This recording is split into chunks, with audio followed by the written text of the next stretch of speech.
itu suri teladan yang baik bagimu itu bagi orang mengharap rahmat Allah dan kedatangan hari kiamat dan banyak mengingat Allah. Adapun sifat-sifat Rasulullah itu salah satu contohnya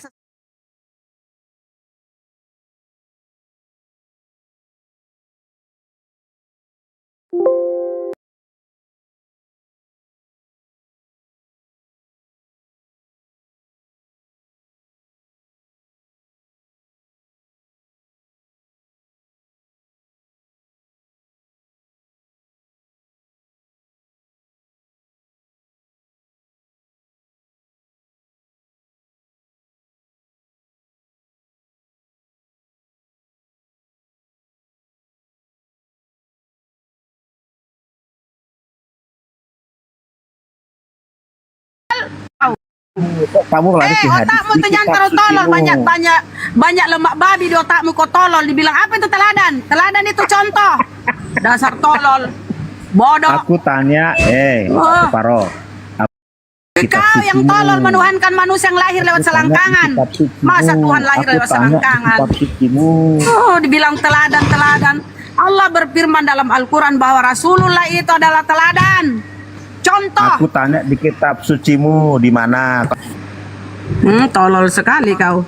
Di Al-Azab tadi udah kubacakan. Assalamualaikum warahmatullahi wabarakatuh. Waalaikumsalam. Waalaikumsalam warahmatullahi wabarakatuh. Ya, masya Allah. Mana Juma?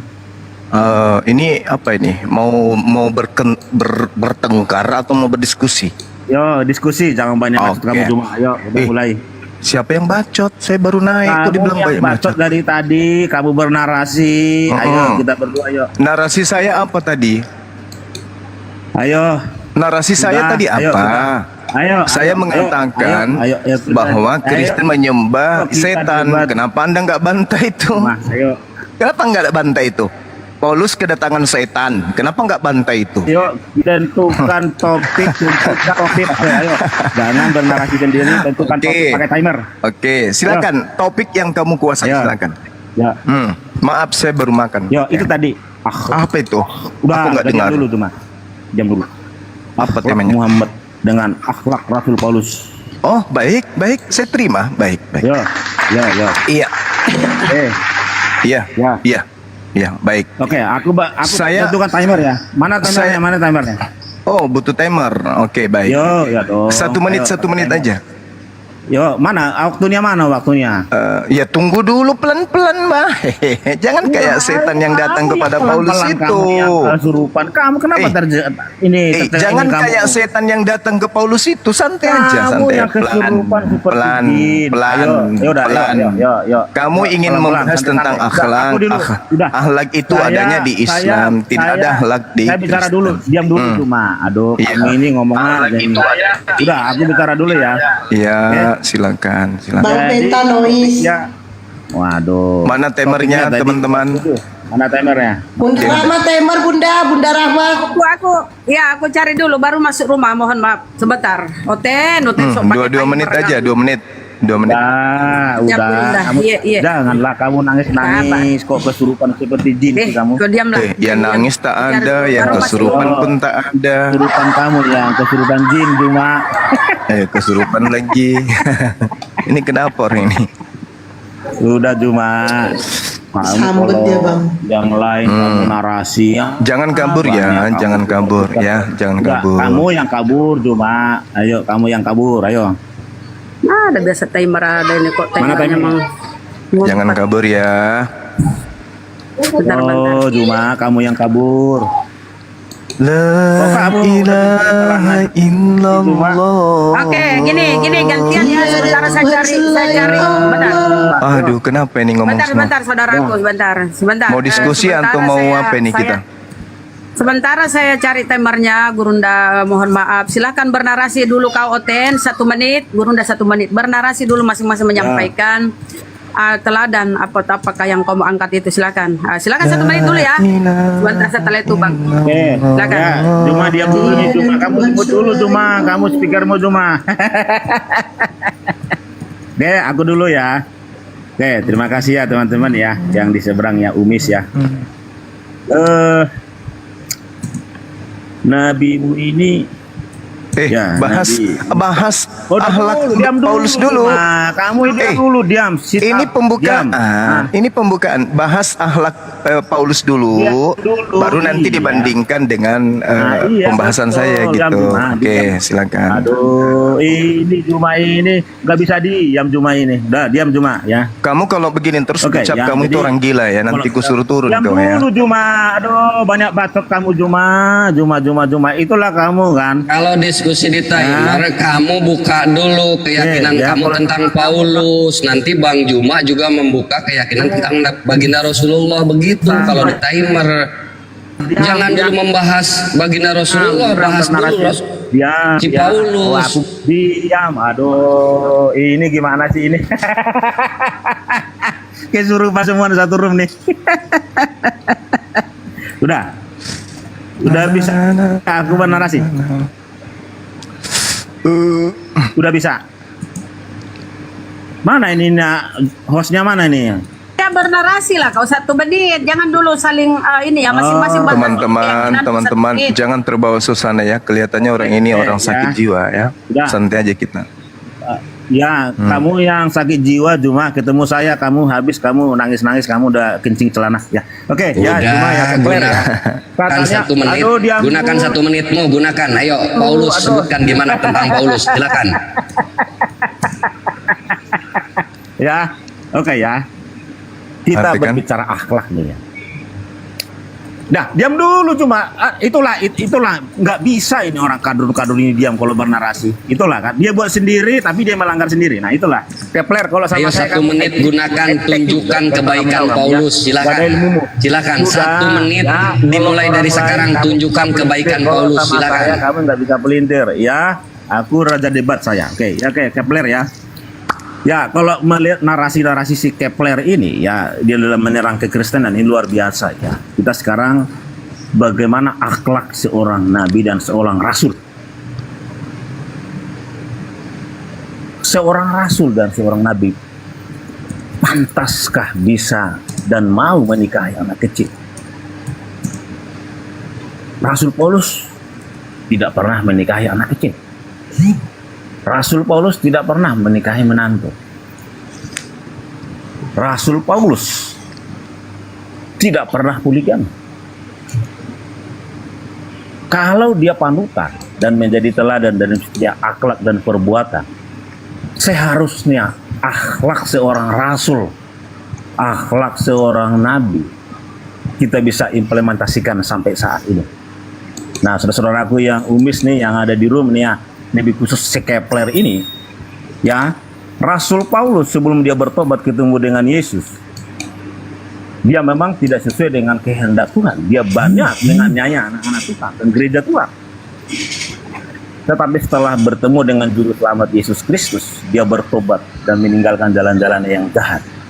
Dan dia adalah Rasul yang dipilih oleh Yesus sendiri. Dia tidak menikahi anak kecil. Dia tidak poligami, dia tidak menikahi mantu, dia tidak membunuh, dia tidak merampok, dia tidak merampas, dia tidak menjarah, dia tidak bengis, ya. Ya, itulah akhlak Rasul Paulus yang patut kita teladani, yang patut kita tiru, yang patut kita contoh sampai saat Selesai. ini. Ya, Oke, timer selesai. Oke, baik. Bismillahirrahmanirrahim. Assalamualaikum warahmatullahi wabarakatuh. Sahabat Waalaikumsalam warahmatullahi wabarakatuh. sahabat yang dimuliakan oleh Allah dan saudara-saudara Kristen yang ada di bawah dan yang menyimak diskusi ini ya. Seorang dari kalian Kristen datang kemudian berbicara tentang akhlak, tapi menyebut nama saya saja sudah menunjukkan bahwa dia tidak ngerti apa itu akhlak. Akhlak itu hanya ada di Islam. Di agama di luar Islam itu tak ada akhlak. Mereka menggunakan kata akhlak itu hanya niru-niru Islam. Gak ada di dalam agama Kristen itu kata akhlak. Ini waktunya kenapa cepat sekali ya? Boleh nggak saya minta 2 menit? Oh, Ini saya mau bernarasi. dulu. Saya mau Masing-masing bilang 1 apa? menit dulu, Gurunda. nggak boleh dilanggar, nggak bisa 1 menit, harus komitmen. Iya, nanti kamu ditambah 1 menit jadi 2 menit. Saya sudah bilang 2 menit. Saya tadi Tadi bilang sama si itu 2 menit Bunda Rama. Kita komitmen. iya. Dua, ya? Habis Bang, ini tadi Inilah umis-umis ini aduh diam aja. melanggar. Tolong Dia katanya waktu 1 2 menit. Dari mulutmu sendiri Nanti cuma 1 menit. nanti So, saudara gimana sih Kristen kamu ini kamu buat kasih 3 peraturan menit. sendiri, kamu langgar sendiri. Oh, Di gimana 2 tuh menit. ini? Kamu Belum 1 kamu menit tamu udah di sini. melanggar. Kamu tamu. Sudah. Habis ngerti. ini Tapi kamu yang berbicara buat aturan, kamu langgar 3 menit. sendiri. Oh, kamu pio toh kamu ini ondasmu toh gimana toh kamu ini?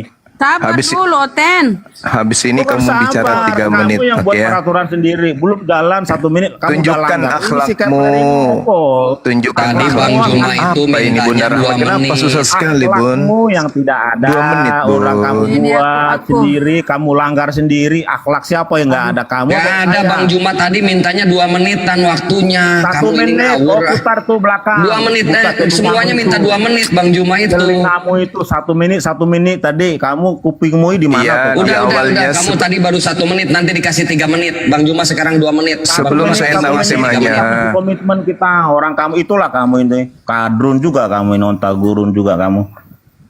Ih, Coba bahaya. tambah, Bang. 2 menit. Berbicara Sebentar, berbicara Bang. akhlak, Pondok berbicara akhlak tapi mulutmu kayak begitu. Saya lebih bagus bicara seperti itu supaya kamu komitmen dengan apa yang kamu buat. Oh ya Jangan udah kamu 1 buat menit. apa Oke, kamu 1 langgar. menit. Ya gitu Bunda Rahma dong, turunkan. komitmen. Ya 1 menit. Oke. kamu Gak apa-apa ini. ya. Maaf ya teman-teman. Jadi Rasulullah Muhammad SAW itu dituduh kemudian menikahi anak kecil, lalu kemudian menikahi menantu. Tapi kemudian Rasulullah Muhammad SAW ketika menikahi anak kecil ini kemudian menghafalkan kemudian hadis-hadis yang bermanfaat bagi kehidupan umat manusia terkait dengan etika, akhlak, attitude, moral dan seterusnya kan gitu ya. Tetapi kemudian Paulus di dalam Kisah Para Rasul 8:3, Galatia 3:13, 1 Korintus 15:9, Paulus membunuh orang tua daripada anak-anak kecil.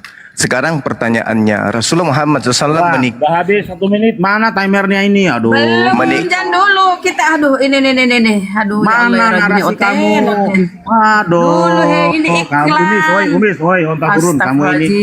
Astagfirullahaladzim. Astagfirullah. Kamu gimana akhlak kamu? Ini kamu kalau begini nggak nyambung. Udah Bunda Rahma kasih dia 2 menit dulu. Biarin Pakai dia timer. ngoceh dulu. Kita ingin dengar dulu dia ngoceh apa. Bunda diulang aja dia 2 menit. Nanti Bang Juma biarin dia dulu Bang Juma 2 menit. Nanti sama Abang bantai udah. Udah anak tau kamu. Udah itu. kasih dia biar nggak ngoceh Oten. terus. Oten, dengar Oten, aku baru masuk rumah Kamu ini. besarin Nggak usah. Bunda Rahma, menyalahkan besarin Bunda yang Rahma. lain. Kamu di Besarin awal Bunda kamu Rahma biar, komitmen 1 menit. perlihatkan Setelah waktunya. kamu langgar, kamu salahin saya. Opio toh kamu itu suka-suka endasmu toh. Ya, tengoklah akhlaknya ini orangnya. Wanita pun dibilangi endas lah, Gimana dibilangi toh? Akhlak kamu burun nggak ada. lah, Kamu buat dibilangi peraturan sendiri. apalah. Kamu tuduh orang untuk coba melanggar lah. peraturan. Kamu sendiri yang buat regulasi perjanjian tadi 1 Iya, menit. tapi 1 menit. mulutmu Kamu langgar itu- sendiri. mulutmu Kita itu koreksi. perlihatkanlah Tetapi akhlak. Kamu sendiri menuduh orang tidak berakhlak. Kamu perlihatkanlah yang akhlak berakhlak. yang baik. Kamu membuat perjanjian, tapi kamu langgar sendiri. Opio toh kamu toh. Perlihatkanlah akhlakmu yang baik. Loh, akhlakmu yang tidak ada karena kamu langgar janjimu. Bunda Rama timernya mana? Itu loh, Kan kamu. dibilang 1 menit. Kan 1 menit. Juma, kamu Kita toh. ikuti mau Kalau kan orang 1 lain menit kamu kan. bisa pelintir-pelintir Juma. Kalau 1 sama saya menit kamu kan. habis kamu Juma. 1 menit. Gimana kan. toh kamu toh? Ya cuman Mana hostnya yang ini satu entah menit kenapa kok narasi menitnya banyak entah kamu. kemana. Iya bentar Bang, ini Bunda Rama ini mana gak Lihat ngerti tampang nih. kamu Juma. Ya 1 menit Saya komitmen. baru masuk rumah lah. Saya baru masuk rumah, sabar Aduh, saudaraku. Juma, Nih. kamu kelihatan kamu Ya ini berakhlak 2 menit. kamu. Silakan, ini 2 menit. Nih. Silakan. Silakan. Ya, perkataan kamu sampah Juma. Kamu Silakan, pendusta, 2 menit. penipu kamu. Kamu penipu. Jangan kamu. serang pribadi. Tolonglah Sama Paulus kamu itu. penipu pendusta Silakan. kok. Kamu penipu kamu. Kamu bernarasi kamu. Kamu yang memutarbalikkan. Mulai Oten. Mulai Bunda Rahma mulai. 1 2 1 3. menit, 1 menit. Jangan 2 menit kelamaan. Ayo, 2 menit. Ayo silakan meja kursi, silakan Anda 1 menit. bicara. Komitmen di awal 1 menit. Gak boleh Sudah, dilanggar. Anda bicara. Saya moderator nggak apa-apa. Silakan 1 Anda menit. bicara 2 menit. 1 Ayo. menit, 1 menit. 1 menit. Jangan dilanggar, harus komitmen. Banyak tingkah pun si monyet ini. Loh, kok banyak Ini komal kita, kenapa lu yang ngadu? Banyak tingkah. Kalau orang lain lo Ini kok malah kita lu tamu di sini, kenapa lu tamu jadi ngatur pribumi? Oh, kamu yang Parah lu. aturan 1 menit. Mana kamu etika sekarang berubah lu? lagi 2 menit. Oh, pio kamu tuh kamu langgar janjimu sendiri. Iya udah 1 menit lagi ya nggak apa-apa, silakan. Ingat ya, tadi saya belum cukup 1 menit ya tadi. Udah 1 menit kali cuma kamu belum. Enggak, belum. Jadi ini buat- jadinya berapa? 1 menit. 1 menit, udah bunda cepet. Baik, enggak, aku penasaran juga manusia ini ilmunya sampai di mana. Biar habis debat sama Bang Juma deh. Cepet bang, udah cepat bunda. Ya, kamu baru kemarin kamu debat-debat ya Aduh, ilmu nggak ada ya. sabar Kamu dong, separuh saya nggak nih, ada ilmu aduh. tuh kamu gimana tuh kamu? Bingung aku malah jadinya bingung. Kalau orang lain, saya kasih tahu kamu cuma ya. Kalau orang lain kamu Santai, Bunda Rahma, santai aja, santai. Kan? Malah dia kena, Ada. dia kena. Agama warisan penjajah itu tidak akan pernah ada baiknya. Mau sampai kapanpun Anda mau lawan saya pakai akhlak, di dalam kitab saudara tidak ada akhlak. Apa itu akhlak menurut Bible? Tak ada. Dah selesai. Kemudian Anda ingin mengadu ya antara akhlak Rasulullah dengan akhlak Paulus. Rasulullah kemudian tidak pernah mengajarkan menyembah mantan mayat. Di situ Paulus mengajarkan menyembah mantan mayat. Oke. Rasulullah Muhammad sallallahu alaihi wasallam tidak pernah kemudian mengajarkan pencipta alam semesta menjadi bayi. Paulus mengajarkan pencipta alam semesta menjadi bayi. Beliau sudah tidak ada, Bun. Sudah dimakan sama iblis yang ada dalam dirinya sendiri. Nggak ada lagi dia. Jadi apa yang Anda ingin jual dari Paulus itu? Yang mana? Yang baik dari Paulus itu yang mana? Kalau Rasulullah Muhammad sallallahu alaihi wasallam Anda tanya, yang mana dari Rasulullah Muhammad sallallahu alaihi wasallam yang bisa dijadikan contoh? Semuanya. Cara berbicara, cara bertingkah laku, cara berhubungan dengan kedua orang tua, cara berhubungan dengan sesama manusia, semua diajarkan. Pendidikan akhlak kepada anak-anak, pendidikan akhlak kepada anak dewasa dan seterusnya, itu diajarkan semua dan lengkap ayatnya di dalam Al-Quranul Karim. Berbicara mengenai akhlak, bertutur kata lengkap di dalam Al-Quran. Wa akhazna mitsaka bani Israil la ta'buduna illallah wa bil walidaini ihsana wa zil qurba wal yatama wal masakin wa qulu lin nasi husna wa aqimus shala wa atuz zakah thumma tawallaitum illa qalilan minkum wa antum mu'ridun. Nah, ayat seperti ini ada enggak dalam 13 surat Paulus? Enggak akan Anda temukan. Bagaimana kemudian perintah janganlah kamu menyembah selain daripada Allah. Ya, kalau di Paulus malah mengajarkan mengibadahi, mempertuhankan kemudian mantan mayat. Kan begitu. Selamat Jadi malam teman-teman. Bang Iya, Juma. malam. Iya, malam. Tadi itu kan 1 menit. Itu tidak seru kalau dia. Saya penasaran dengan yang tadi. Bisa dinaikkan kah Bang Juma? Itu kan 1 menit. Memang harus komitmen. Saya dibawakan mendengar. Udah Yani, yang lainnya nggak ada lagi Yani. Udah kau aja lah, kau usah cerita kau. Ya Udah. nggak apa-apa, mau 1 menit, mau 30 menit, 30 detik. Kalau saya tanya kira-kira ada nggak ayat tentang akhlak di dalam kitabmu tuh? Ada nggak? Mana dalilnya? Tunjukkan ke saya. Ada nggak? Dia Nah, minta tema akhlak. Begini loh Saya Bang tanya Juma. dia, tolong Saya- tunjukkan dalil akhlak di dalam Bible. Dari kitab yang kalian curi dari agama Yahudi sampai kepada kitab yang kalian bikin yang untuk orang Roma, gabungkan bercerita tentang akhlak, tunjukkan. Mana? Ada nggak? Udah Makanya dari saya situ aja. bilang, Bang Juma naikkan dia. Satu terus- menit komitmen. 1 menit terus maksudnya saya- naikkan yang tadi. Mana Terus yang saya tadi? akan bertanya, lah akan kusiksa dia, pasti kusiksa. Mana ajaran Paulus ketika dia berusia 10 tahun ke bawah? Kusiksa dia. Mana ajaran Paulus ketika dia berusia 10 tahun sampai 20 tahun? Kusiksa dia. Mana ajaran Paulus ketika dia berusia 20 tahun sampai 30 tahun, sampai 30 tahun ke 40 tahun. Sebagaimana Rasulullah usia dari 0 tahun sampai 63 tahun, tunjukkan juga ajaran Paulus dari usia yang sama. Ayo, kusiksa dia, kusiksa, pasti kusiksa dia. Dari mana Anda tahu kalau Paulus itu tidak curi ayam? Dari mana gini, Anda, Bang Juma? dari mana Anda Paulus kalau tidak pernah memperkosa tetangga? Dari mana Anda tahu kalau ternyata Paulus ini adalah mantan teroris, bukan mantan teroris? Dari mana Anda tahu kalau ternyata Paulus ini tidak pernah memperkosa ibunya sendiri? Apakah ajaran Paulus lengkap?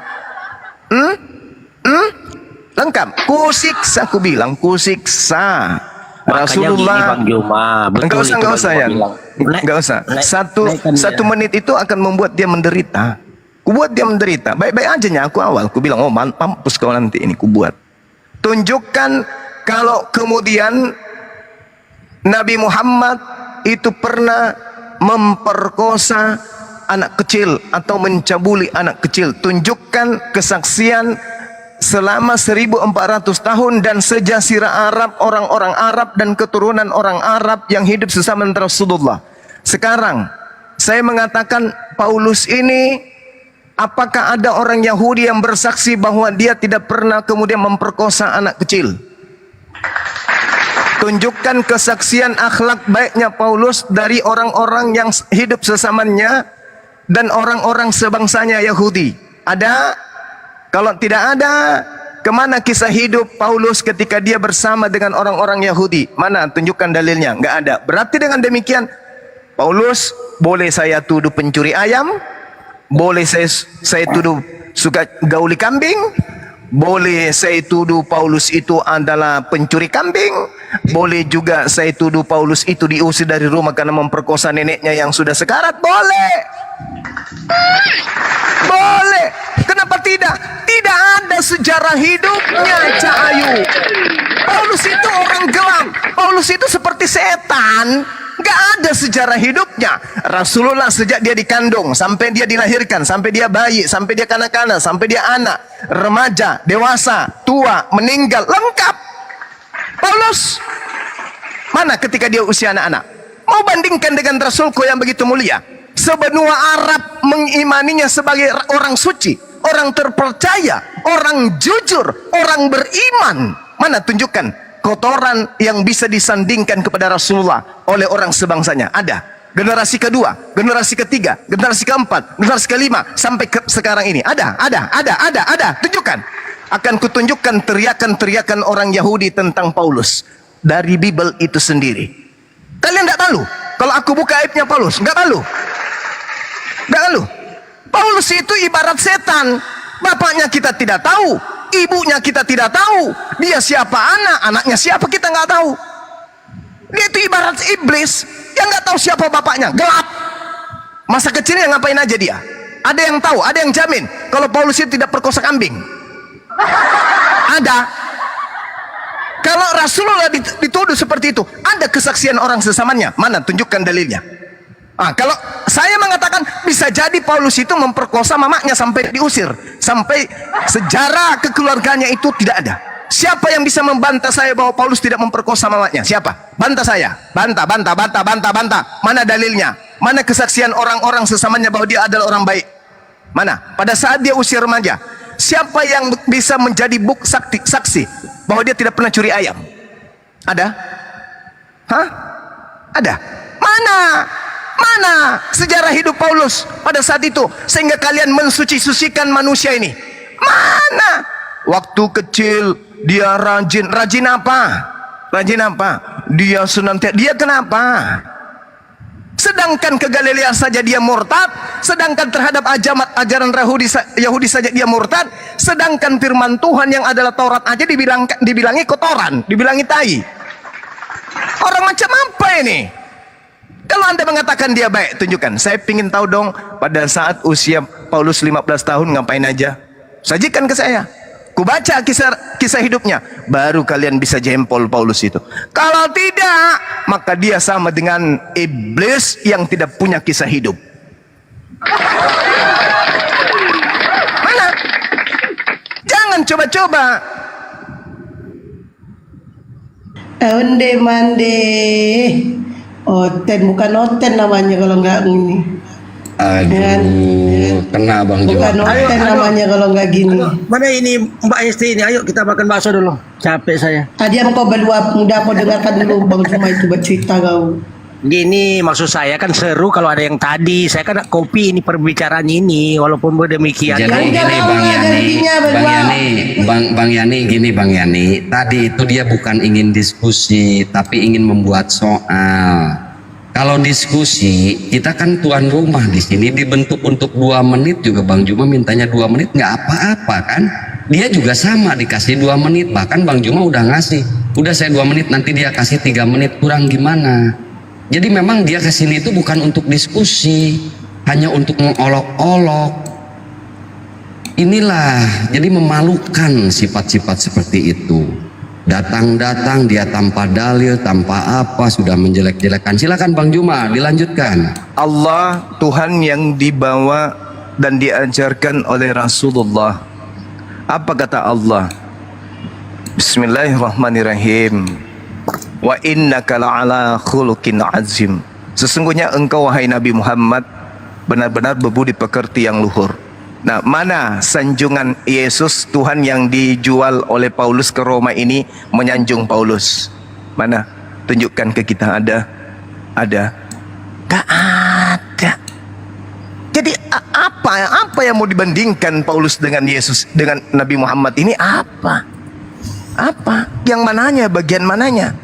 Kalau berbicara mengenai pribadi Rasulullah, berbicara mengenai tentang bagaimana hidupnya ketika dia lahir, anak-anak, remaja, dewasa, tua. Nah, mana ceritakan Paulus kepada saya pada saat dia remaja ngapain aja? Sirah Nabawiyah artinya kitab tentang sejarah lengkap kehidupan Rasulullah. Tolong tunjukkan tentang sejarah lengkap kehidupan Paulus sampai dia mati. Sampai dia mati dipenggal lehernya. Mana? Ada? Oh, setan mau dibandingkan dengan Rasulullah yang gak nyambung. Gimana ceritanya? Bagaimana ceritanya? Datang-datang nantang, maki-maki orang mana-mana. So hebat kali. Enggak malu apa? Kalau akhlak Paulus itu baik, maka Kristen akan datang ke Nusantara tanpa melalui penjajahan. Justru penjajah yang adalah notabene agama Paulus diusir oleh agama baginda Rasulullah Muhammad SAW. Kalau Paulus itu baik, tidak mungkin penganut agamanya membiarkan nikah sejenis di dalam gereja. Tidak mungkin ada Bible gay. Tidak mungkin kemudian ada sekte baru yang mana notabene-nya adalah penganutnya orang lagi bete semua di dalamnya. Gak mungkin. Gak mungkin. Kalau Paulus itu akhlaknya baik, tidak mungkin kemudian agamanya disebarkan dengan cara membunuh, menjara, merampok, menjajah, merampas, nipu-nipu, mengibulin, menipu orang, menyesatkan orang. Itu nggak mungkin. Nggak mungkin. Nah, sekarang Islam yang ada di sekeliling kalian ini itu adalah pengikutnya orang-orang yang berakhlak, orang-orang yang santun, orang-orang yang ramah, orang yang memiliki tata krama, orang yang memiliki attitude. Oke? Itu umat Islam itu, umatnya Rasulullah itu. Umatnya Rasulullah ketika dia bertemu, apa yang mereka katakan? Assalamualaikum. Keselamatan atasmu. Dijawab waalaikum. Dan juga keselamatan atasmu. Kalau pengikutnya Paulus ketemu, selamat siang, selamatkan matahari. Yang satu juga membalas, iya sama-sama, selamatkan juga matahari. Apa ini? Kenapa matahari harus diselamatkan? Karena sejatinya Hailal bin Zakar adalah putra bintang fajar. Bintang fajar atau bintang timur itu identik dengan dewa matahari. Itulah yang Kristen sembah selama 2000 tahun. Makanya pertanyaan ini tidak pernah bisa lolos dijawab oleh Kristen. Siapa yang datang mengaku sebagai Yesus kepada Paulus? Belum ada Kristen di Indonesia ini atau di luar negeri yang bisa menjawab ini. Makanya datang tadi tangan kanan daripada Hailal bin Zakar, iblis, ngamuk-ngamuk di sini. Gak malu dia. Dia mau membandingkan, berbicara mengenai akhlak. Di kitabnya tak ada akhlak. Mana ada akhlak di dalam Bible? Tak ada. Tidak ada akhlak dalam Bible. Kalau mau mengukur kemudian kebenaran seseorang, lihat kitab sucinya. Nah, berbicara mengenai akhlak, adakah akhlak di Bible? Baru saya dengar berbicara mengenai akhlak. Akhlak apa? Tak ada akhlak di Bible. Tak ada itu. Lalu akhlak yang mana yang ingin disandingkan? Oh, Nabi Muhammad menikahi anak kecil. Bandingkan dengan Paulus. Oh, Paulus membuat yatim anak kecil. Ayo. Anak kecil dinikahi artinya dilindungi. Kalau Paulus anak kecil dibuat yatim. Ayo, akhlak mana nih? Ayo. Paulus mengatakan dengan mulutnya sendiri di dalam kitab saudara dia ceritakan. Di dalam Kisah Para Rasul 8 nomor 3. Paulus berusaha membinasakan jemaat. Lalu kemudian Galatia 1:13. Sebab kamu telah mendengarkan tentang hidupku dahulu dalam Yahudi.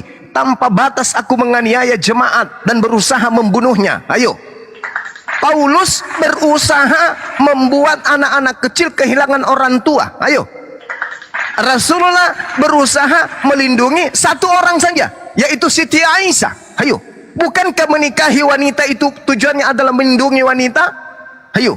Menikah itu baik. Siapa bilang ada orang menikahi wanita untuk menganiaya, untuk membunuh atau menyakiti wanita? Enggak. Rasulullah menikahi wanita untuk membuat wanita itu aman, tentram, terlindungi, dibahagiakan, disejahterakan. Dan itu terjadi kepada Siti Aisyah. Sekarang wanita mana yang pernah dibahagiakan oleh Paulus? Saya curiga dia hanya banyak membahagiakan lelaki-lelaki. Curiga saya, karena ada Bible. Oke. Ayo. Curiga saya. Kalau Rasulullah membahagiakan wanita, Siti Aisyah paling berduka pada saat beliau meninggal. Andai saja Siti Aisyah adalah korban pedofil, maka beliau tidak akan mau kemudian membuat dirinya sesedih itu, seberduka itu, dan tidak akan mungkin dirinya mau kemudian menghafalkan ucapan-ucapan Rasulullah sampai 2000 lebih ucapan yang dihafalkan, hadis yang dihafalkan. Bayangkan, wanita mana yang menghafalkan hadis sebanyak itu? Tak ada, hanya beliau. Kalau dia itu korban yang tidak bahagia dari Rasulullah, bagaimana mungkin dia mau menghafal kata per kata, perbuatan-perbuatan, ucapan-ucapan, tindakan-tindakan Rasulullah? Korban pedofil itu akan trauma dengan pelakunya. Jangankan untuk menjadi bahagia, bertemu pandang aja dia nggak tahu, dia nggak mau, trauma. Dia akan kena penyakit jiwa, psikisnya terganggu. Faktanya Siti Aisyah enggak. Beliau ikut berjuang, berperang bersama dengan suaminya. Subhanallah. Lalu kalau berbicara mengenai anak kecil dinikahi, artinya anak kecil dilindungi. Rasulullah menikahi usia 6 tahun. Lalu kemudian serumah dengan usia 9 tahun. Menggaulinya usia berapa tahun? Ada yang bisa tahu? Gak ada kita tahu. Usia berapa dia digauli kita nggak tahu. Bisa jadi Rasulullah masih serumah dengan istrinya tapi belum menggaulinya. Bisa jadi dia adalah sosok Nabi, dia Rasul maksum, terjaga dari kemaksiatan. Menikahinya kemudian usia 6 tahun, hikmahnya supaya Siti Aisyah tidak terganggu oleh orang-orang Arab yang jahil pada saat itu, supaya Siti Aisyah terjaga dari segala sesuatu. Karena orang akan mengatakan jangan ganggu beliau, dia adalah istri Rasulullah meskipun usia 6 tahun.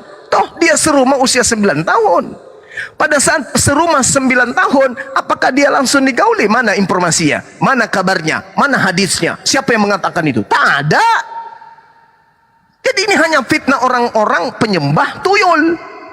Tak ada kemudian. Nah, Rasulullah Muhammad SAW menikahi Artinya apa? Menghalalkan, melindungi Siti Aisyah, anak kecil katanya. Nah sekarang Paulus, berapa banyak anak kecil yang dibuatnya terlantar dan jadi yatim piatu?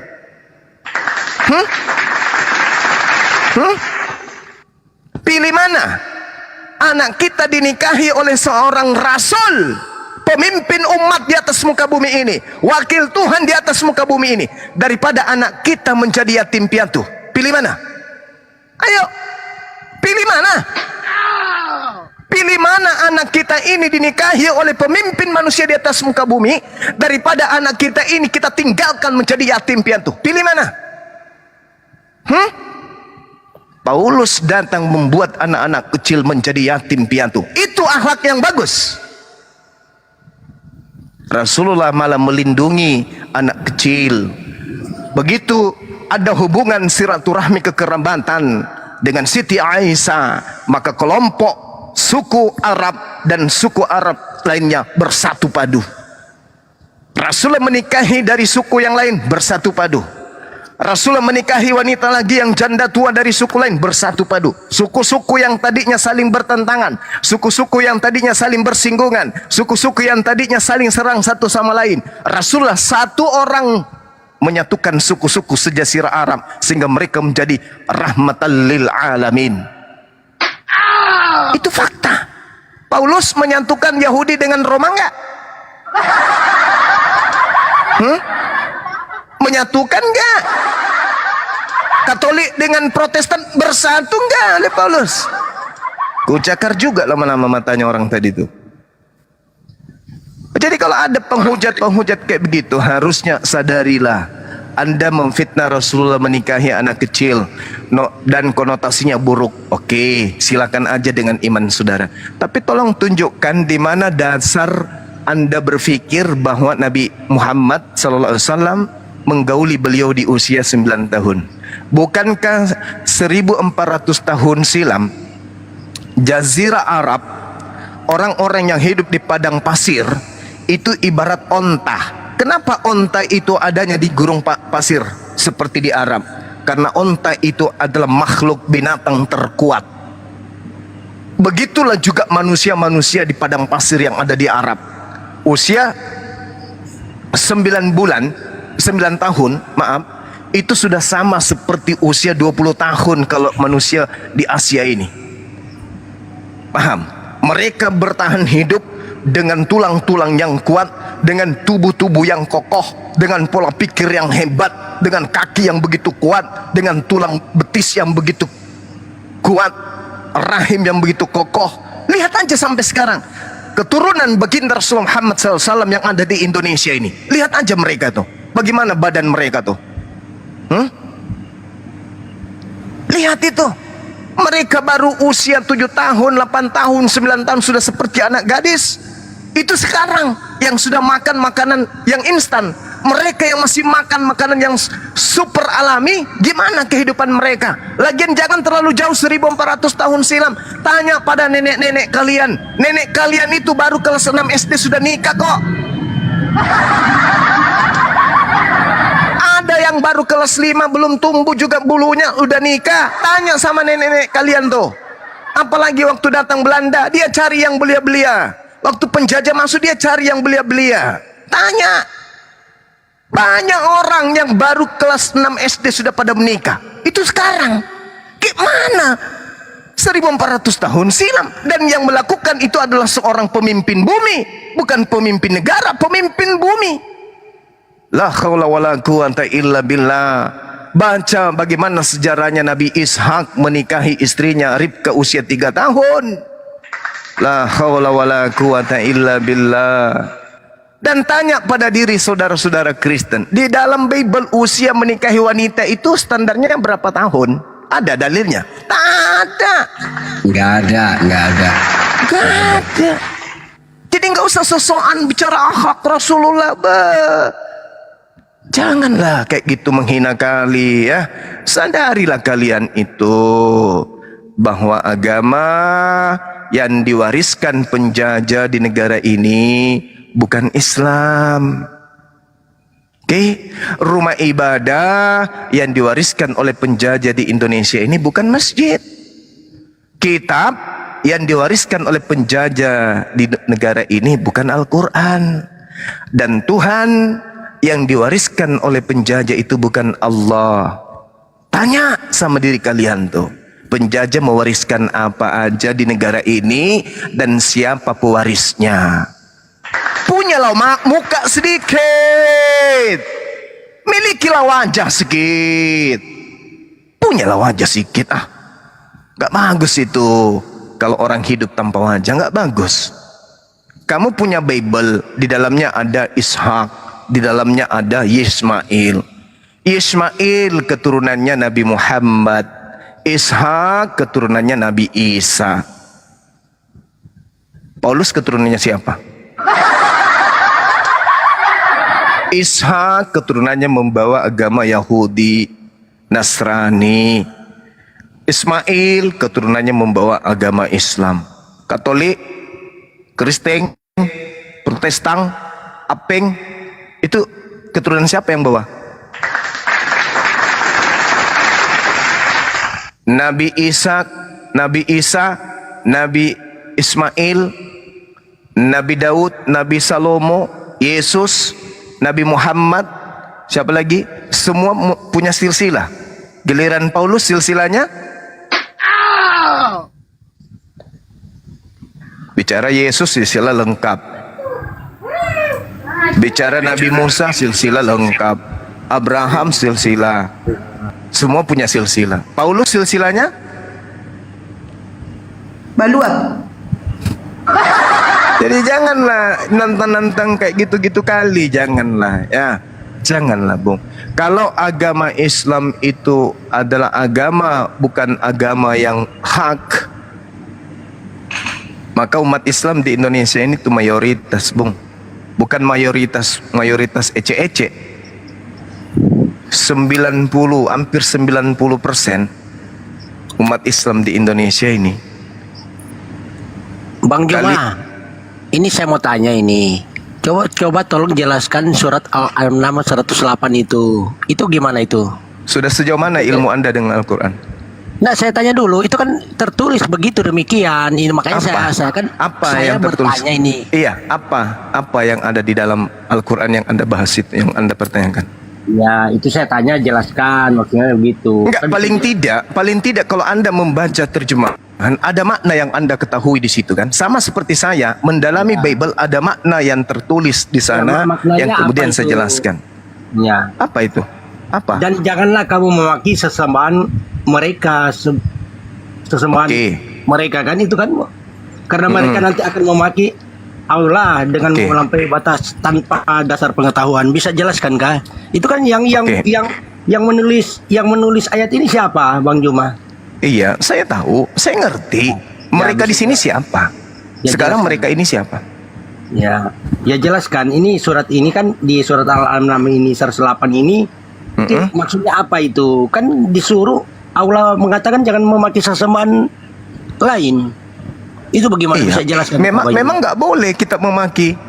Mana ada pernah saya memaki Yesus? Bukan memaki, maksudnya gini, maksudnya yang di ayat ini kan yang dia mengatakan jangan kita mengganggu, maksudnya gini Jangan lah. mengganggu. Yang mengganggu itu kalian.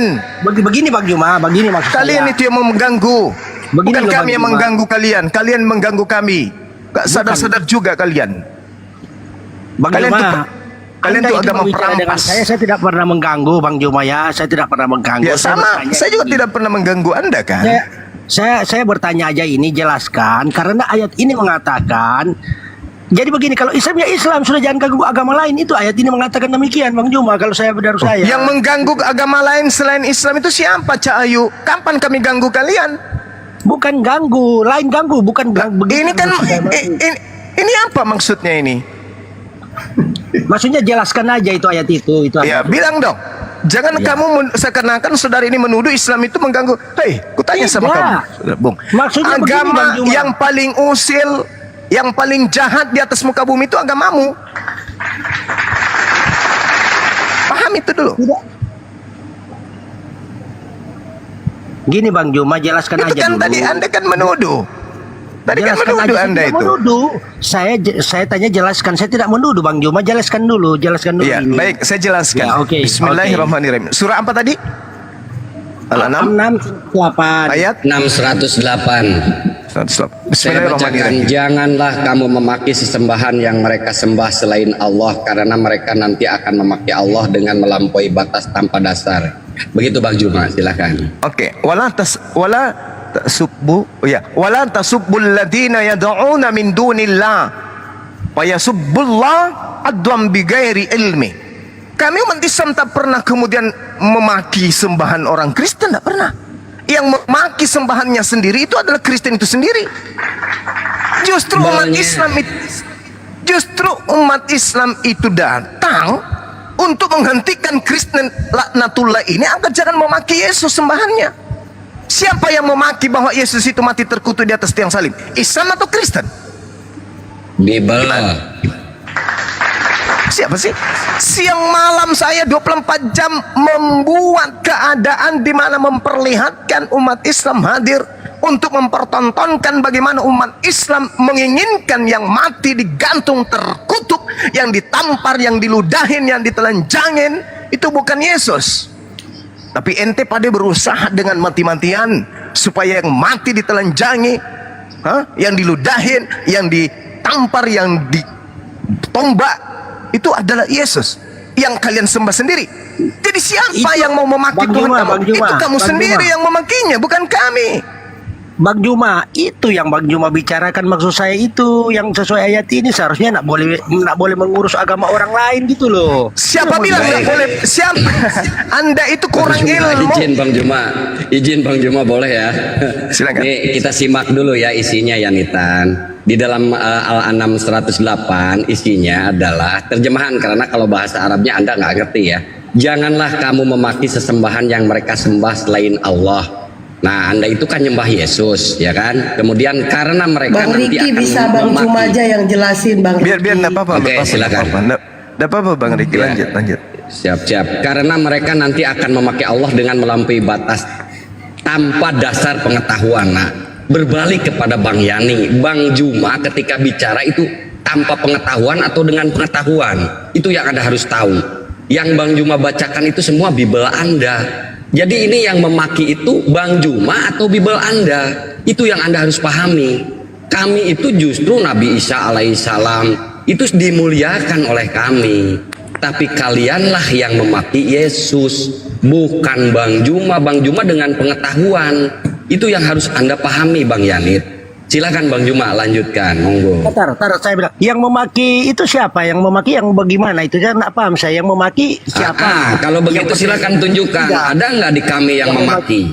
Ya, ada nggak di kami yang memaki? Tunjukkan. Bukan memaki, silakan. bukan memaki. Bang Juma tidak memaki, maksud saya kalau Islamnya Islam sudah, ajarkan Islam sudah yang ada di Al-Quran. Jangan mengurus orang kepercayaan orang Kristen. Orang Oh, Kristen Anda percaya Anda Tuhan. salah. Anda Bang Juma salah, bilang bukan. Saudara Yani. Bang Juma bilang kan bukan. Kamu percaya itu begini. Itu kan seolah-olah memojokkan orang Kristen itu. Bang Juma bilang, oh itu bukan Yesus, bukan Tuhan. Kalau buat Bang Juma Yesus itu bukan Tuhan, ya untuk Bang Juma aja. Kalau orang Kristen ya tetap Yesus itu Tuhan, kan begitu. Itu yang tertulis di Al-Quran itu. Jangan engkau mengurusin, termasuk itu loh Bang Juma maksud saya. Oke. Kalau itu pemahaman saudara. Tapi kalau Anda ingin menggunakan dalil ini, Anda pun harus menggunakan dalil agama Anda untuk menempatkan Tuhan orang, kan? Benar nggak? Di dalam Tuhannya Yahudi mengatakan jangan kau menyebut Tuhanmu dengan sembarangan. Ayo, bagaimana Kristen? Mampu ndak kemudian tidak menggantikan Tuhannya orang Yahudi? Itu dulu. Nah, kamu juga melakukan hal yang sama terhadap Tuhannya orang Yahudi. Eloa, Yotefave, kalian ganti menjadi Theos. Ayo. Kenapa kalian melakukan terlalu kejam terhadap agama Tuhannya orang Yahudi? Ayo. Bahkan Bang Juma, bahkan begitu ya, Tuhannya Bang Juma. umat Islam, sabar. Bahkan Tuhannya umat Islam pun kalian sebut dengan sebutan Allah. Ayo. Bahkan yang penghujat menyebutnya Allah. Apa itu? Kami umat Islam mana ada kemudian memaki sembahan kalian. Kami umat Islam justru mengangkat derajat Tuhan kalian supaya kalian itu bisa waras. Kan Ya, kalian ini itu sudah yang saya maksud Bang Juma. Ngapain kan Bang Juma ngurus? selama ini berdasarkan Markus 5, orang yang menyembah Yesus kan itu orang gila. Jujur-jujur Bang Juma aja yang saya kita. maksudkan, Bang Juma yang saya maksudkan begini, mau dia sembah orang gila, mau dia sembah anu kan itu kan urusan mereka, urusan Kristen kan, ngapain Bang Juma pusingin? Loh, tidak Itu yang bisa saya maksudkan. karena Al-Quran saya itu membahas sudah. tentang kalian. Al-Quran saya membahas tentang kalian. Al-Quran membahas Kristen, Al-Quran membahas Bible, Al-Quran membahas Yesus. Mau kayak mana kalian? Mau lari, mau kalian menghentikan bagaimana Al-Quran ini? Al-Quran ini untuk disampaikan kepada seluruh umat manusia. Litubayyina linnas. Kok Anda melarang? Anda membatasi Saya tidak kami? melarang. Kenapa Anda paham batasin? Saya tidak melarang. Sekarang Kenapa begini, Anda Bang batasin? Juma kan mengatakan begini. Ini kan di ayat ini mengatakan jangan engkau memaki sesembahanmu. Ya, kami artinya tidak memaki. maki-maki. Kami tidak Bukan memaki begini, sembahan kalian. Kalianlah yang memaki sembahan kalian sendiri. Bu, itu terserah dia mau memaki. Ya kalau atau begitu memaki. jangan Ayat nuduh ini kami memaki. mengatakan, Kalau yang begitu kalian yang memaki Tuhan kalian sendiri, kenapa tuduh ke saya? Tidak Bang Juma, ini ayat ini mengatakan jangan engkau memaki, bukan artinya Bang Juma memaki-maki, tidak. Misalnya contoh, Bang Juma mengatakan orang Kristen ini contoh saya kasih logika. Orang Kristen itu bilang Yesus itu Tuhan. Sudah Bang Juma jangan ngurus. Kalau Bang Juma bilang Oh yang lain tidak Tuhan, bisa, tidak bisa. Ini Karena sesuai dengan- seruan Yesus itu Tuhan, Kristen sampaikan kepada kami. Kami tolak. Oh no. Yesus itu beda, Bang hanya Juma, beda. manusia. Makanya beda. Ya itu sudah. Makanya saya tanya. Orang Kristen Bang- menyampaikan itu kok dengan cara tipu muslihat, dengan cara tipu-tipu, dengan cara licik kepada kami. Ya wajar kami membantah. Siapa bilang Yesus itu Tuhan? Ya kami bantah. Nah itu sudah. Ini sudah Bang Juma yang kumaksud. Ini sudah. Jangan engkau itu kan begini. Jadi Apa tuh? Ya sudah, jadi kembalikan agamamu ke Belanda, jangan di sini. ke Belanda ini Bang Juma, berarti Bang Juma tidak Agamamu paham. itu, Bung, agamamu itu diajarkan untuk diajarkan Nah, itu kepada sudah. umat Islam. Ini sudah yang dimaksudkan 108 ini Bang Juma. Itu sudah yang Bang Juma katakan, itu sudah. Lah, maunya apa ini? Kalau agamamu Bang Juma. itu tidak mau diurusin, masukkan ke dalam kulkas. Kulkasnya kunci, habis itu buang ke laut. Itu Maksudnya solusinya. Bang Juma ngurusin apa? Al-Quran saya mengatakan, "Fawailul lilladzina yaktubuna al-kitaba biaidihim thumma yaquluna hadza min indillah." Al-Quran mengatakan mereka orang-orang buta huruf yang hanya berangan-angan, sifatnya hanya menduga-duga, penuh dengan tahayul dan halu ini, mengarang-ngarang kitab, lalu mengatakan itu dari Allah. Padahal itu bukan dari Allah, melainkan hanya karangan mereka sendiri. Al-Quran saya bercerita tentang Biblemu. Lu mau apa? Kamu membatasi Al-Quran membahas Biblemu? Nggak bisa. Umat Oh, jadi Islam begini, membahas jadi- tentang Bible. Jadi begini maksudnya Bang Juma. Jadi Bang Juma ini Pedis kan? Islam, Mau kayak Islam mana? tapi membahas agama lain, begitu maksudnya Bang Juma kan? Yang katakan Islam tadi. itu membahas semua kepercayaan di luar Islam yang menyembah selain daripada pencipta alam semesta. Makanya Islam itu Ini datang sudah untuk ditulis, seluruh umat dan manusia. janganlah engkau memaki, artinya memaki bukan Bang Juma memaki-maki, termasuk jangan ini sesembahan. Ini loh, Saudara sesembahan Yani yang ingin disembah. Saudara Yani ingin mengajarkan saya kitab saya. Saudara Yani ingin menstir ayat Al-Quran saya. Mana bisa? Nggak bisa, Bang. Loh, Nggak begini bisa. Bang Juma, Nggak bisa. kalau Bang Juma mengatakan begitu, demikian juga saya katakan ilmu di mana Bang Juma tahu isi Alkitab. Kan Bang Saya Juma bukan belajar orang Bible. Kristen. Tunggu. Al-Quran mengatakan, saya kembali ya. Bang Juma kan orang Fawailul Islam, kenapa Bang Juma lebih lilladzina tahu dari orang yaktumunal kitaba biaidihim begitu. thumma yaquluna hadza min indillah liyastaru bihi thamanan qalila. Kita buktikan surat Paulus apa yang pertama. Coba kita lihat di Galatia. Kita buktikan ya, saudara ya, kita buktikan. Nah, kita lihat di sini. Dari Paulus, seorang rasul, bukan karena manusia, juga bukan oleh seorang manusia, melainkan oleh Yesus Kristus dan Allah. Ini pingin ku andaikan Paulus ada sini, ku robek-robek mulut dia, betul. Ku robek mulut dia. Andaikan Itu Paulus sudah- ada depan saya. Bang Juma, Ini Bang kitab Juma ini- kamu. Dengarkan saya. Al-Quran saya mengatakan sekelompok dari orang-orang terlaknat di hadapan Allah mengarang-ngarang cerita mengatasnamakan Allah. Ini buktinya. Dari Paulus laknatullah, seorang rasul tapi tipu-tipu, bukan karena manusia, juga bukan oleh seorang manusia, melainkan oleh Yesus Kristus dan Allah. Siapa Allah di sini? Kenapa anda tuliskan aja di sini setan atau dewa atau anjing di sini? Kenapa? Kenapa harus Allah di sini? Kenapa? Kenapa harus bawa Tuhan saya di sini? Tuhan apa itu maksudnya Bang Juma? Maksudnya Tuhan apa itu? Itulah kau. Gini loh Bang Juma. Umat Lu jangan Islam bilang itu gitu. berbicara punya dasar pijakan. Yang dasar pijakan kami itu bukan karangan kayak kitabmu. Al-Quran saya 1400 tahun silam sudah menorehkan bahwa ada di antara kalian ngarang-ngarang buku mengatasnamakan aku. Nih buktinya. Duluan mana Bang Juma? Duluan mana dengan Islam? Al-Quran duluan mana dengan sebelum Al-Quran duluan mana? Kok tebal terkecuali duluan Aneh. Islam beda. Duluan mana? Jurus setannya nih kebanyakan makan babi nih Iya. orang. Sekarang Bang saya tanya, Juma, saudara Bang Juma, Yani, Anda dengarkan, itu dengarkan saya saya kasih ya. tahu. Yani, Saya dengarkan sering saya. dengar Anda berdebat Saudara dengan Yani, yang dengarkan saya. Kamu mengatakan duluan mana? Ini Ya, cara memang duluan. iblis. Bagaimana sih? Sekarang kau tunjukkan ke saya Al-Quran saya tahun 1400 tahun silam. Tunjukkan ada kemudian di dalam Bibelmu yang lebih tua dari Al-Quran yang menggunakan kata Allah. Sebelum mulutmu kurobek. Bang Juma, Apa? intinya duluan siapa saya tanya. Saya tidak tahu duluan siapa, saya tidak mau tahu. Oh, Yang berarti saya tidak tahu tanya juga. sekarang Saya tidak begini, tahu juga. sekarang begini. Kau mengatakan Kristen lebih dulu daripada Islam, gitu? Iyalah. Oke. Iyalah. Sejak kapan Kenapa Bibel duluan? menggunakan kata Allah? Sebelum ada Al-Quran. Dasar biadab kau. Ada. Turun. Kau goblok.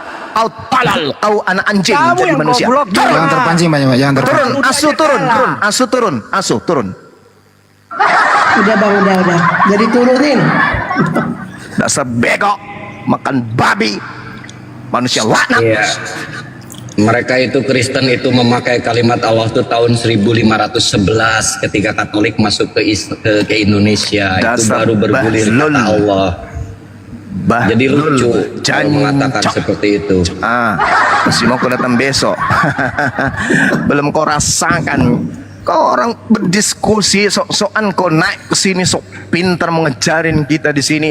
Karisteng Belanda itu menggunakan kata Allah nanti di Indonesia. Tahu kau bahlul, tuyul, pemakan babi? Hah? Kristeng di luar Belanda yang di Indonesia ini itu tadi yang menggunakan kata Allah. Paham kau? Yuni talal, bahlul, anak asu. Ya nih. Wah, pernah dia. Baik. Dia yang anak asu Namanya ini Yani dia murtadkan jadi Yudi. orang sampai sekarang. Istrinya itu murtad gara-gara dia Iya, si istrinya. anjing ini. Iya, istrinya dimurtadkan. Banyak jancok. Jadi memang ada orang-orang bodoh yang mau dimurtadkan oleh si Yani. Istrinya nggak apa-apa lah. Yang penting kan kita berusaha.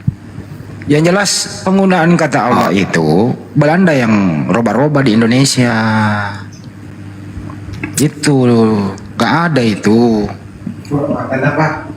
Saya sudah isin-isin mau jenguk orang sakit nggak jadi. Kupikir orang berilmu yang naik, ternyata anak asu semua yang naik. Anak durhaka. Anak asu. Naik dia dapat mana ada jenguk orang sehat. Nah, Udah ada kenapa jenguk saya orang mengatakan anak asu? Kenapa? Mamanya makan anjing, bapaknya makan sehat. Bapaknya anjing. makan anjing. Nutrisi Anaknya anjing. tubuhnya, spermanya banyakkan saripati anjing. Plak, pencar keluar, masuk, hamil istrinya. Yang keluar ya hanya bedanya suara orang dan suara anjing. Untung aja nggak keluar. Untung aja nggak gitu. Spermanya kok kebanyakan saripati asu.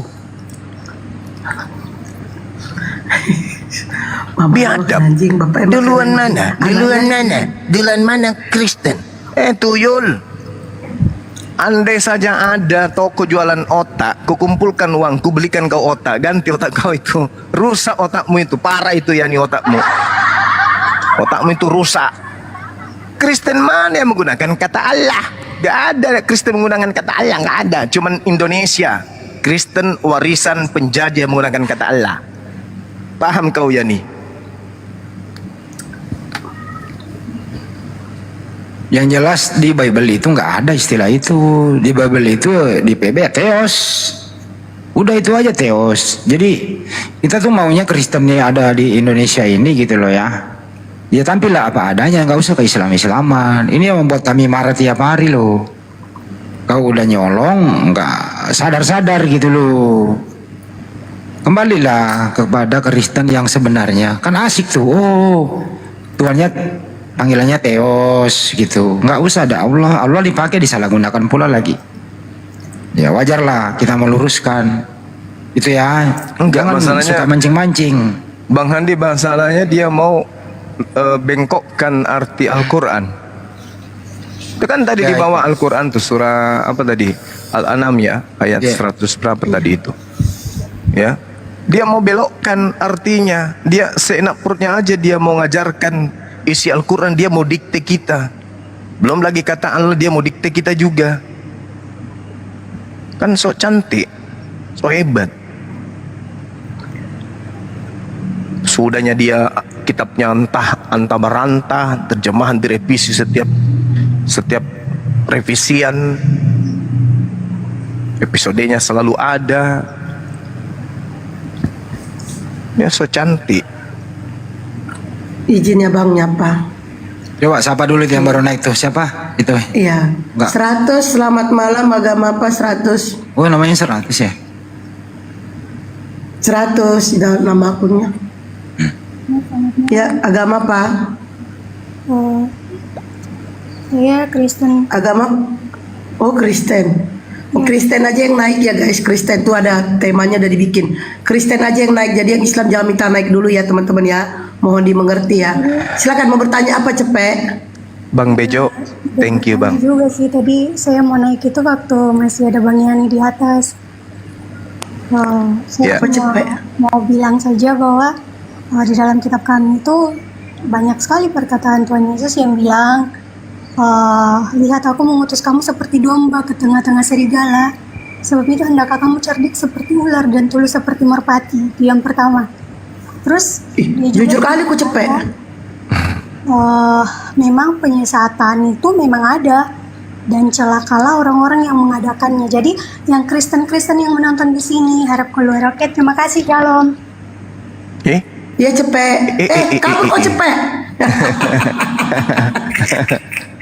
Jujur kali Oke, dia kabur. saya geli ketika orang Kristen membahas ucapan Yesus ini ya. Ketika kemudian dikatakan, lihatlah aku mengutus kamu seperti serigala. Ini ucapan siapa? Ada yang tahu ini ucapan siapa? Paulus. Bukan. Asal jawab aja. Matius 10 itu bukan ucapan Paulus, itu ucapan Yesus. Nah sekarang permasalahannya, Yesus ini ketika berbicara seperti itu kamu di situ siapa? Oten. Sakit juga. Yesus itu guru. Yesus punya murid. Murid Yesus tak ada pun satupun pemakan babi. Murid Yesus tak ada satupun ibadah minggu. Murid Yesus tak satupun menjadikan Paulus sebagai rasul. Murid Yesus tak ada satupun menjadikan perjanjian baru sebagai kitab. Murid Yesus tidak ada satupun yang tidak bersunat. Murid Yesus tidak ada satupun di luar daripada 12 suku Bani Israel. Camkan itu dulu. Camkan dulu itu. Oteng, yang barusan naik tadi, camkan itu dulu. Jadi ketika Yesus berkata, lihat, aku mengutus kamu seperti domba di tengah-tengah serigala. Siapa serigala ini? Roma tuyul. Oke, Roma dan Yunani yang dimaksud serigala, bukan Yahudi. Bani Israel itu disebut domba. Dalilnya Yeremia 50 nomor 17. Catat oteng supaya kau jangan malu-maluin depan Islam. Yang disebut domba Bani Yakub, dalilnya Yeremia 50 nomor 17. Oke? Jadi ketika Yesus mengatakan, lihat aku mengutus kamu seperti domba ke tengah-tengah serigala, sebab itu hendaklah kamu cerdik seperti ular dan tulus seperti merpati. Maksudnya murid-murid Yesus diutus kemudian kepada orang-orang yang ada di sekitarnya. Lalu kemudian di tengah-tengah sekitarnya ini artinya di tengah-tengah orang-orang non-Yahudi. Paham? Itu satu. Tetapi waspadalah terhadap semua orang, karena ada yang menyerahkan kamu kepada majelis agama dan mereka akan menyesah kamu di rumah ibadahnya. Kira-kira siapa yang dimaksud Yesus di sini? Oteng, pasang kupingmu. Yesus mengatakan, tetapi waspadalah terhadap semua orang, karena ada yang akan menyerahkan kamu kepada majelis agama dan mereka akan menyesah kamu di rumah ibadah. Itu siapa? Siapa yang menyesah dan siapa yang kemudian menyerahkan murid Yesus ke majelis agama? Siapa? Ada yang bisa jawab dari umat Islam?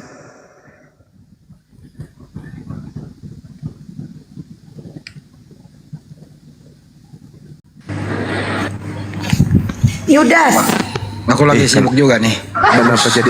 Kenapa jadi Yudas ya? Yudas. Oh, Yudas pernah nangkap murid-murid Yesus ternyata rupanya ya. Saulus. Bagus sekali. Belajar mingguan, sekolah minggu ini dulu nggak lulus ini. Nggak lulus dia ini. Kan dia betubaan.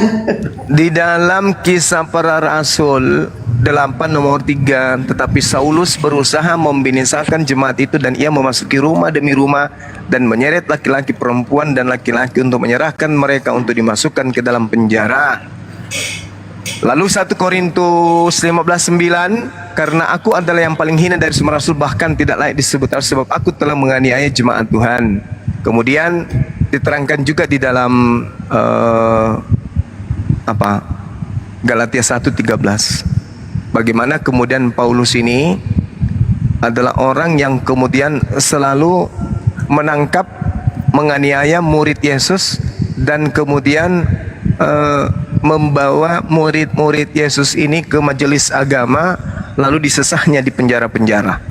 Nah, artinya bahwa dalil tentang lihat aku mengutus kamu seperti domba di tengah-tengah serigala itu adalah orang-orang Israel, murid Yesus yang diutus kemudian di tengah-tengah orang-orang munafik, termasuk orang-orang non-Yahudi.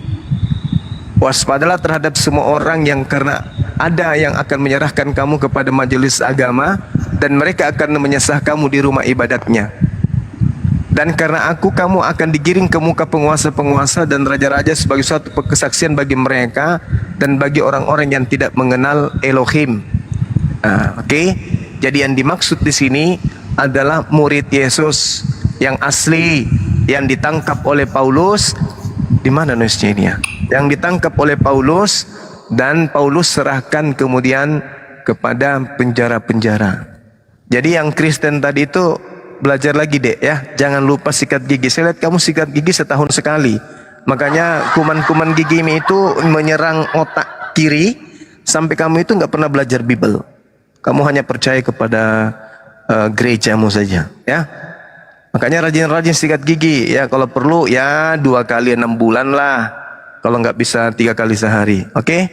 Itu pengaruh virus. Kamu sekali setahun sikat gigi yang tadi yang atas nama akun 100 itu sampai virus gigimu itu menyerang otak. Makanya kau nggak paham Bible. Demikian. Oke. Pasien selanjutnya silakan naik. Aku suka temanya nih lu Tuhan Oten ete. Ya Ten naik Ten. Ten. Tadi sosok nantang-nantang Bang Juma sampai dibilang Bang Juma nangis. Padahal Bang Juma lagi ada kerjaan. Giliran Bang Jumanya nongol dia kabur. Aduh Ten. Siapa tapi namanya tadi? Meja kursi. Nama kok cantik. Rania Meja kursi Sukran. namanya. Ukhti Rania Sukran atas dukungan odol dan sikat gigi untuk Oten yang tadi. Makasih ya. Oten. Sikat gigi. Iyalah. Ayo, Jarang Nek. sikat gigi. Naik. Virusnya ke otak. Sikat gigi virusnya ke otak. Nyambung Iya. juga sih karena dari gigi. Ya. Kali ini pintar Bang. Oh iya Oke. dong. Mau aku datang besok.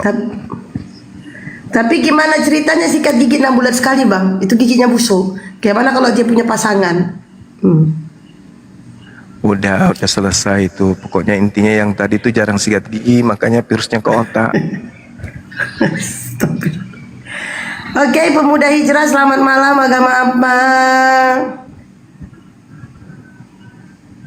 Oh iya, sebenarnya aku jam 8 itu ada yang ngajak debat namanya si Amoy Official.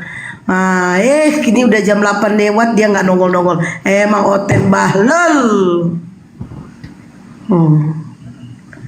Ayo, ya agama Kristen yang mau diskusi silakan naik minta permintaannya.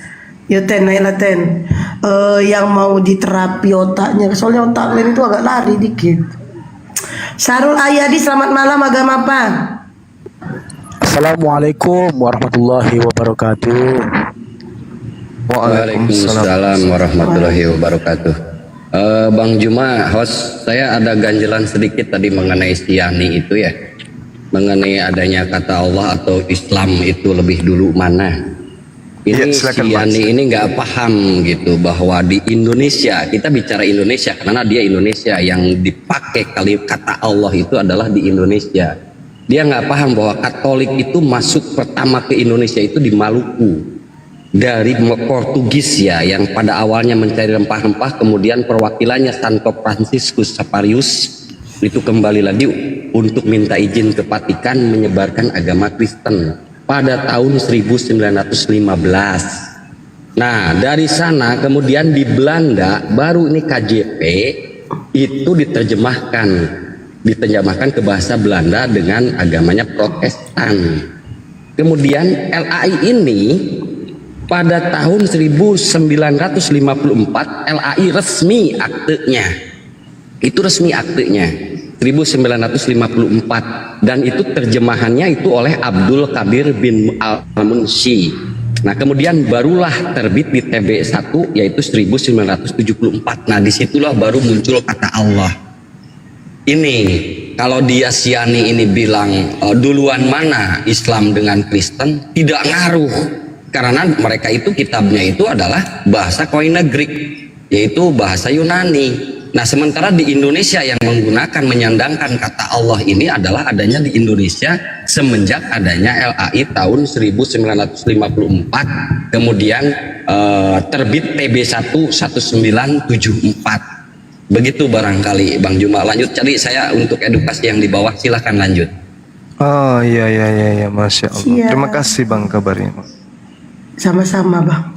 Oke, Sarul Ali apa yang mau disampaikan? Ya, yang Oten naik Ten, yang Oten. Kita nunggu Oten. Ayo, apa yang mau disampaikan Bang Sarul? Ya, izin host untuk menyapa Bang Zuma. Semoga Bang Zuma selalu sehat Bang ya. Alhamdulillah sehat, Masya Allah. Tadi ada pembakaran sedikit. Ketika Rasulku dan Nabiku dihujat, maka pembakaran itu keluar dari perut. Pembakaran lemak ya Bang? Oh, pembakaran lemak ya. Iya, Sorry ya Bang. Maklumi aja, saya juga manusia biasa. iya Bang. Aku juga manusia. Makasih host, makasih Bang Zuma sudah Iya, disampaikan naik. sama-sama. Bang. Ya. Assalamualaikum warahmatullahi wabarakatuh. Waalaikumsalam. Waalaikumsalam warahmatullahi wabarakatuh. Peta lembut dari tadi ini apa ya? Sniper dia kayaknya, sniper beliau. Diam-diam baik. Siapa Bang? Tuh, peta lembut tuh. Kalau saya himbau ya kepada Kristen-Kristen yang ada di Indonesia, kembalilah kepada original teks Bible Anda. Cintailah original teks kamu agar kamu ini tidak terpengaruh dengan terjemahan yang banyak kesalahannya. Jadilah Kristen yang mempunyai jati diri, identitas gitu. Original teks Anda kan itu di PB kan Yunani. Ya kalau sekiranya ada hujan berisik, ya tolonglah diturunkan. Kok nyambung ke sana ya? Bapak ikut-ikutan Bang Juma. Iya memang kita begitu orang Bugis kalau bicara mah. Bang Juma lucu. Enggak lucunya itu kalau lagi bilang, udah mana naik noise. Memang kalau kita orang Bugis bicara itu ya nyambung aja ke kiri baru kembali lagi ke kanan baru lurus lagi. Itulah namanya dinamika ya. Artinya adalah tolonglah diskusi jujur gitu loh. Janganlah malu memakai istilah di original teks apabila tidak ada bahasa Indonesia kira-kira bisa mewakilkan original teks itu. Kembali ke original teks begitu ya. Ya misalnya nih kata theos. Ya kalau Anda malu memakai kata theos, ya pakai telah kata Tuhan atau kata dewa. Ya kalau lebih malu lagi itu ya pakai original teks, back to original text. Itu namanya Kristen jujur. Jangan ke Islam-Islaman. Waalaikumsalam warahmatullahi wabarakatuh. Saya lanjut dulu. Kalau orang lagi ngomong diam dulu Bang. Ya silakan dulu deh. Mengucapkan salam, dijawab. Silakan Bang. Dijawabin dulu. Capek deh. Ya, Ga. Assalamualaikum Bang Ga. Salam Bang Ga. Bang ya, kalau ada orang ngomong diam dulu nanti disapa. Ya silakan buka mute-nya. Ya, apa yang mau disampaikan? GAA. Yaudah lanjut Bang Andi, kayaknya dia ada ini. Assalamualaikum. Diturunin Kelamaan dia. Naikin aja nggak apa-apa. Mungkin ada yang diperlukan. Contoh satu aja nih, contoh ya. Saya itu ingin muntah gitu ya. Ini boleh dilaitkan jadiin piti-piti gitu ya. Ingin muntah. Kalau seorang yang namanya mantan nabi, yang namanya Paulus yang nggak jelas siapa orang tuanya ini diberi gelar rasul, ingin muntah saya sebagai orang Islam. Kalian serius gitu loh? Karena tidak ada original teksnya, akar katanya rasul di Bible Anda itu. Kalau misalnya malu pakai, kalau diterjemahin apostolos ke Indonesia adalah utusan, ya pakai aja apostolos Paulus. Kan keren, sebagaimana apostolos Paulus berakhiran S, Yesus. Kan keren gitu loh. Oh bahwa ini yang dari Yunani toh. Kenapa sih malu kalau dari Yunani? Bukankah konsep konsilinya di sana? Bukankah pusatnya ada di Vatikan? Kenapa mesti malu? Itu yang saya maksud. Sekali lagi saya ulang, Paulus diberi gelar rasul, ingin muntah rasanya aku ini. Ingin robek-robek mulut orang yang memakai ini tiap hari, nggak ngerti bapak peruntukannya apa. Para rasul itu jelas peruntukannya di dalam Al-Quran adalah seorang yang menerima wahyu, ada kitabnya, wajib disampaikan kepada umatnya. Nah ini Paulus dari mana menjadi menerima? Sebagaimana topik yang sering kita bicarakan di sini, siapa yang membisiki dia sehingga dia berani begitu menulis surat begitu tebal yang memperkuat, mempertebal iman Kristen? Itu yang perlu dibuka. Tentu orang yang membuka ini perlu ilmu, jujur, konsekuen, dan tidak neko-neko. Kira-kira begitu pengantar saya, Bang Juma. Lanjut lagi. Iya, betul. Sebenarnya Paulus ini tidak pernah mau disebut sebagai rasul. Tapi karena memang Yesus mengatakan bahwasanya pengikutnya 2 kali lebih jahat, maka yang tadinya hanya mengatakan dirinya sebagai alamak.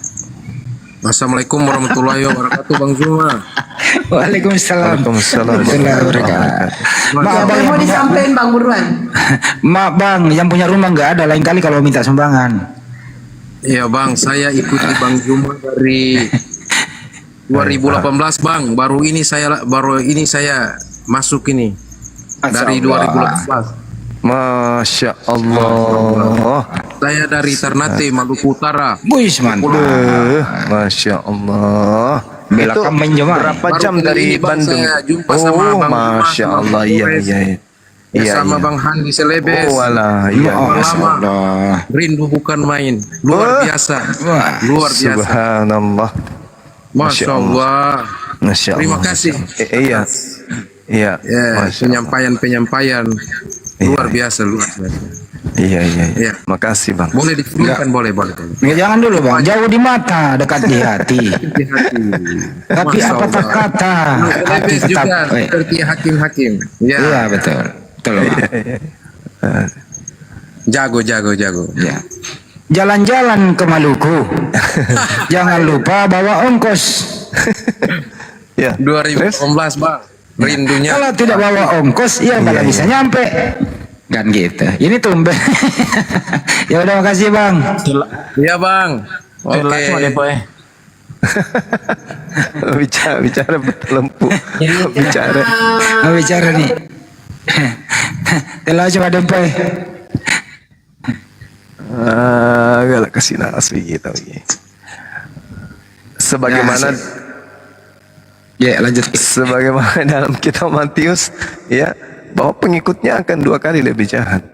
Nah, yang menuliskan kemudian bahwa Paulus itu rasul itu mungkin cetakan mesin cetaknya yang harus diperbaiki, Bang Andi, atau gimana ini?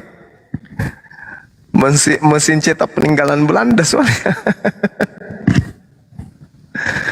Jadi Dulu masih ini banyak pak. Dulu waktu masih peralihan rekonsiliasi dari lembaga Alkitab India Belanda kepada Alkitab Indonesia itu kan ada 10 tahun tuh masa transisi gitu ya. Artinya masa peralihan dari lembaga Hindia Belanda ini ke lembaga Alkitab Indonesia ada 10 tahun. 1945 Indonesia menyatakan kemerdekaan, 1954 LAI resmi mengambil alih itu gitu loh. Nah, sejak itu Bible dicetak waktu itu kan masih dalam tahap sangat-sangat minim untuk mencetak di dalam negeri. Itu diimpor, dicetak di luar negeri, baru dikirim balik lagi. Jadi masih ada korelasinya LAI dengan Belanda.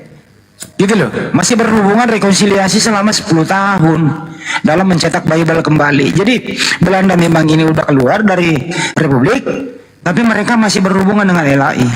Jangan lupakan sejarah coy.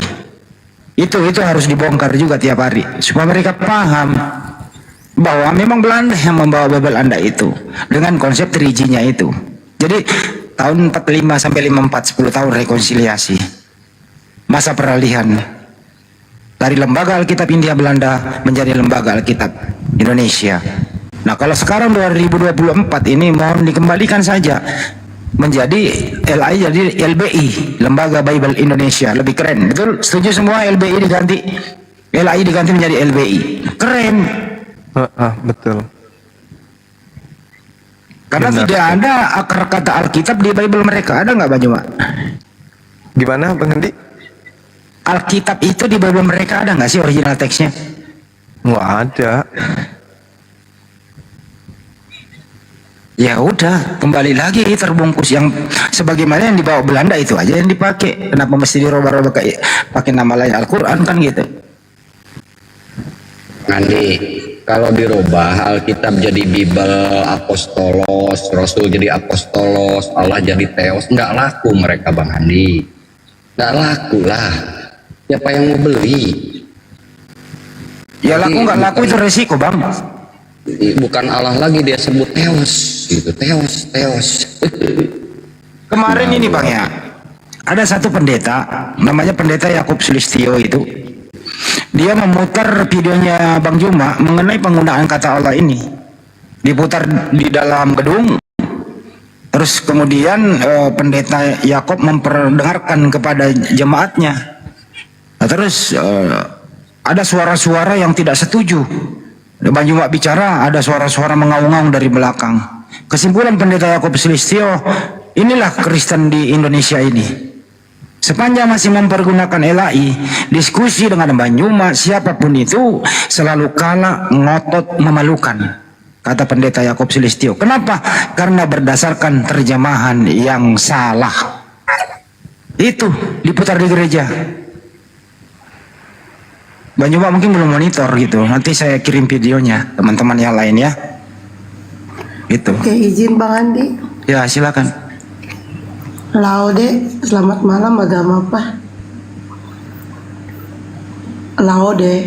Laude Hizra. Agama Islam.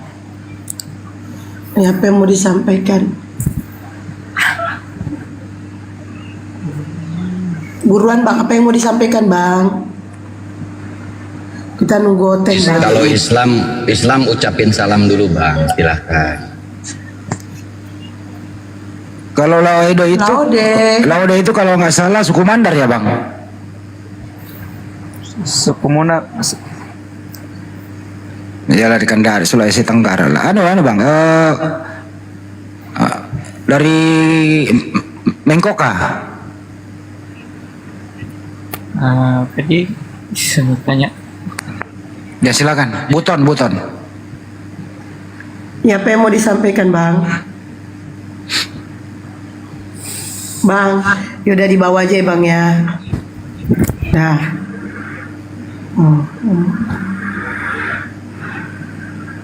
Ini loh Pak Riki. Agama Kristen. Pak Riki, saya mau laku mau nggak laku ya tetap harus jujur dong. Jangan serigala berbulu domba atau licik seperti ular, dulu seperti merpati, nggak boleh begitu. Buktinya di luar negeri kok, luar negeri tampil apa adanya, King James Version laku-laku juga, nggak ada masalah tuh. Ajarannya itu seperti ular Bang Andi. Ajarannya memang harus begitu.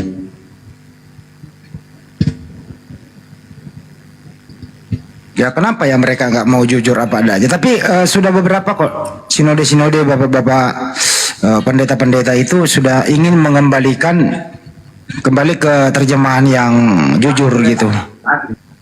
Iya, makanya para jemaatnya pada bingung sekarang Bang Andi. Kenapa? Karena para pendetanya nggak jujur. Itu yang jadi persoalan sekarang. Makanya jangan heran kalau sekarang banyak yang mualaf.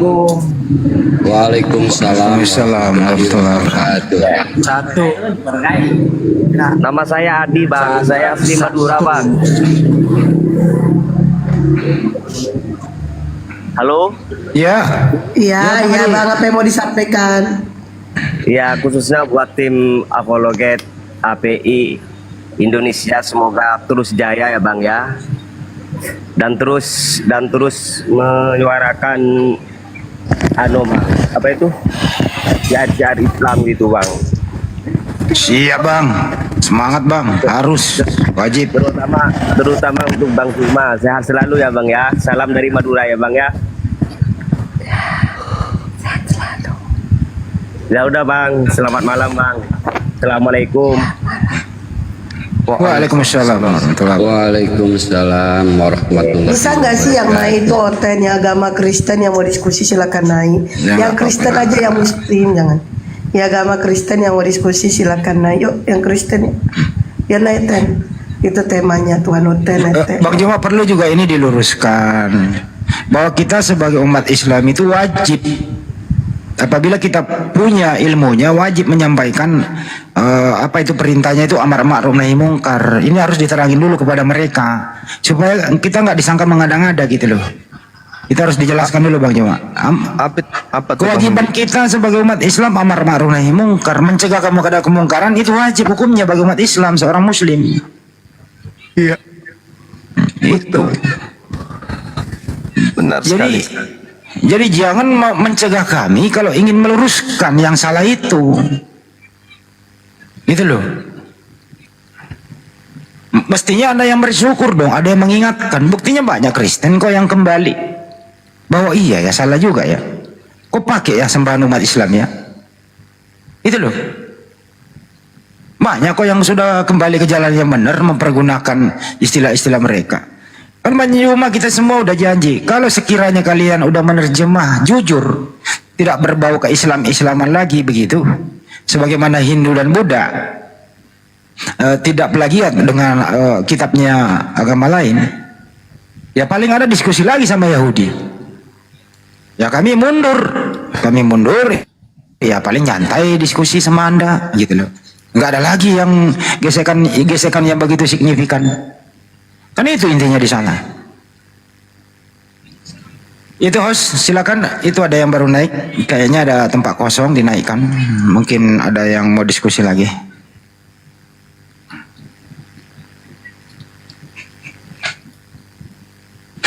Yang agama Kristen yang mau diskusi silakan naik, minta permintaan. Yang Kristen tuh Bang Juma ngantuk kalau nggak ada hotel.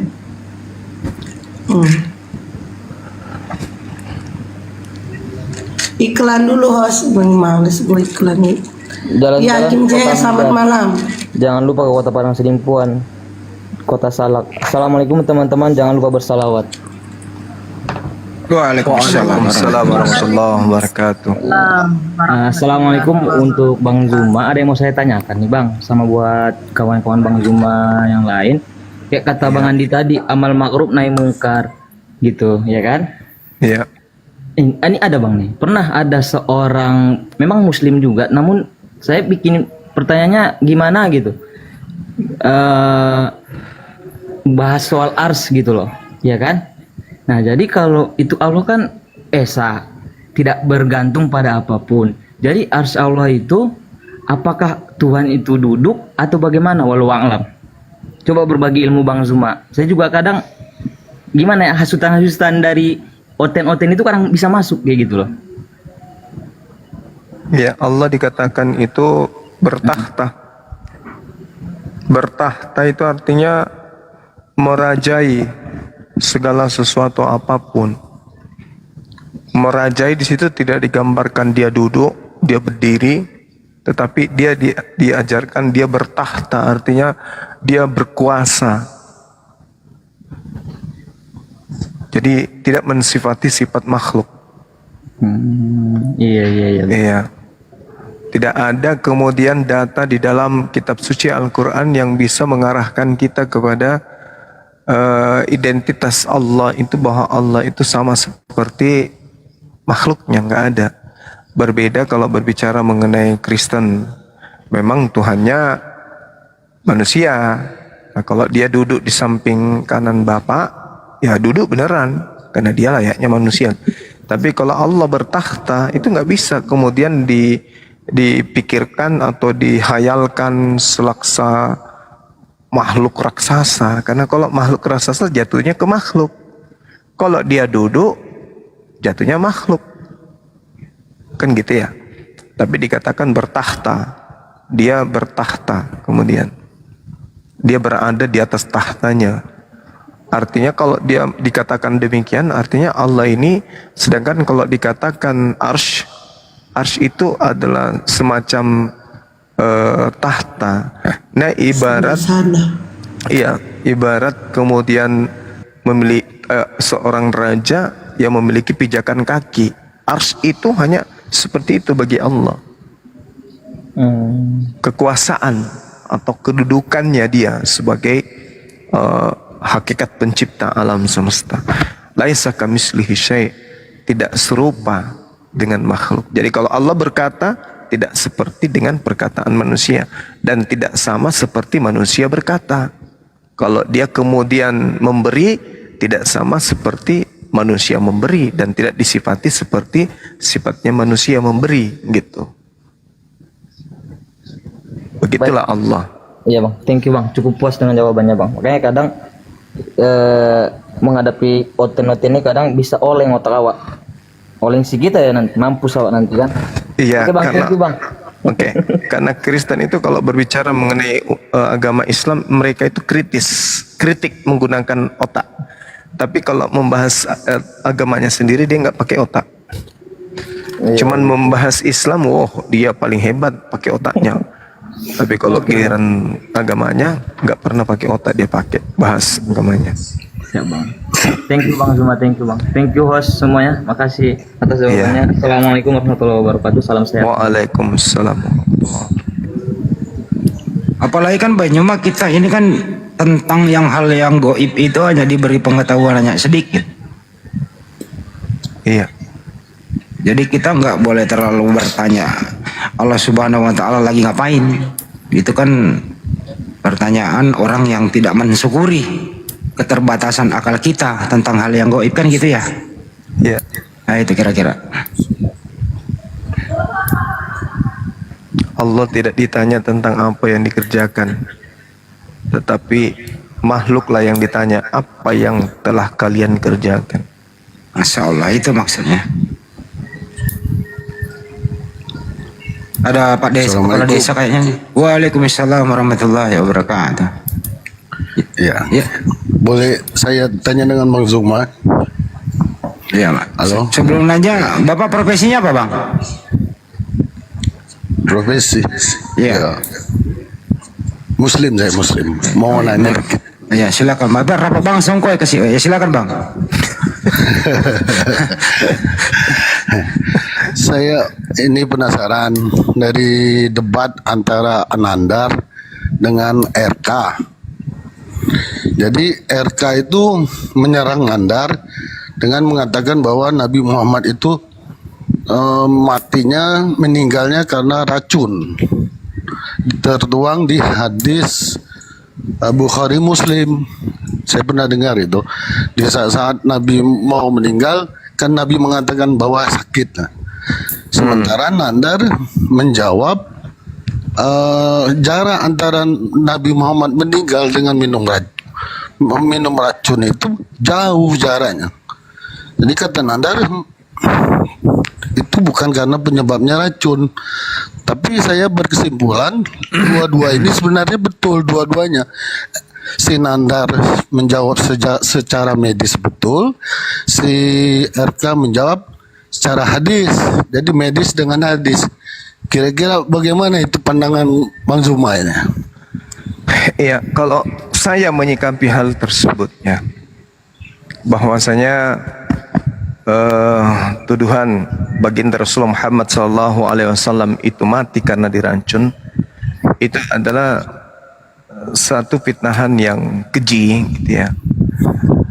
Kenapa dikatakan keji? Dari aspek histori, kapan baginda Rasulullah Muhammad SAW itu kemudian diracun? Ya, itu keadaannya 4 tahun sebelum beliau meninggal. Nah, sedangkan pada saat Rasulullah kemudian makan daging yang diracun di Khaybar ini, daging yang sudah masak ini kemudian berbicara kepada Rasulullah. Coba, tulang yang udah dimasak itu berbicara bahwa dia diracun, dia dibumbui racun, menandakan bahwa ini mujizat, bukan satu kekonyolan. Sedangkan sahabatnya yang makan mati detik itu juga. Kenapa Rasulullah tidak mati? Kenapa Rasulullah nggak mati? Ibarat kata saya ditembak tahun ini atau 4 tahun yang lalu, kemudian orang mengatakan beliau meninggal gara-gara ditembak.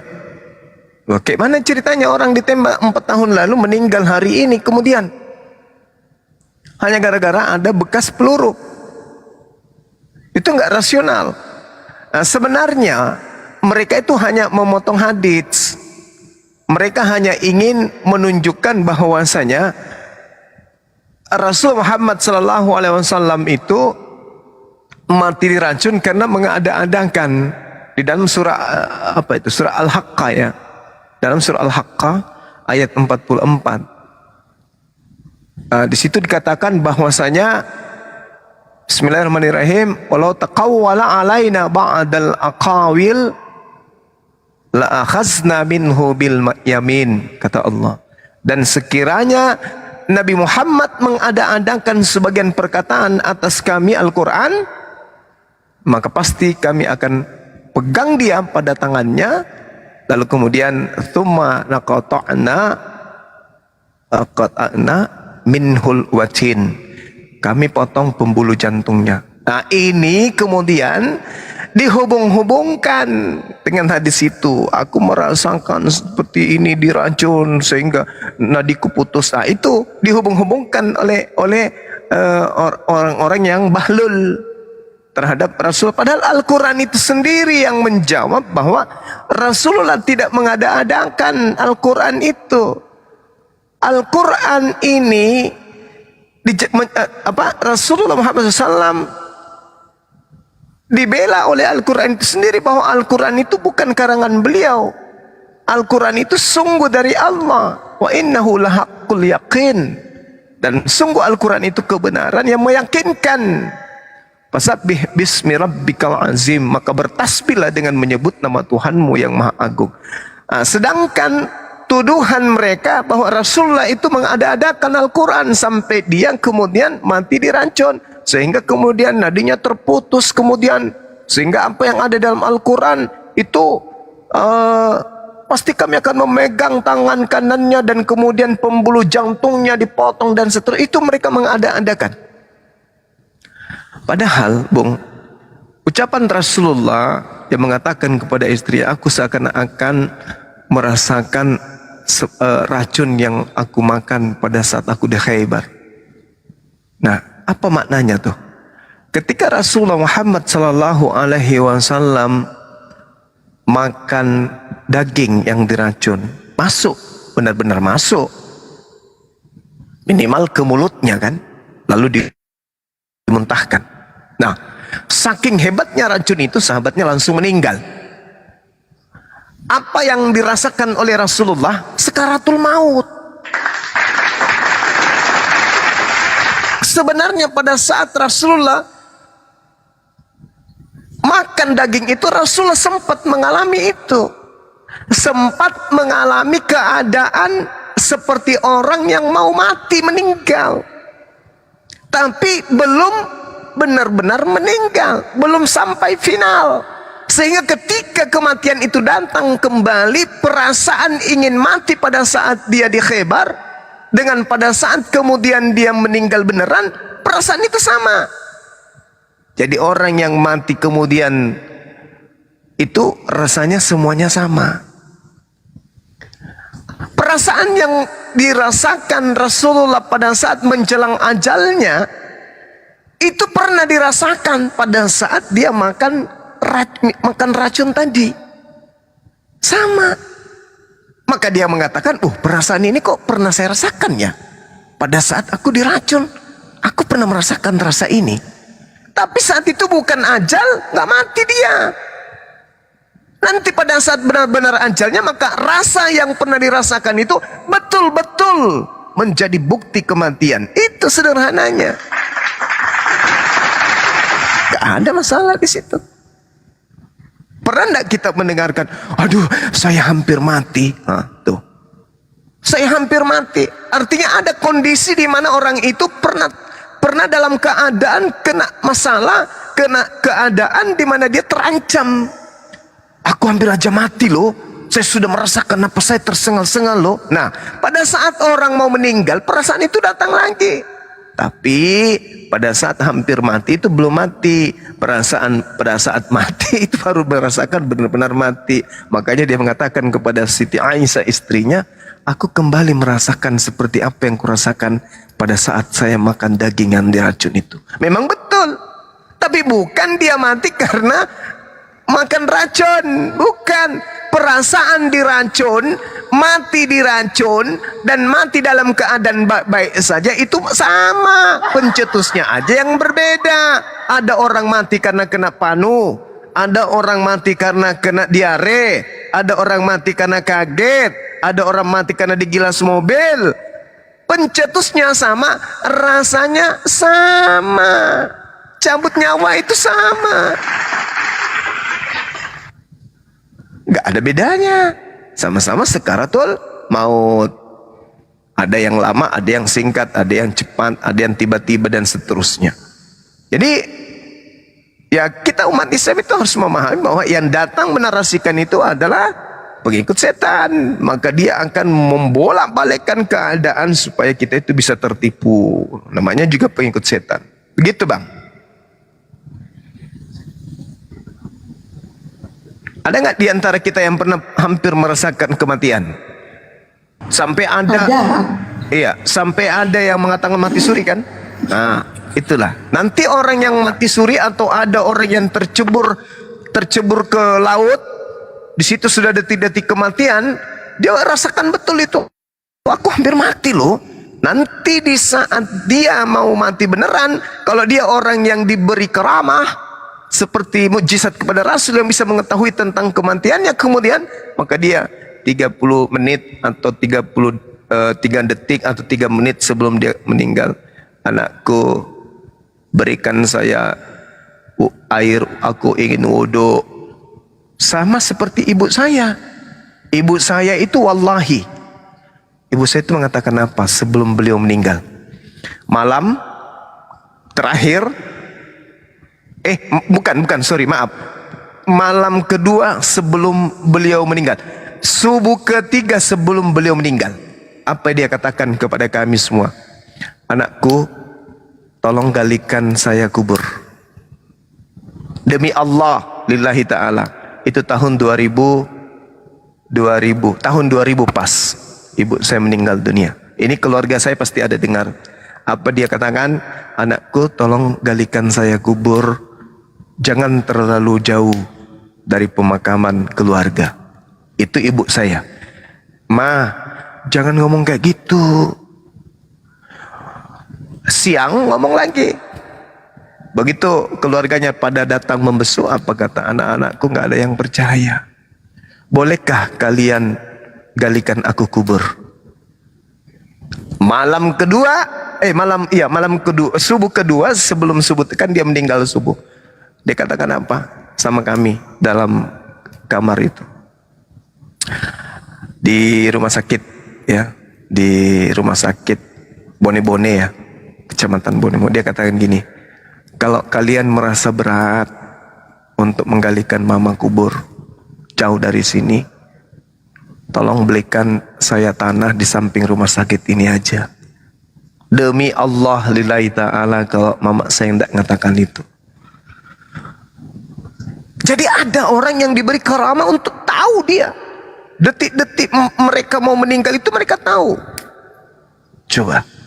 Dia ngerti. Jadi Rasulullah pada saat dia mau meninggal, dia sampaikan kepada biniknya bahwasanya saya merasakan kembali. Itu kode itu. Saya merasakan kembali rasa seperti pada saat saya diracun. Artinya perasaan ketika dia diracun itu, perasaan ingin mati itu lagi datang. Bedanya benar-benar innalillahi wa inna ilaihi rajiun. Jadi bukan berarti saya diracun gitu. Sama seperti orang kan berbeda-beda itu perasaan-perasaan, kemudian bagaimana maut itu mencari jalan. Misalnya dia ditebas di bagian dada. Pada saat itu yang merasakan ditebas itu perasaannya, dalam perasaan dia itu udah mau mati gitu. Tapi alhamdulillah tertolong. Nah, begitu dia mendekati ajal, perasaan itu datang lagi. Tapi karena dia nggak tahu kalau itu adalah ajal yang datang, dia nggak cerita. Dia nggak cerita, saya merasakan seperti sakitnya pada saat ditebas. Enggak lagi dia cerita, karena dia orang yang mungkin tidak diberikan petunjuk. Tapi Rasulullah orang yang ya tahu sendiri Rasulullah, maka dia ceritakan. Karena orang pada heran, loh kok ini mati, dia kok kagak. Malah dia tahu kalau itu racun. Padahal nggak ada yang mengajarkan, tidak ada yang menyampaikan. Bahkan sampai pada di riwayat lain wanita itu menjadi mu'alaf. Tapi karena terlanjur menghilangkan nyawa sahabat, ya mau tidak mau eksekusi juga. Seperti itu, Bung. Jadi saya rasa kalau dikatakan Rasulullah itu mati karena diracun, itu pemikiran bahlul. Seperti itu. Bang Aris Erlang, barakallahu fik. Begitu ya, Bang, ya. Boleh kita tunjuk data sedikit dengan Gurun Daku? Iya, silakan. Nah, ini ya teman-teman ya. Pembuktian bahwa Nabi Muhammad selamat dari racun wanita Yahudi ya. Perang Khaybar terjadi ketika Rasulullah diracun itu kan pada perang Khaybar ya. Terjadi pada tahun 628 Masehi atau tahun ke-7 Hijriah. Dan pada bulan Februari 609 Masehi atau Zulqa'dah 7 Hijriah. Nabi dan kaum muslimin melaksanakan Umratul Qada ya setelah diracun ini ya. Masih sehat. Setelah perang Khaybar dapat ditaklukkan, Rasulullah menikah dengan Safiyah binti Huyai bin Akhtab pada tahun yang sama. Bulan Januari 630 Masehi, Ramadan 8 Hijriah, Nabi Muhammad pun masih sehat walafiat. Beliau membuka kota Mekah dan menghancurkan semua berhala-berhala yang ada di sekitar Ka'bah.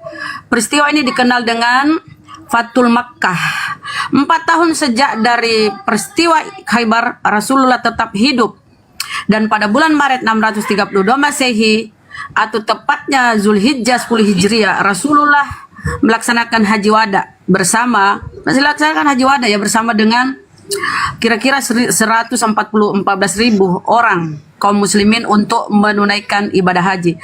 Pada bulan Mei 632 Masehi atau bulan Safar 11 Hijriah, Rasulullah menyiapkan tentara Usama untuk pergi ke negeri Syam ya, pada tanggal 7 Juni 630 Masehi atau pada hari Senin 12 Rabiul Awal bertepatan dengan hari kelahiran beliau. Nabi Muhammad SAW wafat dengan tenang untuk kembali kepada Tuhannya yang Maha Tinggi. Jadi 4 tahun. Adakah orang diracun tuh meninggal 4 tahun kemudian?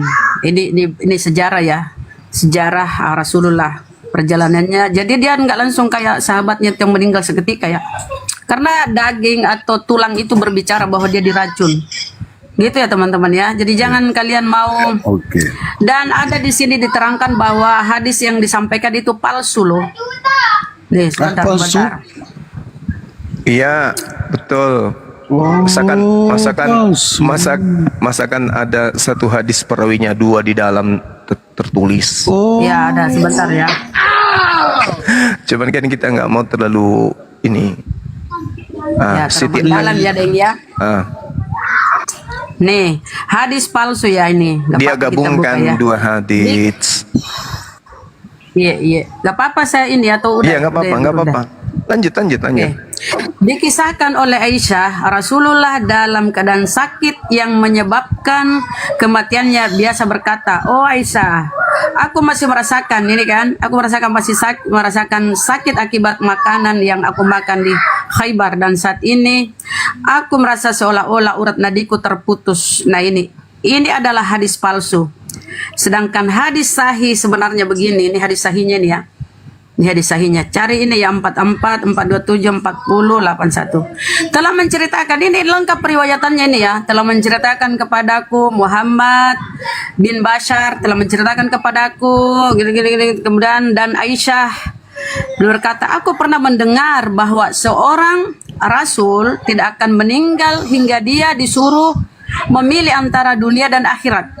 Aisyah berkata kemudian, ketika Nabi Shallallahu Alaihi Wasallam sakit yang menyebabkan kematiannya, aku mendengar beliau menuturkan dengan terputus-putus ya. Beliau bersabda, bersama orang-orang yang telah Allah beri nikmat kepada mereka, baik dari para nabi, orang-orang yang jujur, orang yang mati syahid, dan orang-orang yang syahid, dan mereka itulah sebaik-baik teman. Aisyah berkata, aku mengira pada waktu itulah beliau diberi pilihan. Kemudian ini dia teman-teman ya. Jadi jangan tertipu dengan framing oten-oten ya. Kita harus pintar. Internet ini jendela dunia, bro ya, saudaraku ya. Jadi cari. Jangan mau dibodohi oleh oten. Kita harus pandai-pandai belajar ya. Oke, Bang. Mantap. Oke, jadi, Halo, boleh saya tanya satu lagi ya? Tentang pernyataan Bang Billy. Bentar ya Bang Doni, bentar. Bang Doci, bentar. Jadi gini saya mau bilang, Abang lain kali belajar dulu, jangan membenarkan. Anda tadi mengatakan apa yang dikatakan RK benar melalui hadis. Nah Abang cari tahu dulu, jangan membenarkan oten ya. Apa yang dikatakan Nandar benar secara medis. Kata-kata Anda lain kali diperbaiki ya. Oh, jangan membenarkan pernyataan Oten sebelum Anda mempelajari dulu, itu ya. Oke, silakan.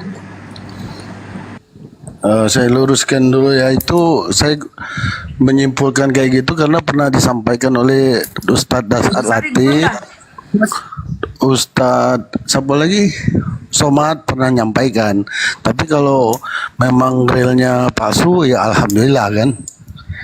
Ya, yang kedua saya mau tanya ini Bang Zuma tentang pernah Bang Billy menyatakan bahwa di akhir hayat si Paulus itu dia pernah taubat versinya Yahudi ya, bukan versinya Kristen. Kalau taubat versi Kristen pasti menyesatkan. Jadi apa betul pernyataan Abang Billy itu? Apa saya yang salah dengar? Kisah Para Rasul 21 memang dia bertaubat.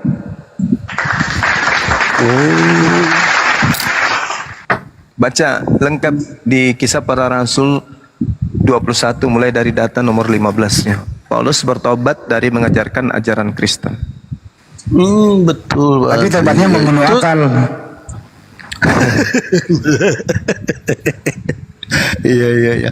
Tapi kalau seandainya Paulus itu tobat versinya Yahudi, kenapa si Kristen ini masih menggunakan ajaran si Paulus? Udah tahu pentolannya aja sudah nggak lagi menggunakan itu. Wa makaru wa makarallahu wallahu khairul makirin. Apa yang terjadi di atas muka bumi ini tidak lepas daripada izin Allah dan kehendak Allah. Jadi mereka begitu ya karena kehendak Allah. Kenapa Allah berkehendak begitu? Mungkin karena mereka tidak menggunakan akal. Coba, mana mungkin orang berakal itu bisa memahami Tuhan dibunuh oleh manusia? Nah, berakal tidak orang itu kayak gitu? Enggak. Karena percaya saja. Maka Allah tak mesesatkan kan? Yukhadi'unallaha. Mereka ingin menipu Allah. Walladzina amanu wa ma yakhda'una illa anfusahum wa ma yasrun. Dan menipu orang-orang beriman padahal mereka hanya menipu diri mereka sendiri. Contoh si Yani tadi tuh. Itu menipu dirinya tuh. Mana duluan Kristen daripada Islam, ya kan? Jelas yang kita bahas ini adalah kata Allah. Dia bawa Kristen. Kan orang tulul kayak gitu. Iya. Yalah, itu aja Bang Sumaya, 2 poin itu aja. Makasih banyak ya semuanya ya. Makasih Bang, makasih. Iya, Assalamualaikum. Waalaikumsalam warahmatullahi wabarakatuh.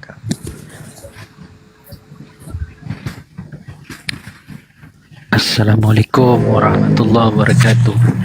Waalaikumsalam warahmatullahi wabarakatuh. Apa kabar Abang Zuma dan semua di sini? Baik, alhamdulillah, masya Allah. Saya naik di Komal ini, terima kasih sudah diundang. Saya hanya sebatas mau menyapa pasukan yang diutus mematahkan salib-salib. Allahu luar biasa. Masya Allah. Dan juga tadi sempat saya mengejar Oten yang menyamar jadi Muslim, terus dia bergabung di Komal saya itu sedang membahas tentang ketuhanan. Akhirnya dia terjebak sendiri. Bagus. Dia terjebak. Di situ ada 72 mata memandang. Ya. Alhamdulillah beliau kabur. Perempuan. Dan ada juga yang bertanya si Oten. Bertanya begini, Bang. Saya tidak sepintar Abang Zuma menguasai banyak kitab luar biasa. Alhamdulillah. Itu atas karunia Allah yang Allah berikan sama Abang Zuma. Beliau bertanya begini, Bang, itu Oten. Saya mau bertanya kalian semua di sini.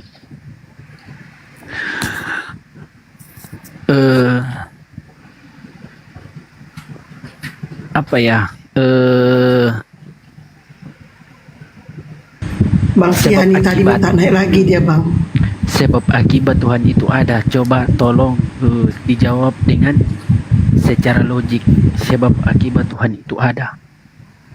Jadi saya bilang di ini, biar saya jawab ini. Dia meminta jawaban yang logis.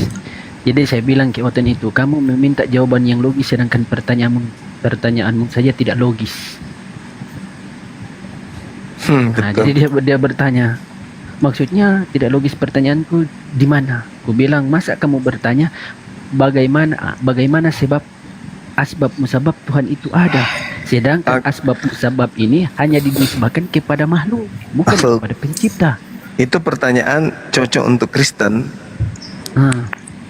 Nah gitu, katanya dia sudah debat dengan Abang Juma. Dia bawa Abang Juma. Aku udah ngomong ke Bang Juma loh, Bang, si Tiani minta naik lagi, Bang, typing dia. Biar Bang Handi. Malas Gak usah saya. naikin aja nggak apa-apa. Terima kasih semua Abang. Udah. Saya cuma mau nyapa Abang aja. Alhamdulillah, Abang sehat-sehat dan semua di sini ya. Amin. Amin. Ya, saya turun lagi, turunin aja, naikkan Oten.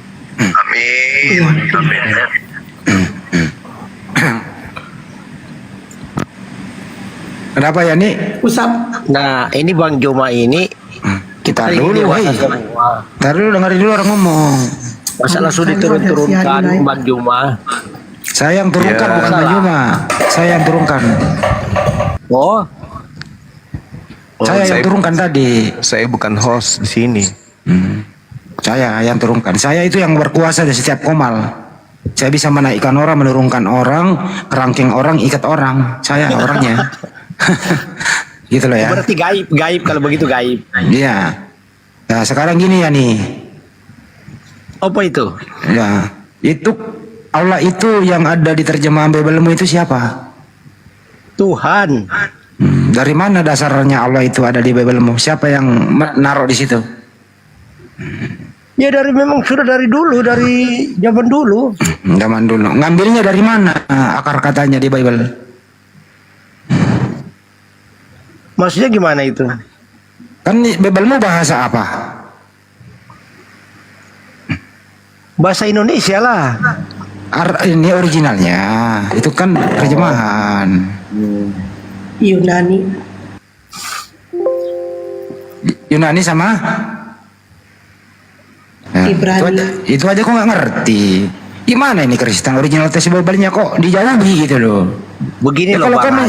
ntar dulu ya nih dengerinnya kan begini. Kalau kau menjauhi original teks Bible-mu, artinya kau tidak mencintai Bible-mu. Mencintai Kau belajar lah sedikit-sedikit. Satu kata kayak kau hafal terjemahannya gitu. Kalau menurut kamu Allah itu bahasa apa?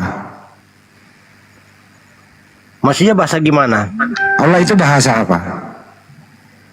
Ya memang Allah ya Tuhan, itu aja. Saya nggak nanya bahasa apa. Bahasa Indonesia. Dari mana Allah bahasa Indonesia? Bahasa Arab. Kan itu ya bahasa Indonesia. Ya yang saya tahu begitu bahasa Indonesia Bang Andi. Siapa yang ngasih tahu kau begitu? Ya saya baca begitu ya bahasa Indonesia. Apa ya? Di mana kau baca? Di Alkitab lah Bang Andi. Yang mana? Aduh, sebentar dulu. Yang mana? Yang mana?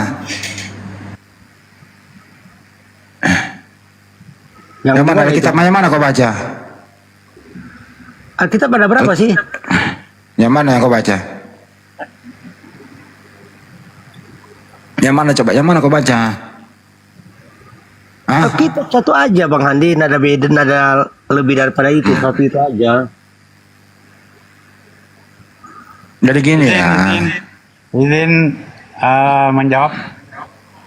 Mungkin Ini idam siapa? Allah, idham, halo. Anda Muslim apa Kristen? Muslim. Ya udah diam dulu. Oke. Kan Anda nggak ditanya. Siap. Yani Tuhan kamu namanya siapa sih Yani? Masa Tuhan ditanya kamu lagi Bang? Masa Bang iya Andi? biar jelas. Enggak. Tuhan kamu namanya siapa? Yesus lah. Yesus. Terus kenapa ada Allah lu sebut-sebut? Maksudnya? Kenapa Allah lu sebut-sebut sedangkan nama Tuhanmu Yesus? Lo memang dia sama itu Yesus sama satu Bang Andi. Dari mana dasar hukumnya? Dasar hukum gimana? Dari mana dasarnya? Yesus itu menyatu dengan Allah di mana? Siapa yang ngajarin kamu? Ya itu ajaran kami memang begitu. Ya siapa yang ngajarin? Ya kami dari Alkitab itu Bang Andi. Enggak ada. Anda. Yesus itu kan Yesus itu manusia. Betul? Apanya? Yesus itu manusia atau bukan? Dia manusia nah seperti kita, Bang Andi. Dia tidak seperti kita itu. Seperti contoh lah istri saya itu loh, siapa Esti itu loh. Yesus pernah, istrimu pernah menjadi bayi nggak? Pernah, iyalah. Iya, oke. Yesus pernah jadi bayi nggak? Ya cuma dia beda manusia. Bentar itu dulu, beda. dengerin abangmu yang ngomong, lu ikuti saya. Jangan sampai gua ada kunci dongkrak nih, dengerin. Yesus pernah jadi bayi, istrimu pernah jadi bayi, sama-sama pernah jadi bayi, betul? Betul sekali. Oke. Waktu istrimu jadi bayi, kira-kira istrimu udah bisa ke pasar sendiri nggak? Ya enggak lah Bang Andi, Enggak. bagaimana caranya? Oke, pintar. Kalau Yesus waktu bayi, kira-kira Yesus itu udah bisa ke sinagog sendiri waktu dia jadi bayi? Ya enggak bisa lah. Enggak bisa. Bedanya apa istrimu bayi dengan Yesus bayi? Bedanya apa? Bedanya kalau saya dengan Bang Handi kan hasil berhubungan gitu loh. Kayak itu karena tidak ada hubungan. Oke. Berhubungan antara suami istri pada anak gitu loh. Itu bedanya di situ. Terus kalau sudah dilahirkan, itu kan oke lah, asalnya berbeda. Nah kalau sudah dilahirkan udah di dunia ini masih ada perbedaan dengan manusia pada umumnya. Tetap beda lah Bang Handi, karena dia kan nak terlahir dari ada laki-laki. Gitu. Oke, apa keunggulan Tuhanmu waktu dia bayi? Keunggulannya apa? Ya itu dia di dunia ini cuma hanya dia aja yang begitu. Saya kasih dengerin, kan beda nih Yesus pada bayi pada umumnya. Apa keunggulan Tuhanmu waktu masih bayi? Umur 2 hari lah, apa keunggulannya? Oh dia berbeda dengan bayi-bayi yang lain. Iya, apa keunggulannya? Kalau bayi lain itu, saya dulu waktu bayi 2 hari, menurut mak saya belum bisa manjat pohon kelapa, belum bisa saya. Nah menurut kamu, Yesus waktu bayi kira-kira udah bisa langsung bisa berenang? Bagaimana? Bisa? Oh dia sudah punya kelebihan pokoknya yang ada manusia dapat begitu loh Bang Andi. Apa kira-kira keunggulannya waktu dia bayi? Ya dia sudah bisa ngapain? Yang umur 3 tahun mungkin saya enggak, bayi 2 hari dulu, 2 hari, 3 hari, seminggu lah, seminggu masih merah kulitnya gitu. Apa kira-kira keunggulannya? Pokoknya yang kita tahu punya kelebihan ya Bang Andi. Iya, apa keunggulannya, kelebihannya waktu dia berumur 5 hari lah, begitu. Nah seperti bayi-bayi yang pada umumnya begitu loh. Iya, bayi pada umumnya. Saya dulu waktu saya masih 5 hari, mak saya ngomong, aduh kamu itu belum bisa manjat kelapa, kata mak saya. Sekarang Yesus ini waktu bayi 5 hari udah bisa enggak dia langsung berenang di laut? Oh, nggak bisa lah. Udah bisa belum? Bayi. Udah bisa? Bayi. Berarti keunggulan waktu bayi itu belum ada, betul? Sudah ada. Nggak ada keunggulannya. Oke. Lanjut. Kira-kira umur 12 tahun lah, apa keunggulannya? 12 tahun. Apa itu? Apa kira-kira keunggulannya Yesus sudah umur 12 tahun lah? Apa bedanya dengan anak-anak sebayanya, seusianya? Keunggulannya di 12 tahun. Iya. Ini Tuhanmu loh. Awas lu nggak tahu Tuhanmu loh. Gua kasih lo kunci dongkrak kalau lo nggak tahu Tuhanmu 12 tahun. Gimana? Maksudnya Bang Adi gimana? Apa keunggulan Tuhanmu di usia 12 tahun?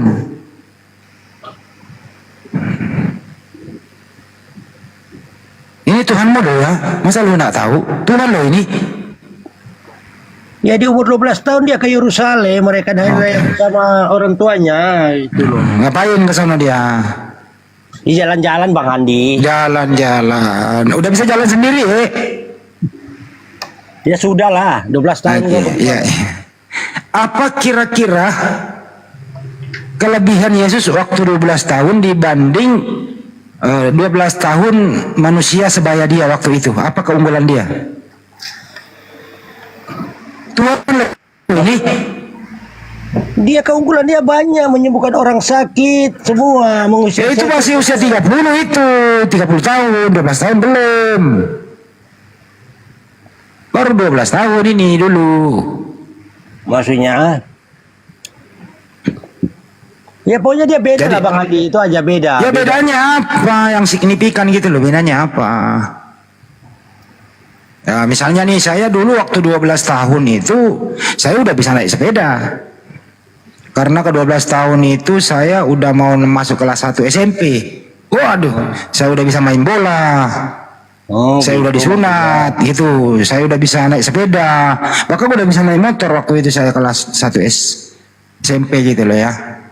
Yesus waktu 12 tahun udah sekolah belum dia tuh? Apanya? Yesus waktu 12 tahun udah sekolah belum dia tuh?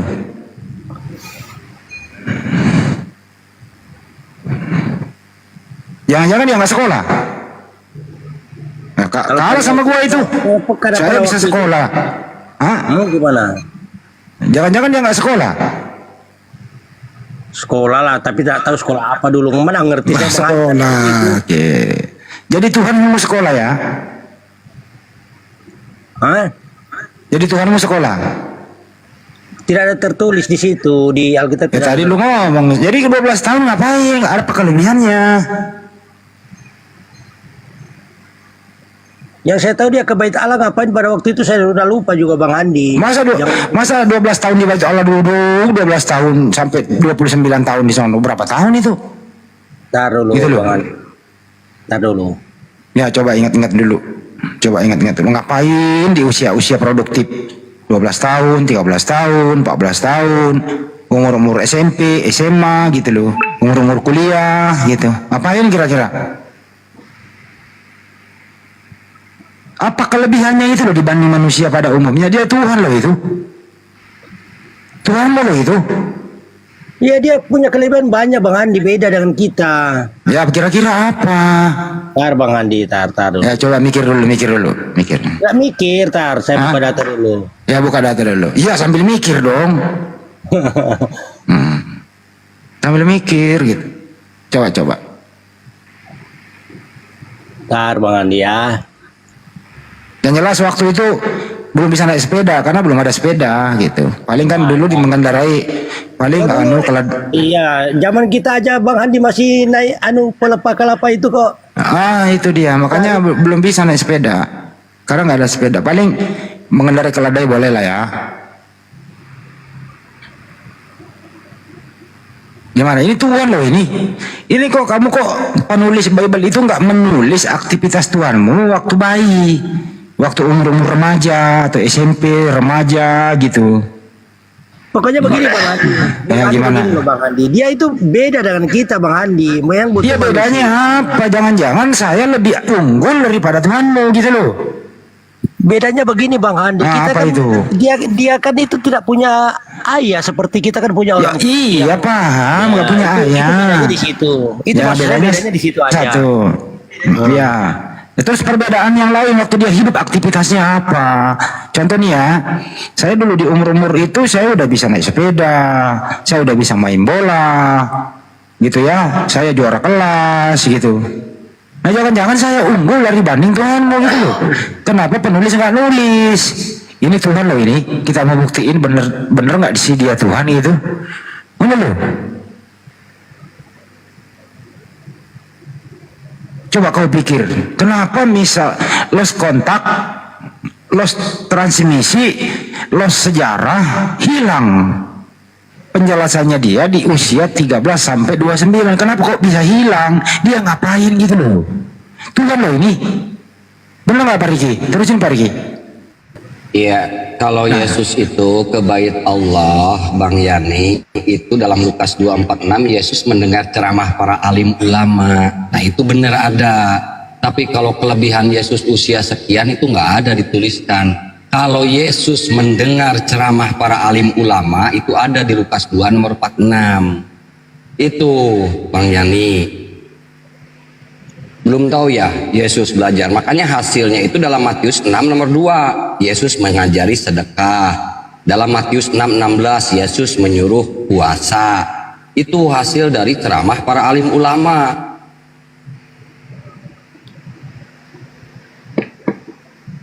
Itu kan Bang Hadi tanya, kelebihannya itu aja. Saya bilang tidak ada seperti dia di muka bumi ini, yang lahir tanpa ayah, gitu aja. Ya maksudnya itu apa kelebihannya gitu loh. Waktu dia umur-umur SMP lah.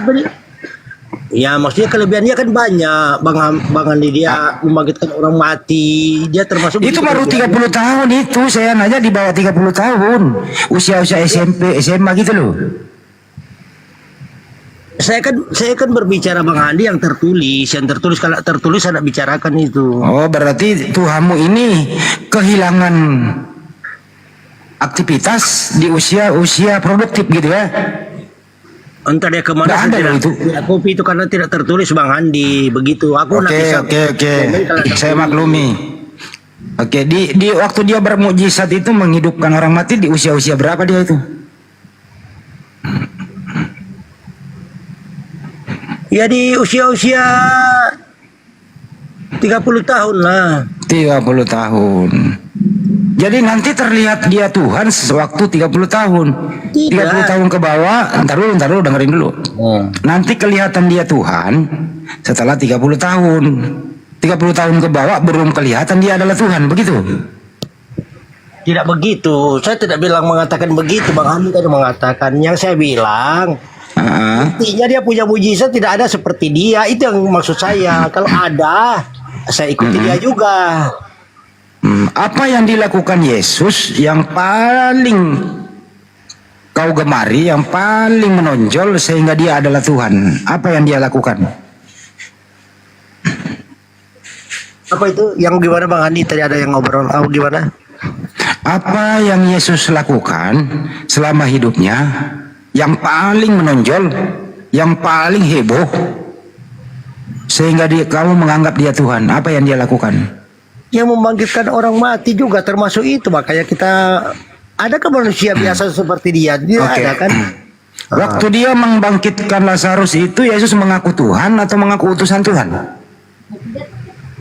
Apanya? Waktu dia membangkitkan orang mati, Yesus itu mengakui dirinya Tuhan atau mengakui dirinya utusan Tuhan?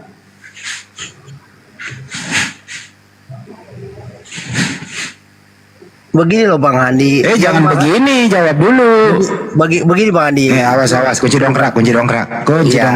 Yang Bang Handi tanya, yang Bang Handi maksudkan saya sudah paham. Intinya begini. Jangan pakai inti dulu, belum ke inti. Karena dia bisa membangkitkan orang mati. Iya, waktu dia membangkitkan orang mati, ya apa yang Yesus lakukan di situ? Apa yang keluar dari mulutnya yang tertulis di Bibelmu?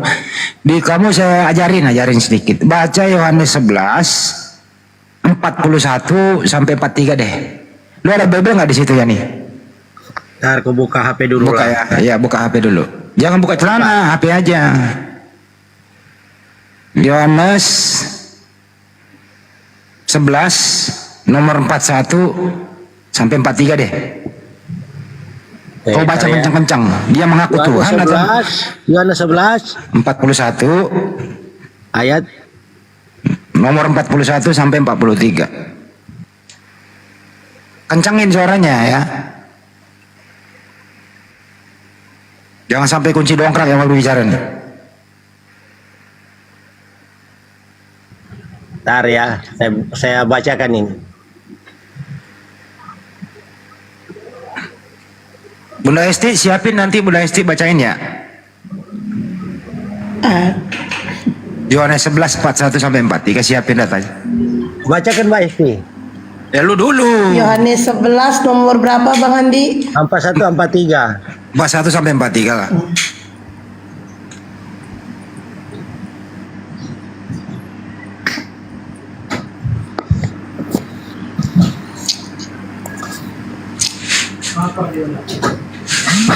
Bikinkan aku kopi dulu, kopi susu.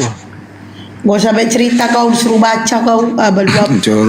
Suruh baca. Sama orang rumah, sorry aku bilang sama orang rumah tak kopi pula kau disuruh baca kopi kau bilang. Coba baca. Aku mengucap syukur. Aku Ya. Biar Apa-apa? biar Aku baik aja baca. Sudah aku bacakan.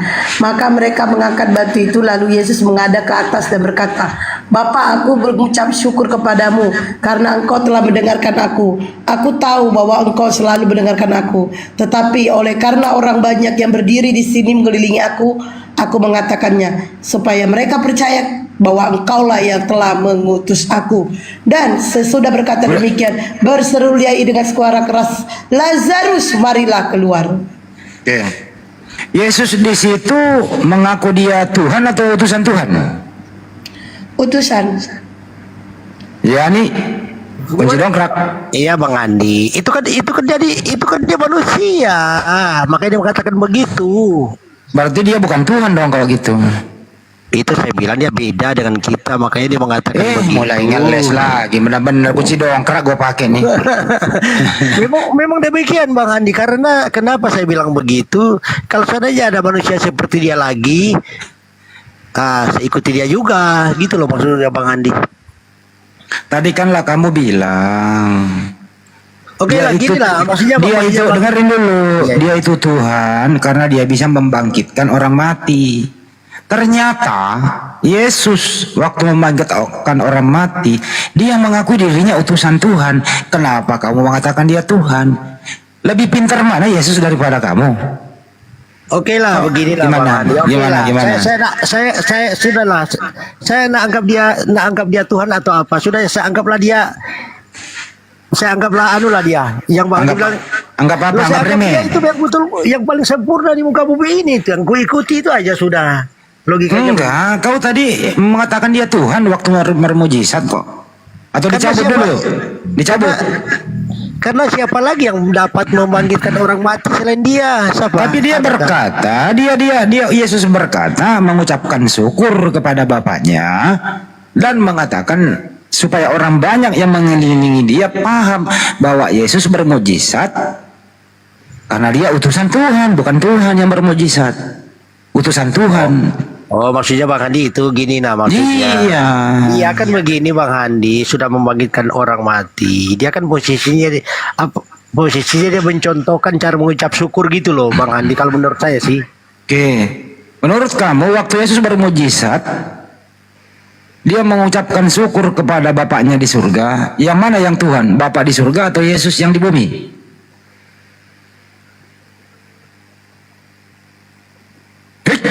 Gimana? Aku keluar ini soalnya. Yesus bermujizat menghidupkan orang mati. Terus ada Bapak di surga. Ya. Yang mana yang Tuhan? Sama, itu berdua sama. Jadi dua Tuhan. Sama berdua karena dia kan datang berdua. Jadi dua Tuhan ya. Jadi dua Tuhan ya. Dia berkomunikasi itu karena dia iya, jadi ada Tuhan satu di bumi, ada Tuhan satu di surga, betul? Begini ya. Iya. Taruh. Jadi artinya ada dua Tuhan, betul? Satu aja Bang Andi. Yang kalau satu yang mana? Kalau satu yang mana? Yang bermujizat atau yang di surga? Di surga begini, contoh lah saya di surga. Contoh lah ini saya menurut saya pandangan orang Kristen. Keluar lagi ilmu belutmu itu, jangan keluar ilmu belut. Kau berhadapan dengan saya, kau harus jujur. Lama-lama aku kasih kau pula kunci dongkrak. Yang mana yang kau tuhankan? Yang di surga kah yang namanya Bapak? Atau yang di bumi yang namanya Yesus? Yang mana yang Tuhan? Sama kalau menurut kita sama, kalau Bang Handi beda mungkin kalau menurut saya. Berarti dua-duanya Tuhan. Sama, satu aja dia, cuma karena kalau sama bagaimana Yesus di bumi lagi diperanakkan oleh Maria, Bapak di surga tidak diperanakkan oleh Maria, kan beda. Kamu kok nyamain anak orang sama Tuhan. Bang Andi kan sudah pernah saya bilang dulu yang tahun kemarin kayak itu saya bilang kalau dia turun langsung baru paroh kita tidak bisa lihat, makanya didatangkan Yesus gitu loh maksudnya.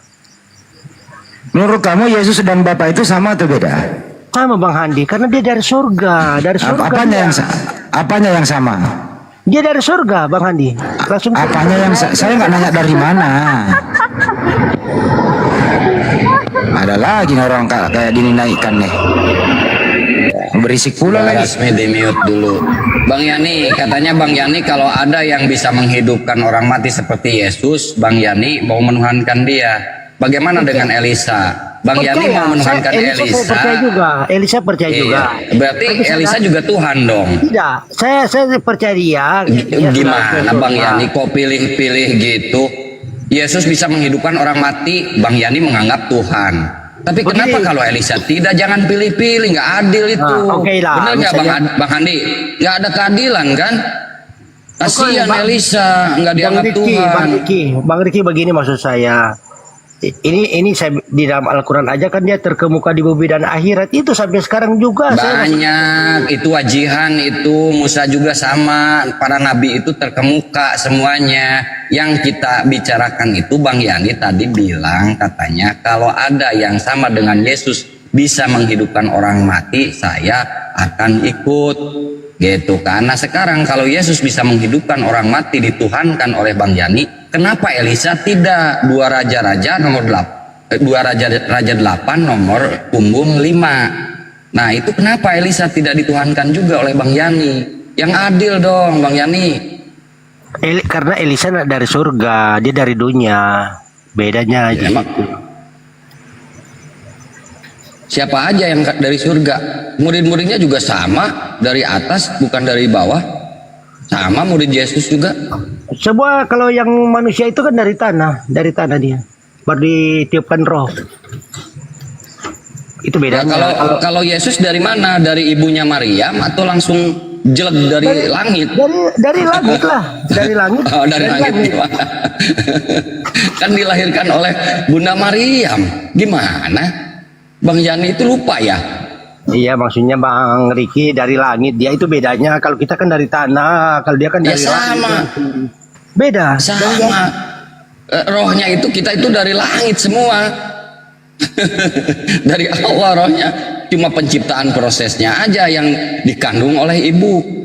Cuman Yesus itu punya keistimewaan. Dia tidak berbapak.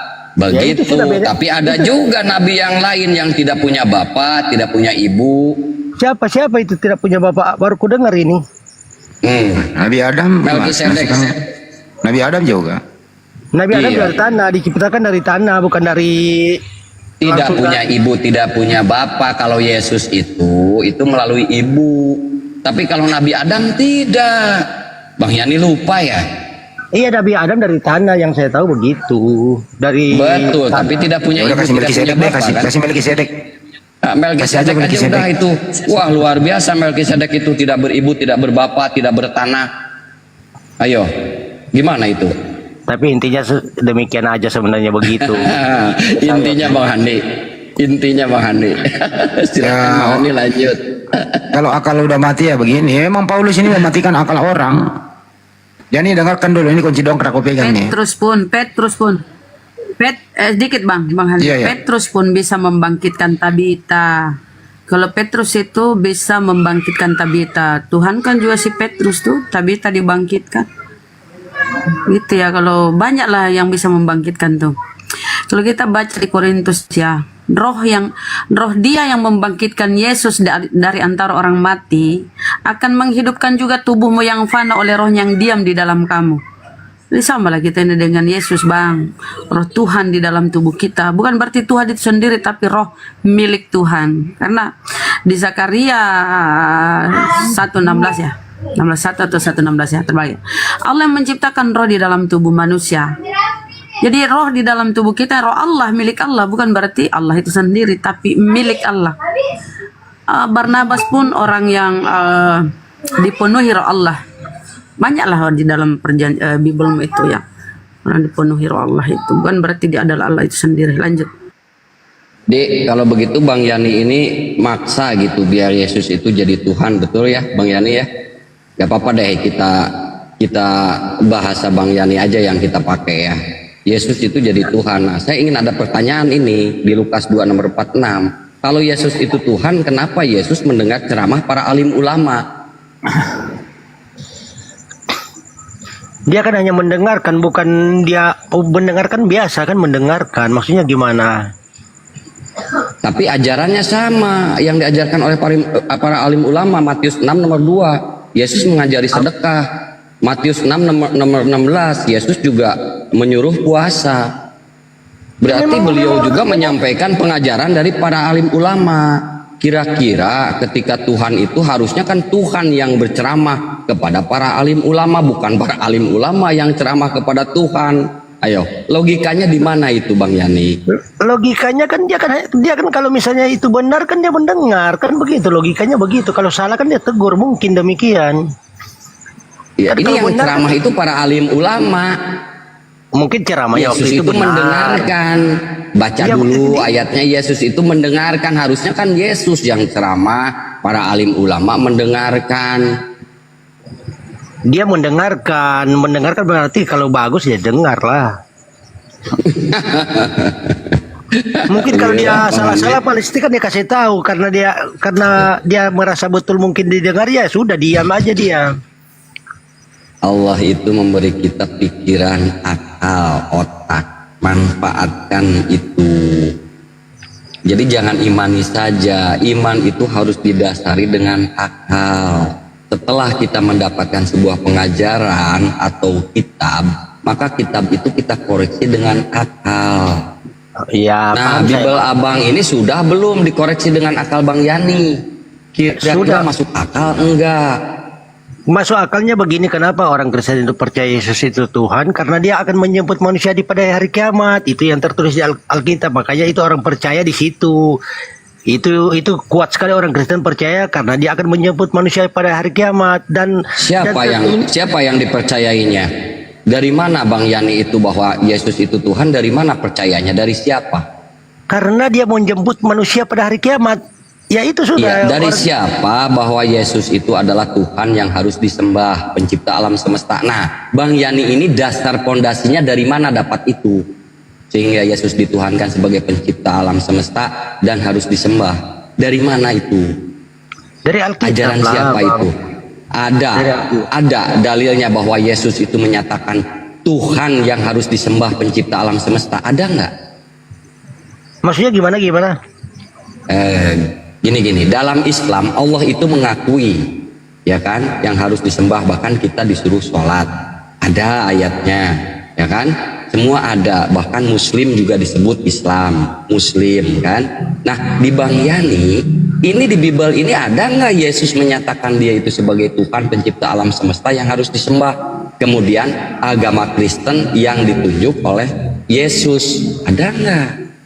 Kalau tidak ada, Bang Yani ini mengikuti siapa itu? Siapa yang mengajarkan itu? Nah, itu dulu Bang Yani yang harus dipelajari.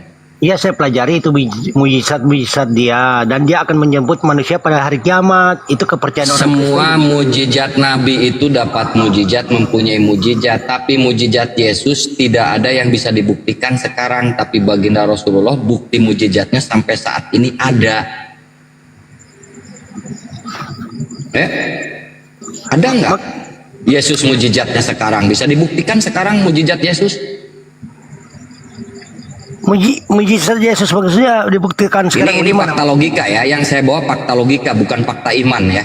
Kalau fakta iman kami mengimani bahwa Isa alaihissalam mempunyai mujizat, kami iman. Tapi fakta logika, fakta saat ini ada nggak bisa membuktikan? Yesus bisa menghidupkan orang mati. Pak Yani kan hanya iman mendengar dari cerita kitab, betul? Lo itu memang begitu sejarah iman. juga, termasuk sejarah juga. Kalau secara logika Bang Yani bisa nggak membuktikan mujizat daripada Yesus? Berbeda dengan baginda Rasulullah. Sampai saat ini mujizatnya ada, dipegang.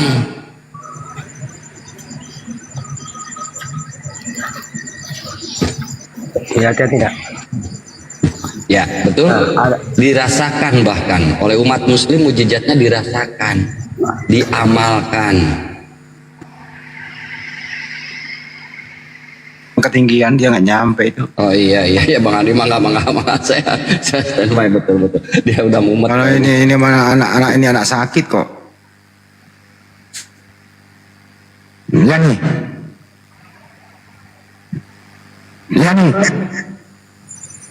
Iya Bang Handi, gimana? Yesus sekarang ada di mana? Ada di surga. Dia itu sebagai Tuhan apa sebagai utusan Tuhan?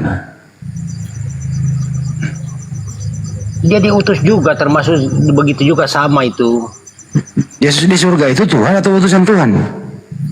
Dia Tuhan, makanya kita ikuti dia karena dia yang menyebut kita di hari kiamat, Bang Handi, gitu loh. Di surga itu ada berapa? Ada berapa Tuhan? Satu. Yang mana yang Tuhan? Bapa, Putra, Roh Kudus. Yang mana yang Tuhan di antara ketiga itu? Satu Bang Handi, itu satu tubuh, itu satu semua lah, begitulah. Yang mana yang Tuhan? Bapa, Yesus, atau Roh Kudus? Anjing mana? Pusing. Digigit anjing lu ya. Masih mau kau datang besok?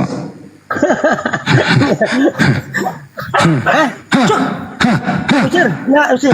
Ini cari, Pak sih sengaja nah.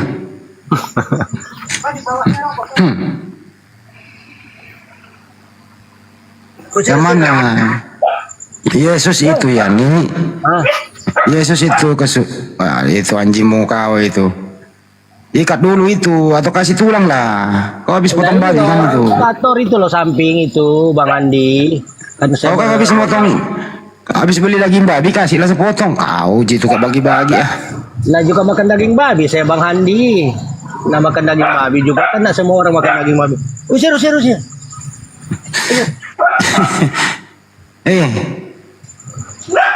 Ya udah. Siram aja. Pakai disiram di situ. Ada minyak rem nggak?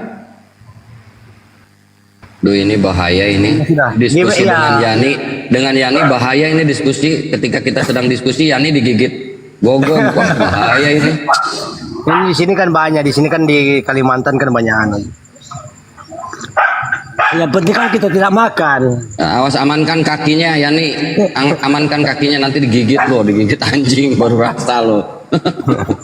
Iya. Jadi Yesus itu naik ke surga sama fisiknya atau rohnya saja? Semua naiknya semua.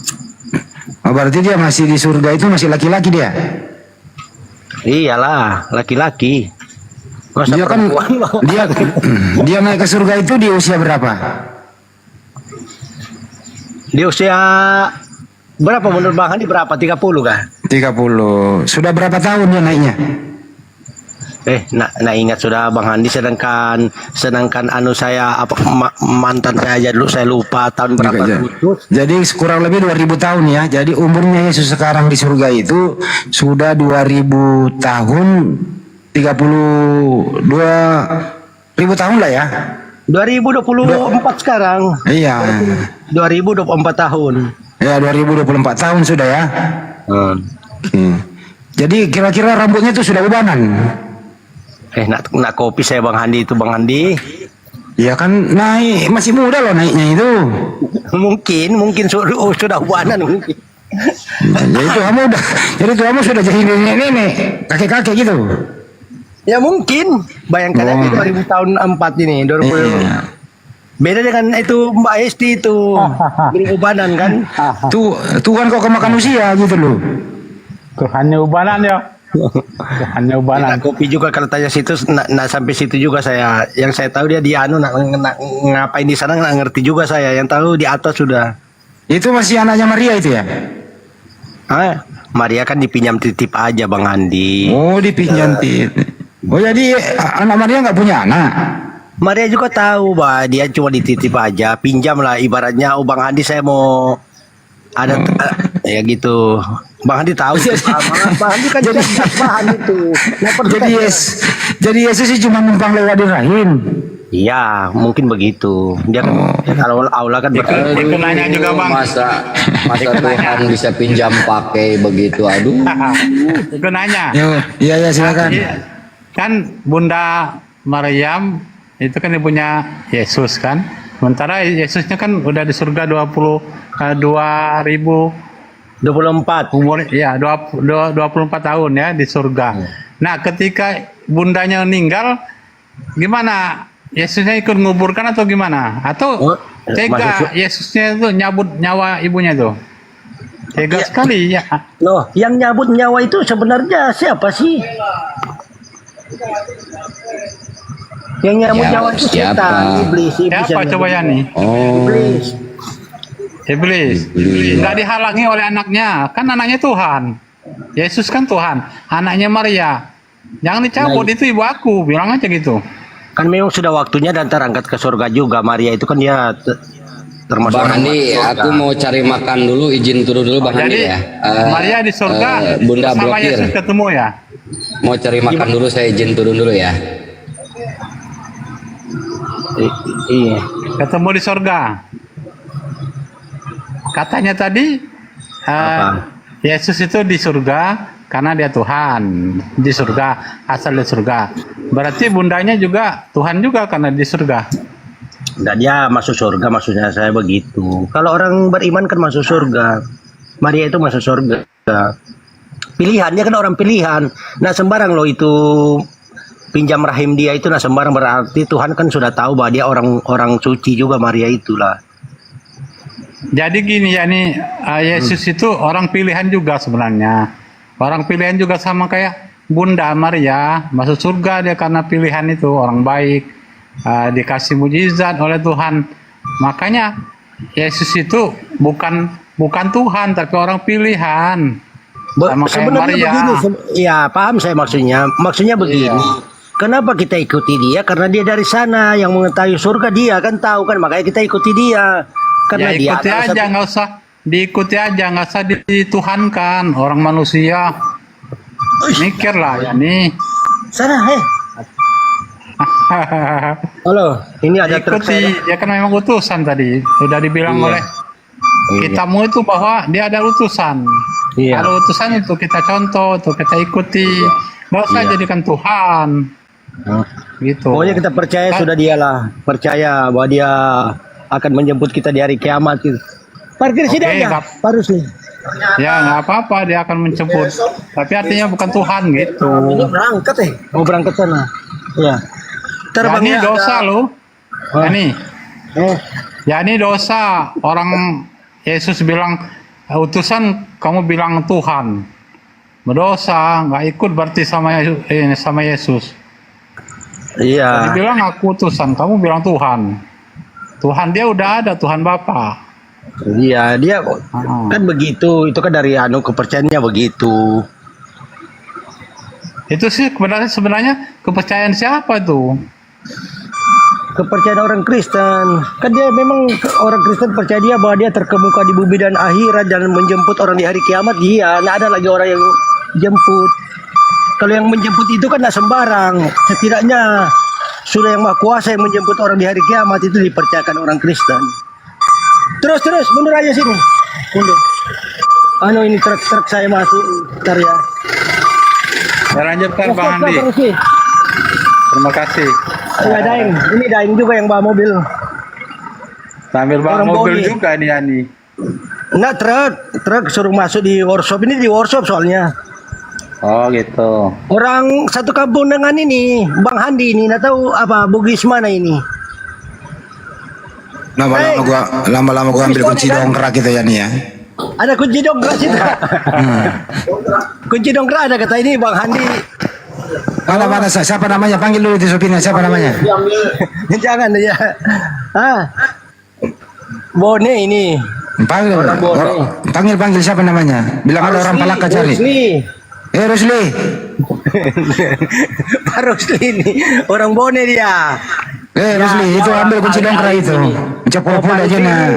Orang taat 5 waktu ini nggak bisa ngobrol begini ya Bang Andi. Mohon maaf ini petua saya ini, Daeng saya ini, jadi nggak bisa, dia nggak sembarang ngomong-ngomong gini, dia orang taat 5 waktu nggak pernah ditinggalkan ya Pak Rusli. Daeng jangan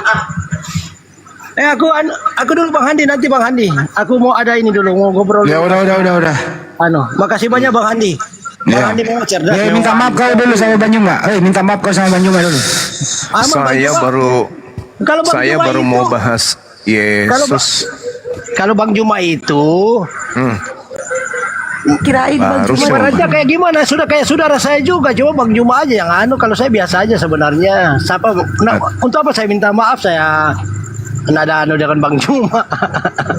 Biasa itu kalau dalam begini biasa. Kalau ketemu kan pasti kalau ketemu nak begini saya. Kalau ketemu kopi darat itu loh. Ya. Kalau saya ke Makassar kan.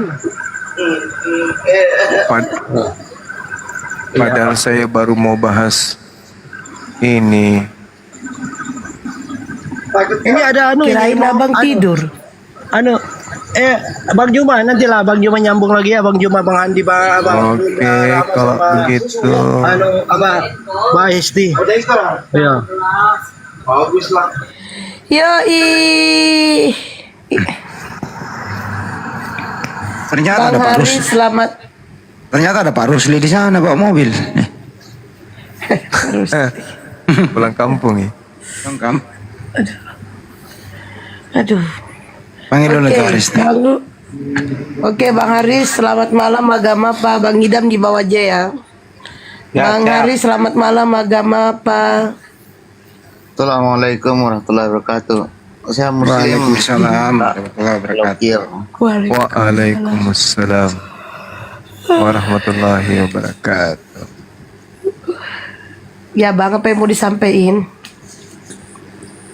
Ada sedikit Mbak blokir. Salam sama Bang Juma. Bang, mau tanya Bang nih Bang. Sebelum nanya, motor Anda itu berapa cc? Gimana? Sebelum nanya, motor Anda berapa cc itu? 250. Udah lunas belum? Belum Bang Andi. Cicilan ke berapa itu? Cicilan ke berapa ya, lupa saya. Ada udah. aja Bang. Ya, Lunas Bang. udah lunas lah, ya udah aja. Nah, intermezzo Bang, lanjut terusin. Iya, Bang Juma kan begini. Kalau lagi dia mau istirahat itu kan, tadi saya gini ngikutin dia, apa betul ini Bang Juma kalau ngopi campur masako. Terus mau saya coba, mau bunuh diri kamu katanya istri saya gitu. Loh Bang Juma itu mau campurnya sama masako katanya. Coba yuk, tak gituin. Weh jangan katanya. Saya mau coba, cangkir saya dilempar. Benar Bang, apa Bang? Lagian abang pun ngada-ngada. Ngapain pula dipraktekin? Mana ada kopi cap rumah saku? Ngada-ngada juga nih orang. Baluap. Baluap. Itu Iya, aja iya. Bang. Iya, apa itu sebagian saya juga ngerjain istri saya gitu. Tahu-taunya khawatir juga dia gitu. Iya itu aja Bang Juma, mudah-mudahan Ya, silakan Bang. semua keluarga Bang Andi, Bunda Rahma di sana. Sama Mbak Blokir turunin aja dah. Mau istirahat. Ya. Selamat malam Gun. Agama apa Gun? Selamat malam. Assalamualaikum warahmatullahi wabarakatuh. Waalaikumsalam warahmatullahi wabarakatuh.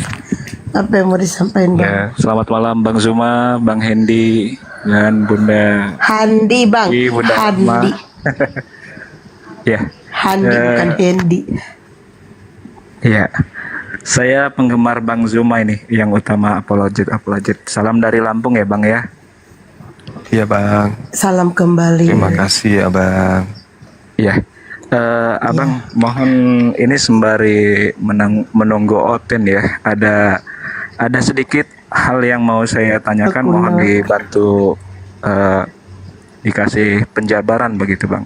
Seringkali saya dengar Oten itu kalau di komal-komal mereka membahas tentang Maryam ayat 72 Bang, ayat 71 yang dimana seseorang manusia pasti mendatangi neraka, padahal kalau saya baca terjemahan di ayat 72 di situ ada jawabannya. Jadi mereka itu selalu memframing ayat tentang Maryam di ayat ke-71. Jadi mohon di penjabaran Bang. Jadi teman-teman kita yang Islam kalau pas kebetulan masuk di Komal Kristen, jadi mereka tidak terframing gitu, juga saling mengingatkan saja sih. Ya lagian ngapain masuk ke sana bang? Udah balik dikatakan jangan masuk room oten, apalagi nggak punya ilmu. Udah bolak-balik dikatakan ngapain ramein room oten, mending ramein room muslim. Di mana ada room muslim debat, disitulah nonton. Udah bolak-balik dikatakan, aduh capek deh. Lanjut Bang Juma, silakan Bang. Kebetulan lagi scroll terus kemudian pas saya simak begitu, dia selalu memframing Maryam ayat 71 itu kalau nggak salah Pastor Jeki Sembiring di Komal TikToknya. Jeki bisa bukan dibantu. Jeki Sembiring. Jeki Sembiring. Mohon di ini Bang Zuma yang ahli apologetnya. Yang ahli. Iya, baik. Sebenarnya materi ini udah sering kali ya teman-teman kita jelaskan, tapi nggak apa-apa. Dalam surah Maryam ayat 71 itu, di situ kan yang dikatakan oleh Allah terkait dengan kata Rabb. Di dalam surah Maryam itu adanya kata Rabb di sana itu tidak dikatakan oleh Allah dengan kata ilah. Wa imminkum illa wariduha. A'udzubillahi minasyaitonirrajim. Bismillahirrahmanirrahim. Wa imminkum illa wariduha. Itu ya. Kana 'ala rabbika hatmam maqdiya. Jadi di sini kata Rabb, ketika berbicara mengenai kata Rabb, berarti itu berbicara mengenai pencipta alam semesta. Jadi bukan ilah. Dalam hal ini ilah itu kan sembahan-sembahan. Kalau Rabb itu kan artinya pencipta, benar-benar pencipta. Nah, sedangkan bahasa Indonesia itu tidak memiliki kosakata yang mampu membedakan antara kata Rabb dan kata ilah. Tidak ada bahasa Indonesia yang khusus untuk kata Rabb, dan tidak ada bahasa Indonesia yang khusus kata ilah. Semuanya atau dua-duanya diterjemahkan dengan kata Tuhan. Inilah naifnya, inilah celakanya kalau mengkritisi Al-Quran dengan menggunakan terjemahan. Nah, sedangkan kalau kita kemudian belajar tentang konteks, kata Rabb ini itu jelas muatannya adalah Tuhan bagi semuanya. Contoh Rabbus samawati wal ard, Tuhan pencipta langit dan bumi. Nah, sedangkan kalau ilah itu merujuk kepada konteks sembahan. Merujuk kepada konteks sembahan. Misalnya sembahannya orang orang Kristen, sembahannya orang Majus, sembahannya dan sembahannya. Jadi itu merujuk kepada sembahan-sembahan aliran kepercayaan. Nah, sedangkan yang dimaksud di dalam Maryam ayat 71 ini adalah cakupannya alam semesta. Berarti seluruh manusia. Gitu. Nah, untuk membantah ini kalau mereka kurang jelas, masuk aja di dalam Al-Quran surah An-Nasiyat, dimulai dari ayat berapa itu ya? Fa iza ja'atit tammatul kubra yauma yatazakkarul insanu ma sa'a wa burrisatil jahimu liman yara fa amma man tagha wa athara al hayatan dunya fa innal jahima hiyal ma'wa wa amma man khafa maqama rabbih wa nahan nafsa 'anil hawa fa innal jannata hiyal ma'wa. Itu dari ayat berapa itu? Ada yang tahu nggak? Ada yang ngerti nggak ayatnya, sahabat-sahabat? Fa idza ja'atit tammatul kubra mata'allakum wali an'amikum. Oh ya, ayat 34. Mulai dari ayat 34 itu Allah mengatakan begini. Fa idza ja'atit tammatul kubra, apabila malapetaka yaitu hari kiamat datang, yauma yatazakkarul insanu ma sa'a, yaitu pada hari ketika manusia teringat akan apa yang pernah mereka kerjakan di atas muka bumi. Wa burrisatil jahimu liman yara, dan kemudian neraka diperlihatkan dengan jelas kepada setiap orang yang melihat. Jadi neraka ini kemudian diperlihatkan oleh setiap manusia. Setiap manusia. Wa burrisatil jahimu liman yara. Setiap manusia. Kalau Kristen merasa mereka bukan manusia, ya tidak termasuk. Tapi kalau mereka masih merasa manusia, masuk. Wa burrisatil jahimu liman yara. Nah, maka katakan kepada mereka, kalau kamu mengatakan Al-Quran surah Maryam 71 itu hanya untuk umat Islam, maka bagaimana dengan ayat surah An-Nazi'at ayat 36 yang mengatakan waburrisatil jahimu liman yara, dan neraka diperlihatkan dengan jelas kepada setiap manusia yang melihat. Nah, tanya kepada mereka, kalian manusia atau bukan? Kalau kalian bukan manusia, berarti kalian tidak melihat neraka. Tapi kalau kalian manusia, kalian akan melihat neraka. Berdasarkan Al-Quranul Karim. Fa'amma man tagha, maka adapun orang yang melampaui batas, mereka yang melampaui batas ini. Wa atharal hayatad dunya, dan lebih mengutamakan kehidupan dunia. Fa innal jahima hiyal ma'wa, maka sungguh neraka lah tempat tinggalnya. Wa amma man khafa maqama rabbih wa nahan nafsa anil hawa, dan adapun orang-orang yang takut kepada kebesaran Tuhannya dan menahan diri dari keinginan hawa nafsunya, fa innal jannata hiyal ma'wa, maka sungguh surga lah tempat tinggalnya. Jadi ini dalilnya itu jelas tuh. Jadi semua mata akan melihat neraka itu. Semua mata. Kenapa demikian? Karena daripada mahsyar manusia akan berjalan. Manusia akan berjalan di Siratul Muntaha. Kemudian Siratul Mustaqim. Kemudian mereka, orang-orang ini yang diberi petunjuk pada jalan yang lurus, ya, akan kemudian berjalan. Mereka juga yang tersesat akan berjalan. Lalu kemudian mereka yang orang-orang kafir laknatullah ini akan masuk ke dalam neraka, jatuh ke bawah neraka jahanam. Nah, umat Islam juga melihat neraka itu. Maka umat Islam itu terkagum-kagum, Masya Allah. Astaghfirullah, Subhanallah, Alhamdulillah, Allahu Akbar. Jadi Allah perlihatkan. Allah perlihatkan kemudian. Tak, orang berjalan kemudian. Orang-orang yang memang khusus neraka, ya, masuk ke dalam neraka. Umat Islam pun melihat neraka itu. Makanya umat Islam takjub. Begitu sampai kepada jannah, maka kenikmatan surga itu Masya Allah luar biasa.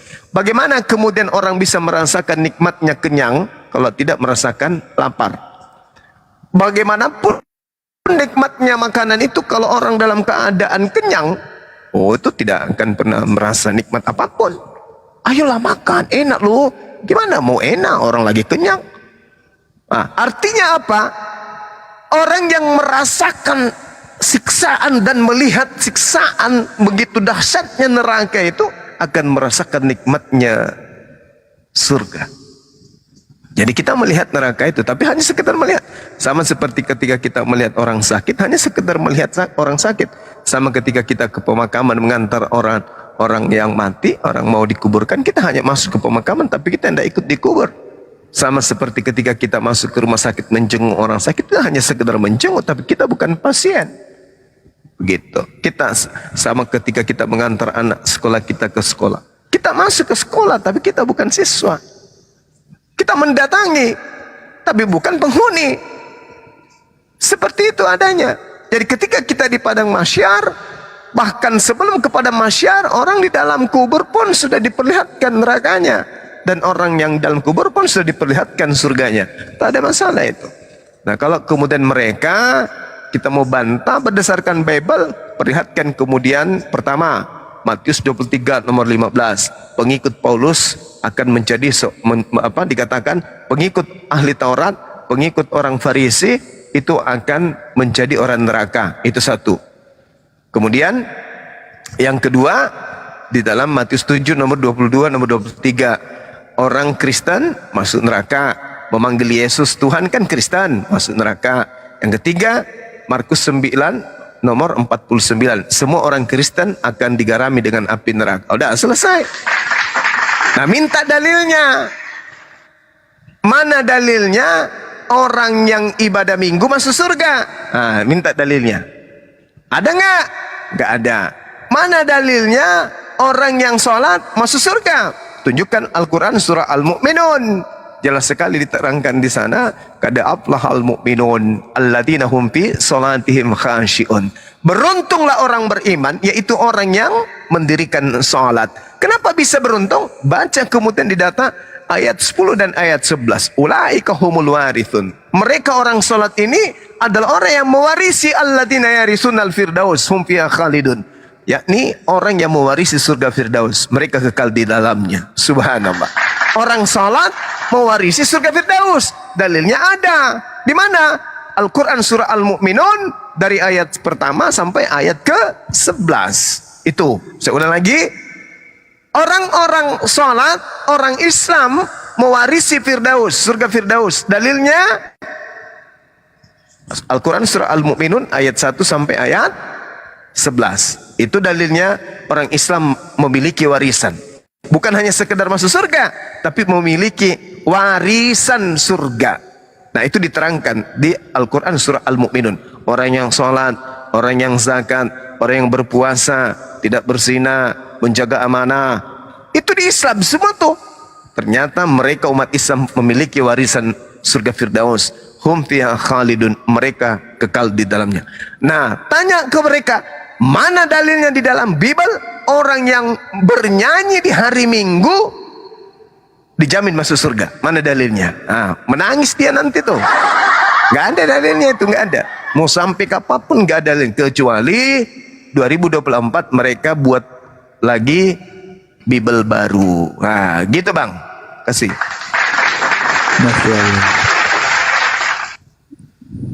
Enak apa namanya? Mendengarkan penjelasan Bang Zuma ini membuat hati Adam teringat akan akhirat ya, Masya Allah.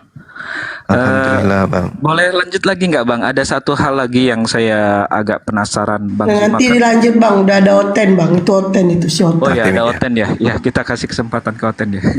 Oke. Kenapa Otang? Mau curhat dong? Otang. Oteng, mati mija. Oteng. Otang. Kok jadi berhala kau? Otang. 92. Mati mija. Mati mija itu apa sih? Mati mija. Mati mija. Oteng. Oteng. Otang. Mati mija. Mati meja itu apa Bang? Meja kan benda mati, memang mati. Oh, mati meja. Ya memang ini benda mati. Apa Hotang? Ngomonglah. Otang. Astagfirullahaladzim.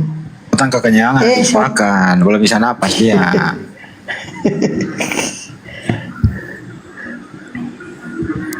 Halo Kak. Kenapa? Gimana Tang? Udah bayar utang? Enggak, baru lihat Bang Juma di surga, makanya baru bisa ngomong. Nggak Tang? Baru lihat Bang Juma di surga.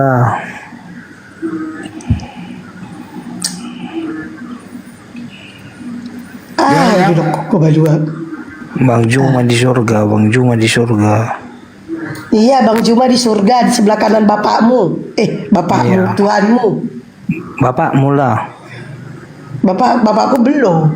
Kan ada ayatnya tuh sebelah kanan bapak. Kalau gitu lu cuci kaki, rendam kakinya Bang Juma baru lu minum hasil rendamannya. Biar bersama diampuni. Ya besok itu. Nah, kau pun ngikut lah kau, cium lah kakinya.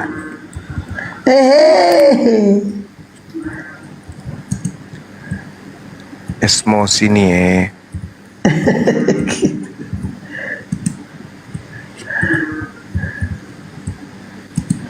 Ya kan? Tiba-tiba jadi beralam. Apa lagi? Lanjut. Kok naik ke atas ngapain baru ada lagi?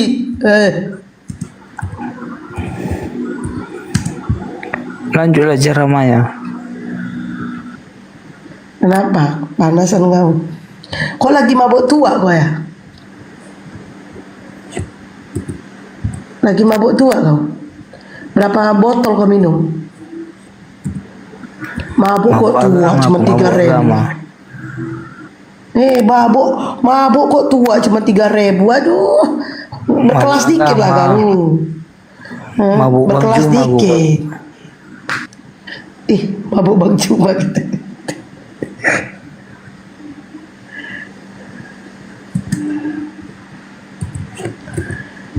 Udah gitu aja. Jangan naik ke Oten. Oten jangan naik ke Oten.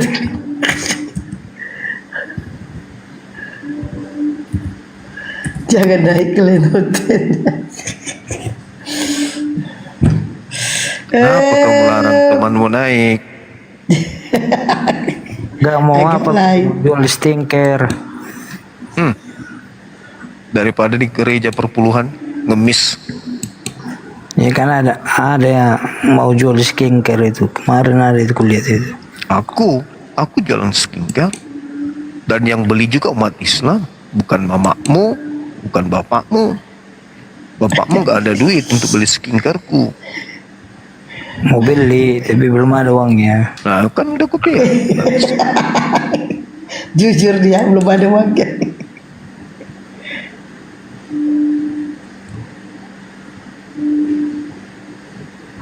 Ceramah lagi bang, biar aku dengar lagi bang. Bang Handi lah itu yang ceramah. Saya kalau ceramah sambil bawa dongkrak sama kunci-kuncinya. Biar sadar Oten, biar sadar kalian Oten. Oten tidak akan mungkin sadar. Selama Oten tidak tahu siapa yang datang kepada Paulus mengaku Yesus, selama itu juga Oten tidak akan sadar. Iyalah, perjanjian lama nggak percaya, perjanjian baru Paulus.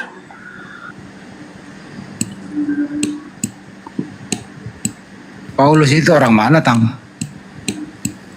Samping rumah abang bang. Hah?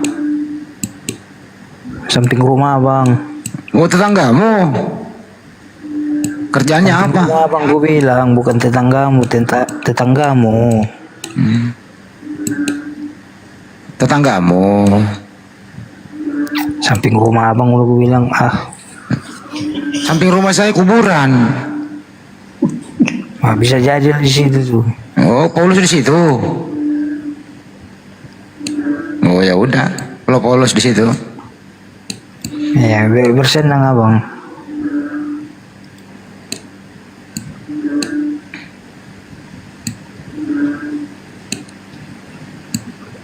Give itu Bang Jum itu sedikit kali itu yang masih 1.000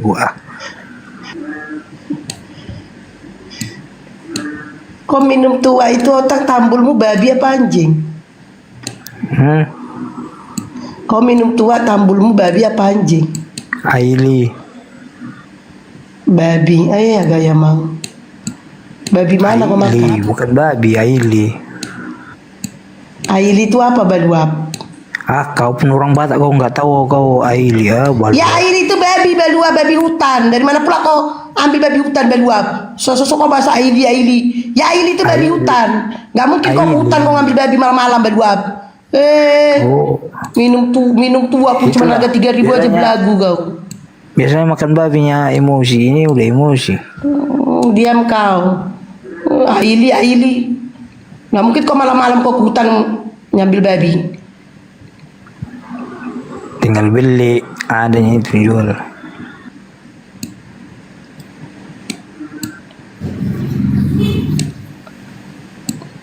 Jadi udah mabuk berapa botol kau?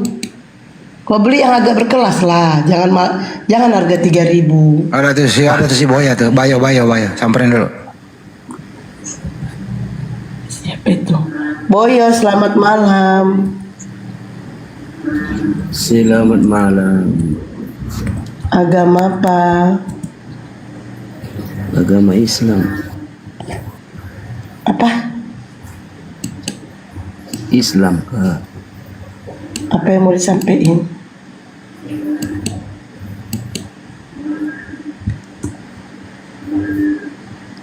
Mau nanya. Apa yang mau disampaikan?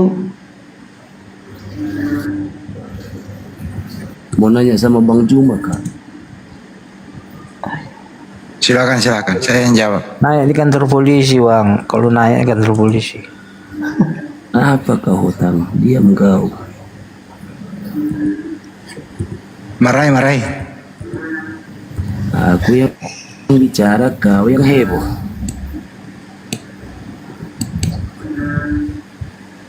Bang Juma. Ya bang. Mau nanya bang. Kenapa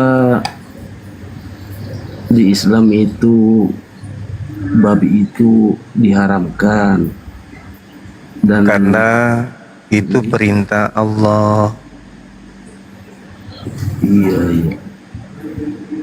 Kenapa orang Kristen ini sudah dilarang masih dimakan itu bang? Kenapa itu bang?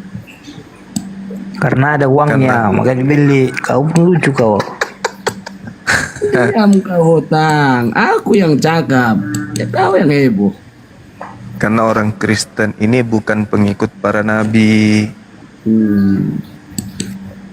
Beliau Kristen ini pengikut makhluk yang datang kepada Paulus yang ngaku Yesus. Kau pun ndak uang diminta beli babi, keberatan kau Gitu. Bukan. Bang Aris, thank you Bang Aris. Gimana? Kalau yang kami makan itu kambing. Kalau kami disebut kambing gitu tak marah kami. Kalau kau disebut kau makan marah kau kan? Hutang. Jangan dibikin naik emosinya hutang. Ya, nanti ngamuk dia di sini. Iya.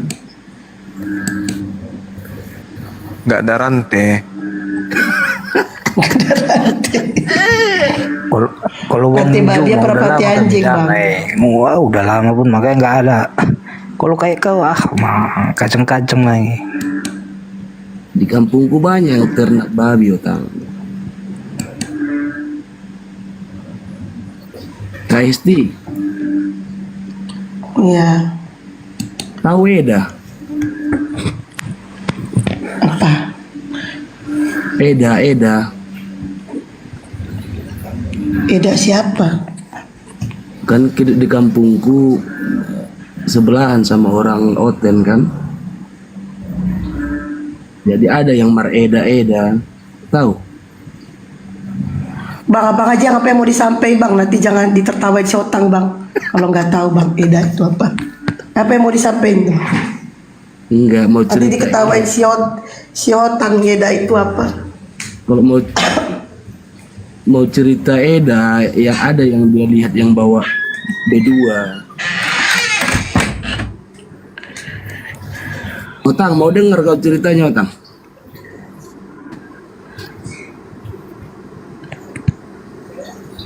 Ya udah nggak ada lagi mau disampaikan Bang Bayu, di bawah aja ya. Udah ya.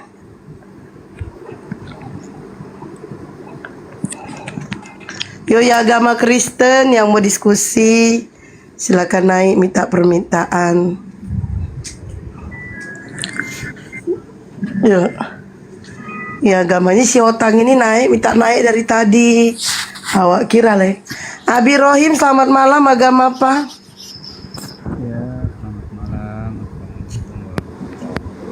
Abi Rohim. Oh udah di bawah aja bang, kalau nggak bersuara. Nunggu anda nyam. Udah nih, udah tuh. Bunda. Oke. Lauren, selamat malam. Apa tema malam ini? Malam. Itu ID apa temanya? Aili tadi, saya kan tinggal di Dalu-Dalu. Itu kawan-kawan muslim dibabat juga itu Aili. Oh iya. Bang, bisa dimatiin nggak suara musik, Bang? Bang, suara musik. Suara Maret. Nanti kan dulu. Saya bilang Oh, sarupa do hamu dah dua dah ba. Si otang di kedai tua lagi mabuk. Rope ho. Mabuk musa di kedai tua. Amak tahe. Langsung ada udah karejo muna merlapo-lapo hamuna. Saya bilang kan, kenapa dimakan itu babi itu? Ku bilang, mana babi nih Pak? Nggak ada datanya bro, datanya. Udah apa tema malam ini? Nggak say be. Tema malam ini. Apa tema malam ini? Apa tema malam ini Baluap? Oh, mau tanya dulu baru ini aku baca di media. Baluap. Di Tajikistan, Uzbekistan, itu sekarang udah pada dilarang, padahal negara muslim dia itu. Hidro kuku Baluap. Udah dilarang pula sama negaranya berhijab, berjenggot, katanya bikin susah negaranya katanya. Udah temanya gini aja Bang Lauren, tema kita malam ini Tuhan Bang Lauren Nete ya. Itu tema kita malam ini. Silakan sama Bang Juma ya. Tema malam ini Tuhan Anda Nete, itu temanya. Oke Bang Lauren, silakan. Juma KW enggak lah, yang aslinya lah. Juma KW Baluap Bang, Juma KW katanya kok Bang. Bang, parah ini Bang. Jumat KW katanya. Sejak kapan di room gua ada Jumat KW? Astagfirullahaladzim. Alah, suaranya enggak, juga. Pak Loren. Pak Loren yang ganteng dan baik hati. Malam ini temanya Tuhan Pak Loren Nete. Oke? Itu tema kita malam ini. Silakan. Iya ya. Oke. Jangan, kalau ayat-ayat dibahas kurang pas lah, aplikasinya aja. Kok bahas kurang pas. Pokoknya itu seru dong. Ya. Iya lagi kalau Juma kawinnya gimana mau kita? Ini Juma KW Bang. Ajar Bang. Aku di sini Bang Loren. Suaranya tahu betul saya. Iya, saya semua. Iya kawinnya kan gitu loh Bang. Aku aslinya Bang. Juma asli. kurang ngebas suaramu. On cam Bang. Aku di sini abangku Lauren. Aku sering ikut komalnya Juma, jadi tahu betul suaranya. Pasti malam ini urat asamnya abang kambuh kan? Iya kan Bang? Gitu, Bang? Masa kita mau diskusi sama yang kawinnya? Ini on cam Bang, buktiin Bang. Kurang suaranya itu yang bikin. Loren, lo jangan samakan Banyu dengan Tuhan. Kalau Tuhanmu Tuhan KW. Pak Lauren mah. Aku ini Bang, tengoklah aku Nggak bisa logat-logatnya juga nggak pas. Saya pengikut Juma lo. Itu daun cam itu Bang Juma, daun cam. Daun cam itu ha. Iyanya aku ini ha. Pakai baju baru aku. Oh iya. Iya Bang. Jangan apa tetehnya. Ayo Bang, kita diskusi ya. Jangan bilang aku KW Bang. Aku masih di sini. Iya. Kok beda suaranya? Baru sakit kali. Habis makan nyenyek. Apa nyenyek? Kalau makan ini apa bisa nyenyek? bagus. Ayo buka topik yuk, buka topik Pak Loren, apa kira-kira mau dibahas? Kalau kita nanti main di ayat-ayat Bang, pasti semuanya akan ribut gitu loh. Ya, jangan ribut lah. Jangan main di ayat. Masing-masing akan apalagi di bawah ayat per ayat kita juga paham. Jadi nggak ada yang nyambung nanti. Cuman saya mau berpikir ke keadaan yang real sekarang aja. Misal aku buka-buka di Google, kenapa ya negara paling bahagia nggak ada negara Muslim ya gitu? 1 sampai 10. Saya lihat negara paling maju di dunia 1 sampai 10 nggak ada juga negara Muslim. Kemudian yang terakhir ini di Tajikistan, Uzbekistan, dan negara 100% Muslim loh. Tapi Kenapa pula ini diundang-undangkan didenda kalau berjenggot dan berhijab? Kenapa itu Pak? Apa yang Apa lagi nih, Bang? kalau Kenapa nggak pindah negara? Kalau Ren, kenapa nggak pindah negara aja? Enggak, kalau saya sih maju tempat kami di daerah sini karena mayoritas Kristen. Di mana itu, Bang? Tarutung. Tarutung itu APBD-nya berapa? APBD-nya? Iya, tapi kita kalau di kita, kalau di Tarutung Tapanuli itu tingkat ke mungkin ya. Iya, APBD-nya berapa? Anggaran pendapatan belanja daerahnya berapa? Nggak terlalu tinggi sih memang. Tapi Nggak terlalu tinggi ya, miskin ada aja lo. Nggak ngerti masalah begitu lu mau bahas. Udah yang mudah-mudah aja lah. Itu yang mudah, contohnya abang googling negara paling bahagia di dunia. Nggak usah ngomongin negara orang lain, kita negara Indonesia aja. Kalau negara yang paling bahagia itu ya pasti negara Kristen lah. Paling itu. bahagia, paling semuanya. Pokoknya Paling Kristen, Kristen ya, anggaplah Kristen paling maju. Kenapa orang Kristen itu maju? Karena mereka meninggalkan Bible. Bukan, karena berpikirnya itu keren. karena nggak mikirin Tuhannya, nggak perlu dibela. Kita nggak perlu FPI, nggak perlu HTI, pembela Islam kita. Iya, nggak perlu dibela karena Tuhannya sendiri dibunuhnya sendiri. Gimana mau membela Tuhan, orang Tuhannya dibunuhnya sendiri? Gimana ceritanya itu, Bang? Tuhannya dibunuh sendiri. Kayak mana mau dibela Tuhannya? Jadi kalau orang Kristen kan surga ya memang dituju dengan cara bersikap, berbicara, bertoleransi.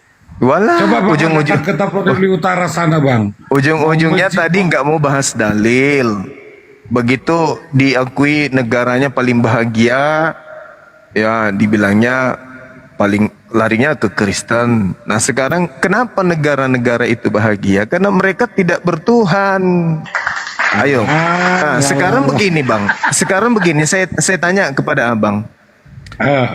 Kenapa di dalam rumah ibadah Abang itu kemudian tidak ada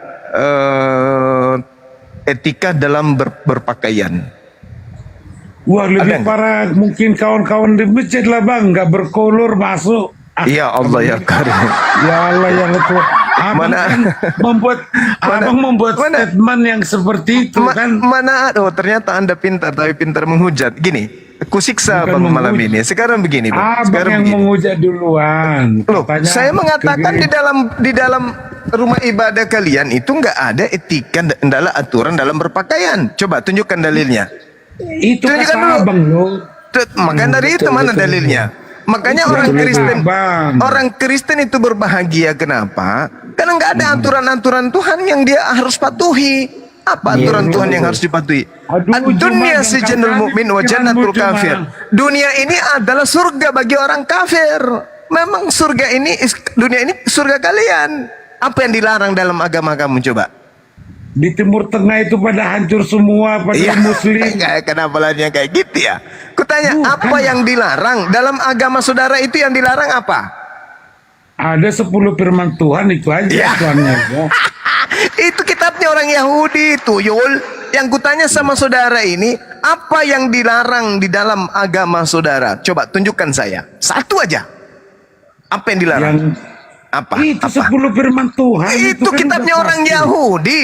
Di dalam agama Kristen ku bilang itu kitabnya Yahudi, agama Kristen berbeda. Tunjuk satu larangan dalam Kristen haram. Coba. Haram ini, haram itu, haram ini. Mana? Tunjukkan. Satu aja. Ayo. Makanan Mampus. semua boleh Kusiksa dimakan abangku sepanjang- ini. Kusiksa abangku ini malam. Tunjukkan satu ayat di dalam Bible Perjanjian Baru milik Oten yang perintahnya haram. Mana coba? Gimana nggak bahagia? Nggak ada perintah haramnya. Ayo, mana perintah haram? Mana, Bang? Aku bilang udah kusiksa nanti abang ini. Aku udah ngantuk-ngantuk, abang cari gara-gara. Tunjukkan di mana di Bible ada perintah haram. Nah, jangan kau minum khamar karena haram itu bagimu. Jangan engkau berzina karena haram bagimu. Tunjukkan di mana ada dalilnya. Ayo, tak ada. Mana? Gimana enggak bahagia? Dunia ini adalah surganya. Ayo, aki ama aki bisa ingawing kan ingaleja. Kayak mana mau tidak bahagia? Ayo, makan di kalinya itu dibalat itu langsung ada nih sama perempuan. Nggak bahagia. Beberapa kali dah. Bayangkan kalau ngomong apa sih Bang Juma? Bayangkan kalau Indonesia ini mayoritas kalian, bahagia sekali semua orang. Semuanya pesta terus. Ada lagi habisnya pesta. Ayo oplosan balok tua semuanya. Pokoknya nggak ada tidak bahagia. Dunia adalah surga. Gimana? Dunia si jenul mukmin. Jannatul kafir. Dunia ini adalah surga bagi orang-orang Kristen. Ayo.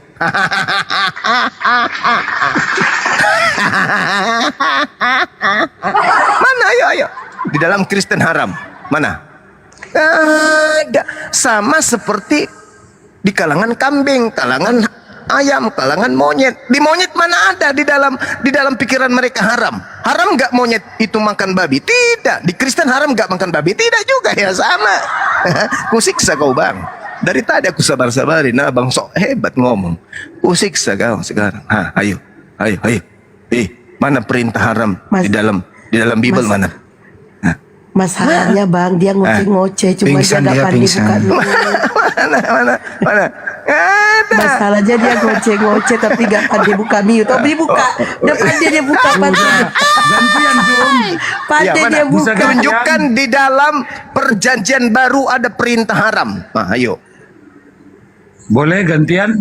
Boleh dong. Justru saya bertanya dari tadi.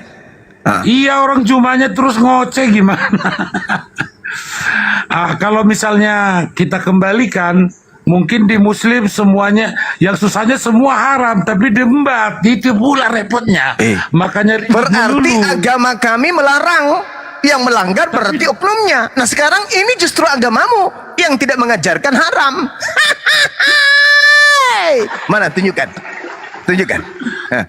Halo Tang. Mana? Kenapa diam Tang? Keselinggis abang kita ini, Lauren. Bukan. Ya. Mana? Tunjukkan.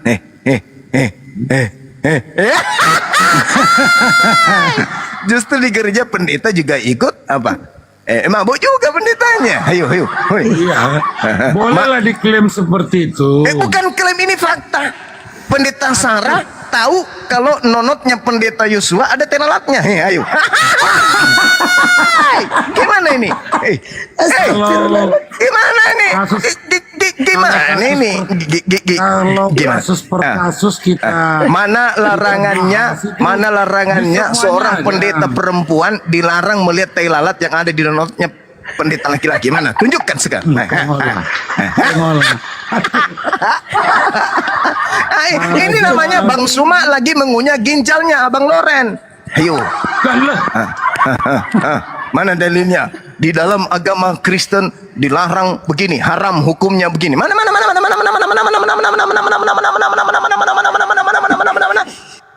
Minum Jum. Allah, astagfirullahaladzim. Makanya abangku, negara termaju. Bagaimana nggak maju, bang? Bagaimana nggak maju? Di dalam kitabnya apa yang dituliskan di sana? Semua hal, segala sesuatu dibolehkan bagiku. 1 Korintus 6:12, 1 Korintus 10:23. Iya, bahagialah. Dorong kiri, cabut kiri, masuk kanan, cabut kanan, la. Iya, bahagialah, nggak ada susah. Susah apa di Kristen itu? Nggak ada susahnya. Apa yang susah di Kristen? Ke rumah ibadahnya cuma nyanyi-nyanyi. Angkat yang kiri, angkat yang kanan, goyang ke kiri, goyang ke kanan. Apa yang susah? Nggak ada. Apa yang susah? Di agamamu yang susah apa? Nah, yang susah di agama saudara apa? Nggak ada kan? Dosa semuanya dipikul. Bahkan kalau Anda membaca 1 Yohanes 2 nomor 1, anak-anakku, hal-hal ini kutuliskan kepadamu supaya kamu jangan berbuat dosa. Namun jika seorang di antaramu berbuat dosa, kita sudah mempunyai seorang pengantara pada Bapa, yaitu Yesus Kristus yang adil. Hai coba. Enak kali agamamu kan? Versinya cuma. Ini Bible-mu 1 Yohanes 2 nomor 1 sejak kapan jadi Al-Quran? Ini kitabmu nih. Janganlah kau berbuat dosa. Tapi kalau ada di antaramu berbuat dosa, jangan khawatir, sebab ada Yesus yang mendamaikan dosa kita kepada Bapa. Cahaya. Bagaimana enggak bahagia? Makanya ikut yang bahagia dong daripada enggak mau aku. Enggak mau bodoh amat. Enggak mau aku ikut bahagia sesaat. Aku maunya bahagia yang abadi kekal. Makanya di Tajikistan itu, di Uzbekistan itu semua sekarang udah diundang-undangkan. Iya, berarti mereka mengikuti kenikmatan sesaat. Berarti mereka mengikuti kebahagiaan sesaat. Dan itu kan juga cuma fitnah-fitnah aja, Bang. Itu kan cuma informasi orang mabuk aja dari Anda aja kan. Nah sekarang Anda bahagia. Oke, Kristen bahagia. Kristen paling bagus. Kristen paling maju. Tapi ujung-ujungnya diusir sama Yesus untuk apa? Matius 7 nomor 23. Setiap orang yang memanggil Yesus Tuhan akan diusir.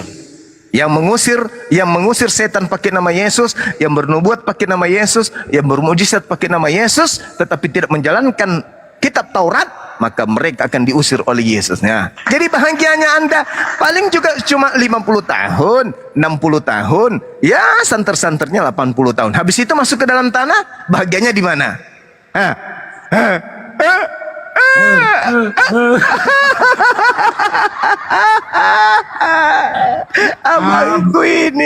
Abangku ini lucu. Gitar juga Bang Juma stand up comedy ya. Yang stand up comedy itu Anda dari tadi, Bang.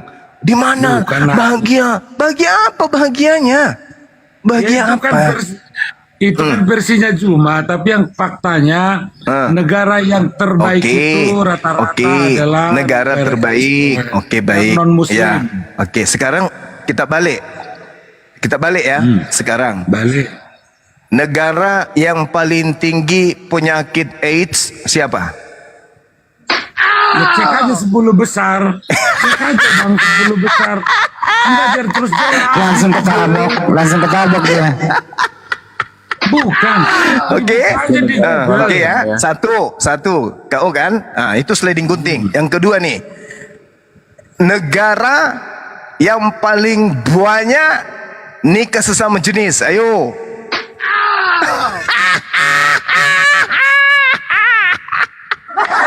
Yang lain apa? Bantu saya tertawa apa? Yang di bawah. Tahu juga apa?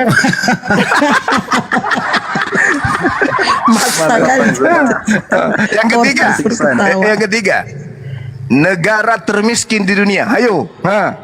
Kristen. Burundi. Kristen. Apanya? Ayo. Masih ada perlawanan? Ayo. Bang. Nangis dia Bang, nangis. Pingsan. Urat asamnya kambuh. Bukan urat asam itu, pecah pembuluh darah. Asam urat asam. Astagfirullahaladzim, ya Allah. Pecah pembuluh darah nih orang ini. Abangku Laura ini ya. Ada aja. Ayo Bang. Bukan lo Juma. Rasain lu Bang Lore. Yang terbaik itu tetap bukannya lu jangan sok-sok tadi. Iya, ayo. Ayo. Ayo apa dia? Umum negara non muslim. Masih mau kau datang besok, betul lah Bang, betul. Kalau pertarung Si otak. Si otak. Halo pertarutu. Kata sila pang malu-malunya orang tarutung katanya. Halo pertarutu ginda. Aduh, tanya tuh. Itu si otak itu Kristen loh Pak Loren. Apa artinya Iya, Pak tahu Tarutung? saya. Maksudnya Makanya- karena dia tadi bilang dia orang Tarutung, jadi si otak nyebut kampungnya. Hai orang Tarutung, kata si otak. Enggak, kalau ini persamosin ini kelonggapan. Aduh, parah ini ya begini, parah. Nggak kayak gitu mainnya, itulah. Ini kayak gitulah. Habis apa? kan dikeroyok, hancur. Nggak ada yang keroyok pun. Ini yang keempat bang ya. Ini yang keempat. Nggak ada yang Negara, bang. Kita Negara. merasa dikeroyok, abang. Negara yang paling tinggi kemudian praktek pornografi video bokep itu negara apa bang? Negara bule. Jerman. Negara bule. Kasihan. Yang terakhir sebelum saya tidur, yang terakhir. Negara Kok yang tidur, paling Bang? Baru banyak mulai kok tidur? memproduksi ya alat kontrasepsi untuk wanita berbentuk salib itu negara mana bang? Ayo. Jerman. Negara bule. Aduh, abang Loren, maaf ya bang ya. Saya cuman memaparkan fakta aja ya bang ya. Ada tuh loh bang yang dari apa tuh yang biasa tuh yang dari karet bentuk tapi lucunya berbentuk salib ujung-ujung berbentuk wajahnya Yesus. Kenapanya harus produksi yang kayak gitu-gitu? Alamak, saking bahagianya itu bang, saking bahagianya, saking bahagianya tuh, saking bahagianya. Aduh. Satu lagi Bang Juma, negara mana yang paling banyak memproduksi menghabiskan daging babi? Ya kalau itu makanannya itu mah memang makanannya mereka itu ya kan. Itu memang bang. Gitu. Makanya kemarin itu di daerah Madinah, Mandailing. Nah mulai. Mau dimakan kacang babi ciu, bang, bukan kacang babi ciu, Bu. digondit katanya. Waduh. Matiin dia. Enak ya. Kacang ciu, Bu. Tapi untung juga bang cuma nggak semua makan babi, harganya mahal banget loh.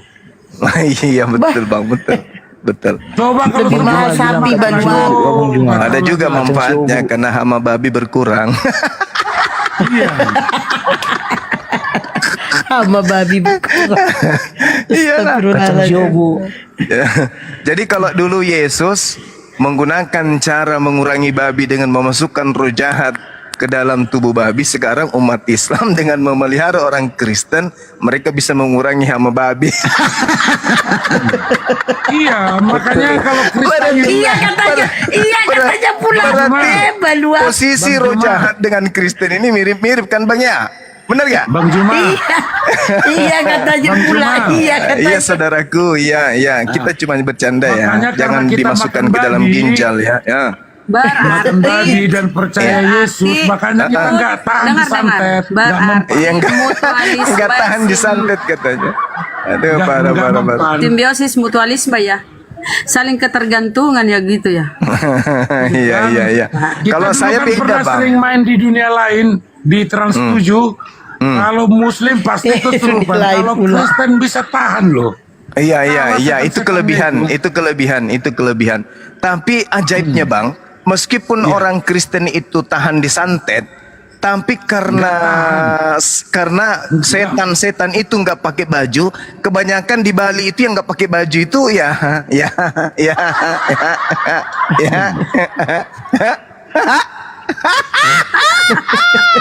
Astagfirullah Bang Juma. Ini orang kan sama toh, kan kita harus cari yang kesamaan kan, orang Kristen Ya, tapi tahan suaramu, disantet, Bang, kenceng kali, Bang. Nah, yang biasa disantet itu kan pakai setan, pakai jin, arwah-arwah segala macam. Nah, arwah-arwah ini sudah nggak pakai baju kan.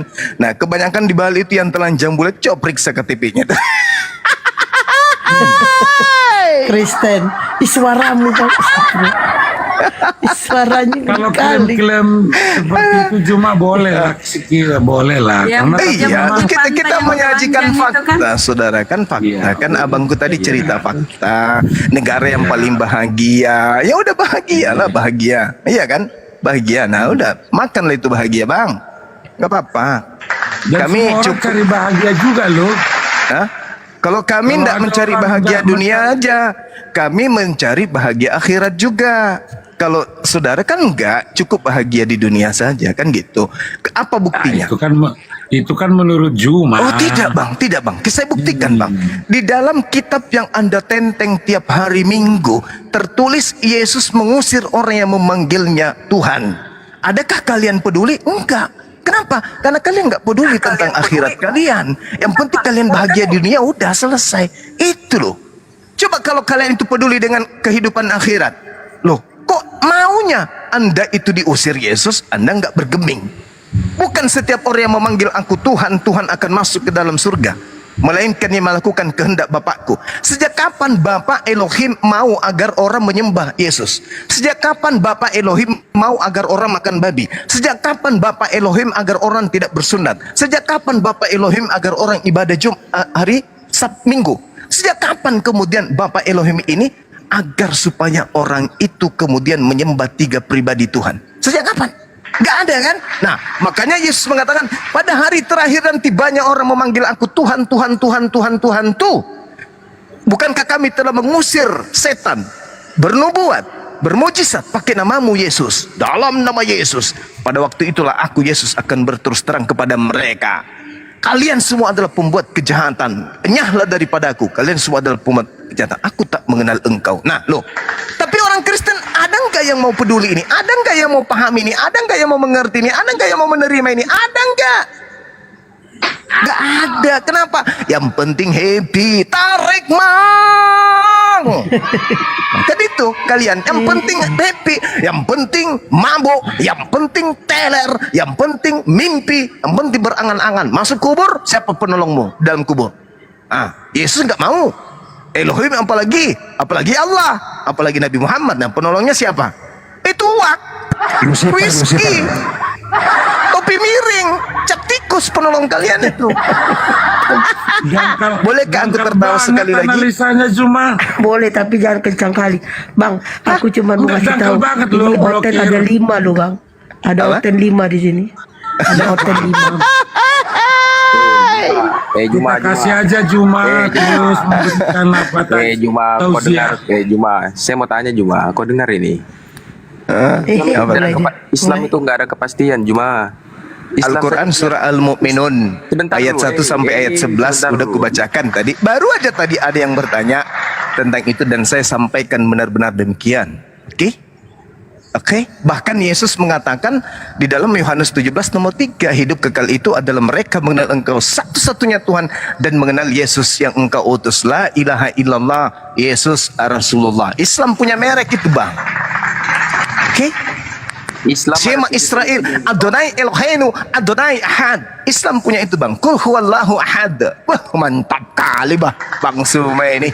Memang pantas dilantik Bang Suma ini pendeta di atas pendeta. 73 golongan Juma. Juma, Islam punya 73 golongan dari 10 kelompok. Tidak dikatakan dalam hadisnya Islam. Oke, dia mengatakan umat. Umat berarti seluruh umat manusia. Kenapa? Karena baginda Rasulullah Muhammad SAW diutus bukan hanya kepada satu umat, tapi seluruh umat manusia. Litubayyina linnasi ma nuzzila ilaihim wala'allahum yatafakkarun. Artinya setelah Islam itu datang, kelompok-kelompok manusia terpecah menjadi beberapa kelompok. Ada Kristen, ada Hindu, ada Buddha, ada Advent, ada Islam, ada Kristen, ada bla bla bla bla bla bla bla bla bla bla bla bla bla.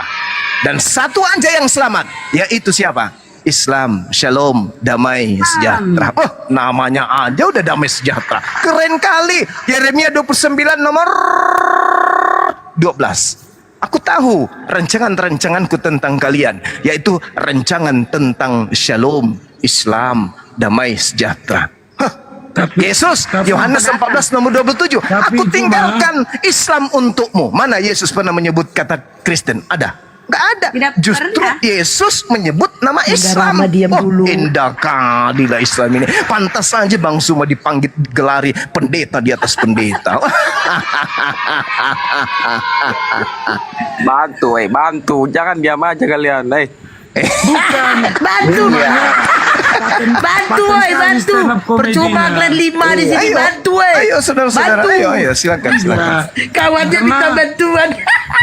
Bukan rendah kali analisa Zuma itu. Kawannya minta bantuan. Bantu, woy, bantu, woy. Kalau kita lihat faktanya Baptis lah, baptis, baptis. negara paling kacau itu umumnya negara muslim. Baptis lah, baptis. Nah, udah tadi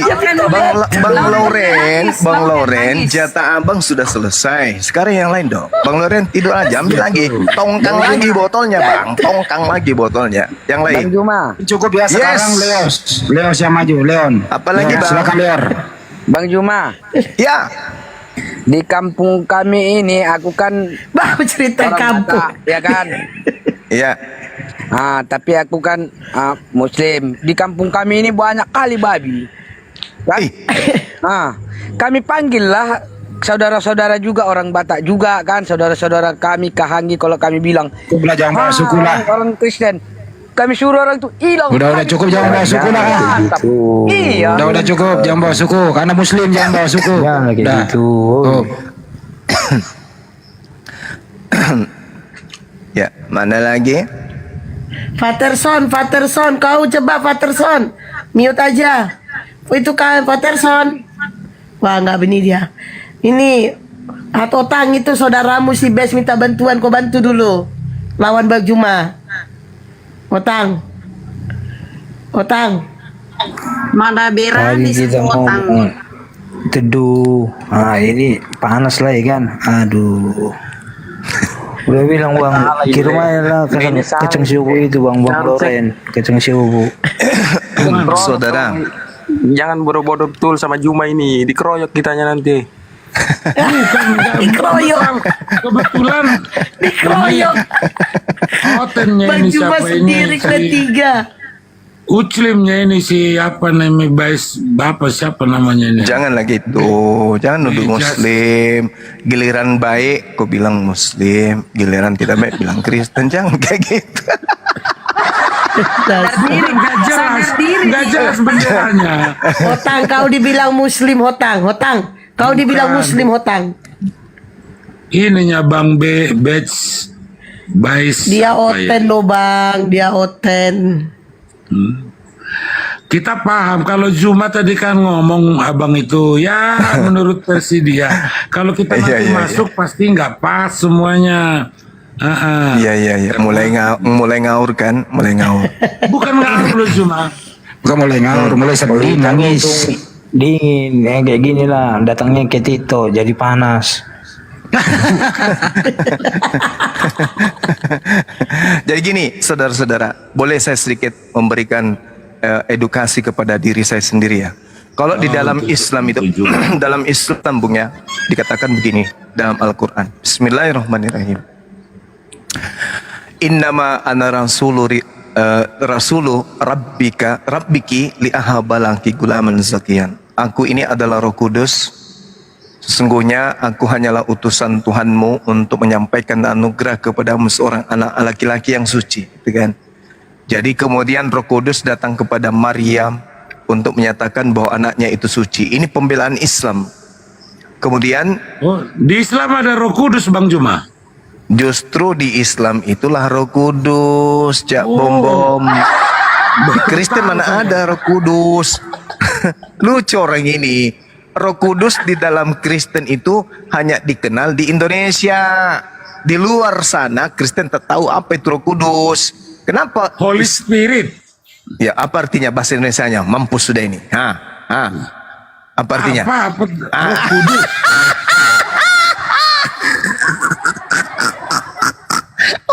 Holy Spirit mana ada artinya? Ayo, yang jujur. Apa arti Holy Spirit dalam bahasa Indonesia? Mampus. Ayo. Holy artinya? Roh Kudus. Hantu. Hantu. Iya. Baru tahu saya hantu artinya. Hantu versi Muslim kali. Iya. Holy artinya apa? Holy Spirit itu Roh Kudus. Kalau Holy Ghost artinya apa? Ya, apa ya terjemahannya? Coba terjemahkan.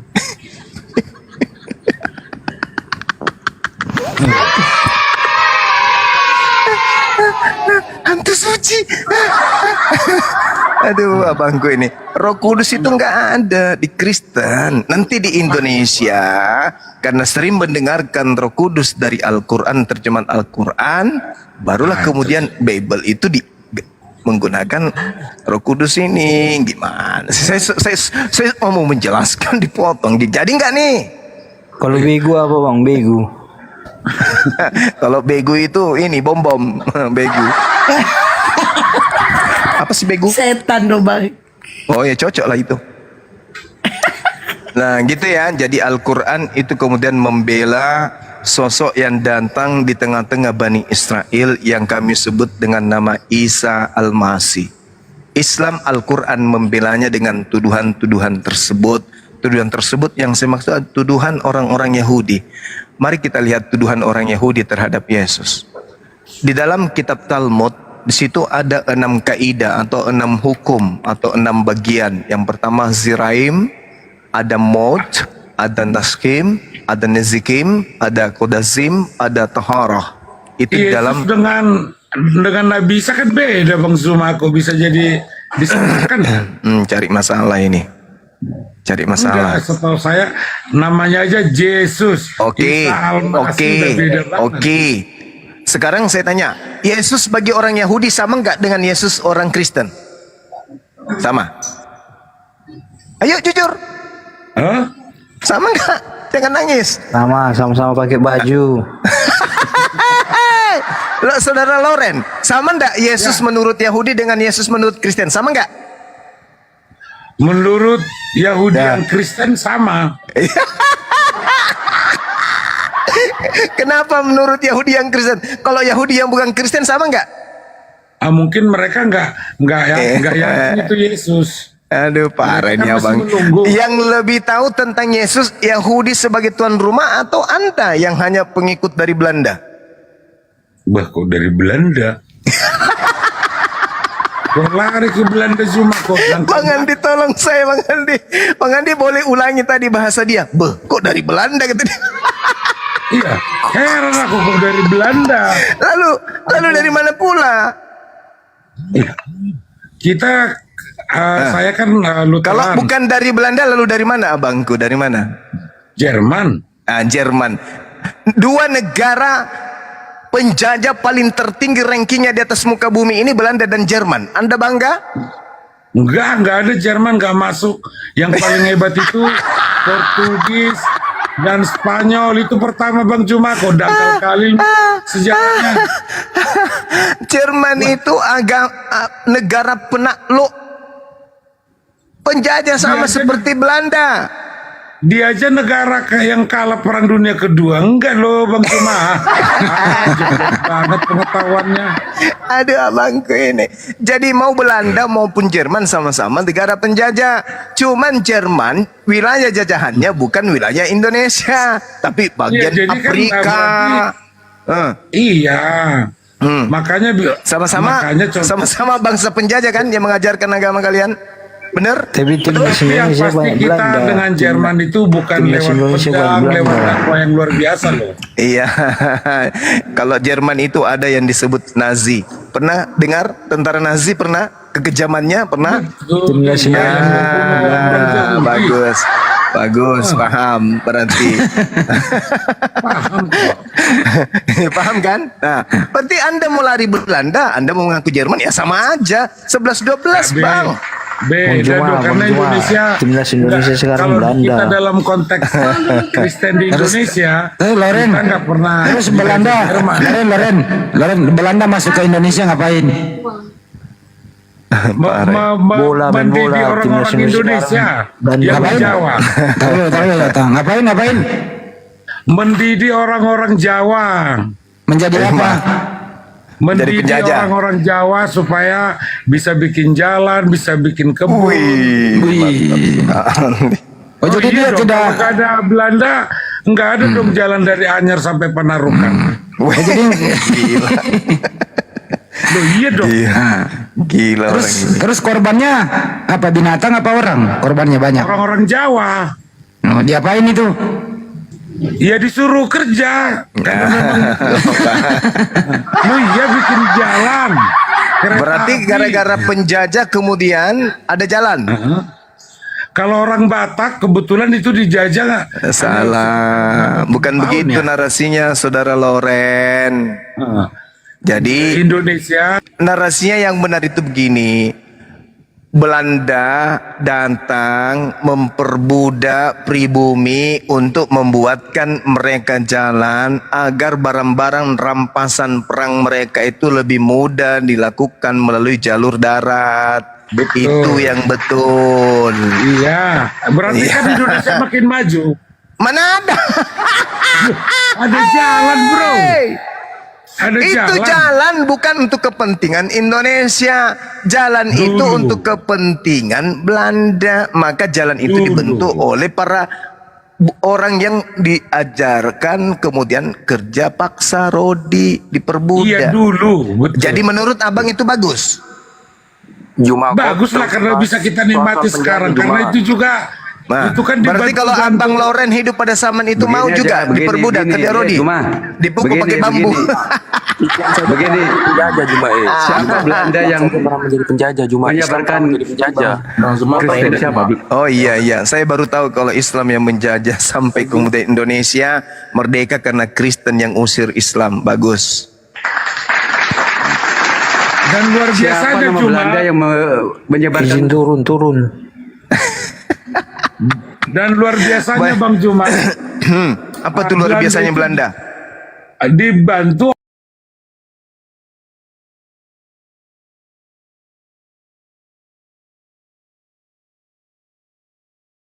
Allah, itu bukti Al-Quran salah satunya.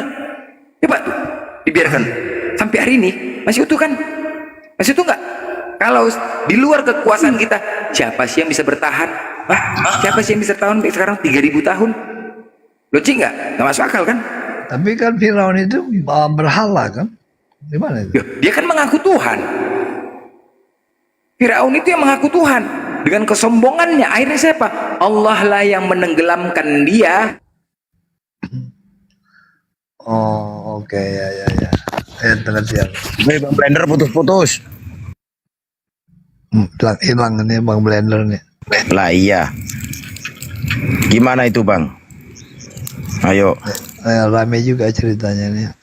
Banyak. Bukan masalah rame Bang, ini beneran. Nanti kalau Abang ditanya, ya toh. Nah, Tuhanmu siapa? Yesus. Sejak kapan Yesus jadi Tuhan? Nah, lu ditampolin Bang. Siapa Nabi Rasulmu? Paulus. Sejak kapan? Gitu Bang. Serem Bang. Serius serem. Ya saya kalau ditanya, saya bilang gimana ini? Kenapa kamu ciptakan saya dong?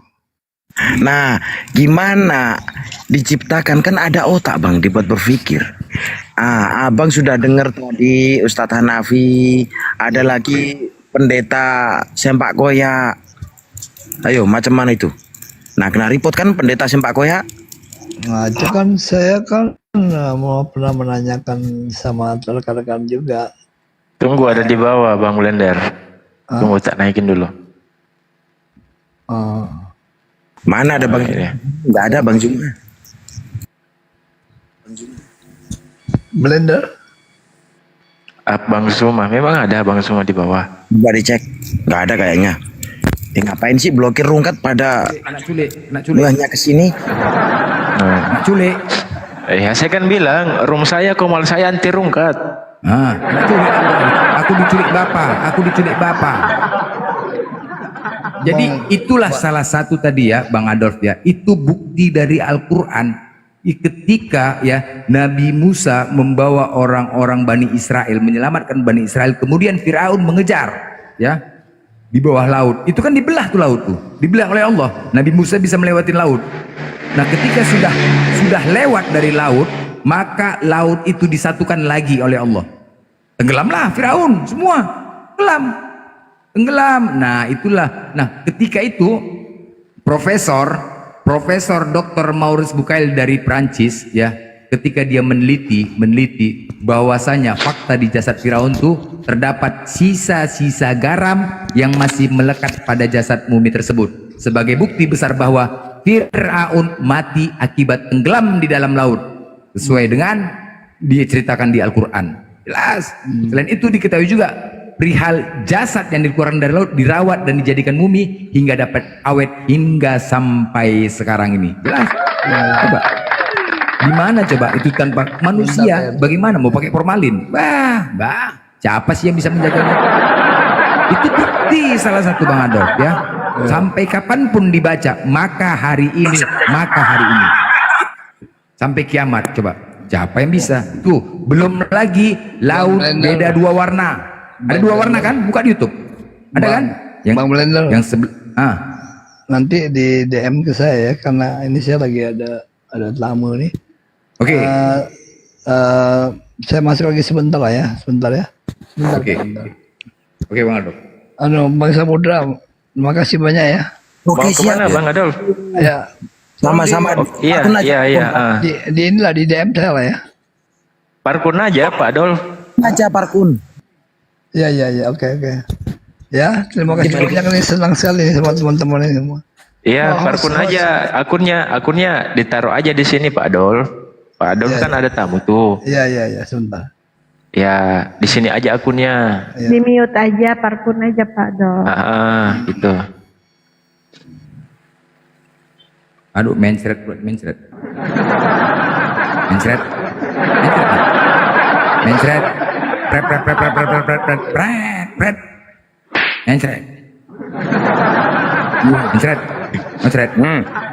Wih. Baru minum tua kok? Enggak. Baru minum tua enggak? Baru minum tua enggak? Minum tua kok tadi enggak? Udah berapa gelas? Nggak, aku nanya kau. Minum tua kok tadi? Hah? 1 teko? Enggak. 1 teko? Kurang. Udah kau bayar? Kurang. Udah berapa tua tadi? Berapa teko? Kamu minum.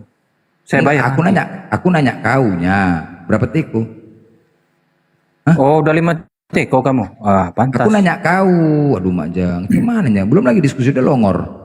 Oh, lagi minum tua. Aku nanya tua di mana kamu? Kau tadi minum nggak? Nggak minum? Lagi minum tua di mana? Di congor kau, minum tadi nggak? Nggak minum? Oh, udah berapa teko? 18. Mabuk nggak? Nggak. Kenapa rupanya? Nggak suruh kok? Kan kita kurang. Sekarang lagi main. Oh, nggak, tanya, habis minum main. Apakah kau sangat mengenal Tuhan kau Yesus? Oh, lagi main toh. Siap minum main. Gila ini udah. Apa Pak tegaskan? Apa yang ditanya, lain yang dijawab. Ini serius ini Cornelius. Ini lagi dialog ini serius. Ya serius ini. Jangan main-main lah, fokus. Baru aja tadi kuku tes kau. Aku bertanya, apakah kau sangat mengenal Tuhanmu Yesus? Oh, 5 cangkir cuman. Tengok. Cari masalah kan? Cari masalah kau. Mau cari masalah kau? Katanya 12 teko. Nyam. Kau jangan cari masalah, aku cekek kau nanti sini. Dia banyak kali gaya, kau suka pancing-pancing aku. Blender, benar apa yang dia katakan. Kau 18 teko, kenapa orang gila kau tanya? Memang gilanya ini memang, coba. Lah iya, orang gila ditanya, berarti kan Bang Blender yang mabok. Aduh mati aja lah, kau udah cabut aja lah kau bodoh. Nggak beres-beres kau. Nggak ada beres-beres. Oh, belum mabok. Hah? Kalau sempak kau koyak, kau ganti longor, bodoh. Ada otak kau. Kalau sempak kau koyak, kau ganti. Jangan kau bawa kemari, bodat. Ada otak, binatang, babi.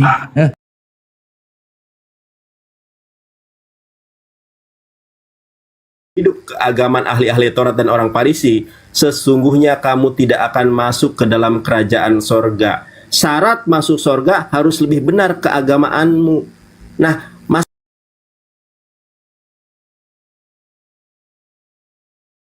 desain, brandnya desain, harganya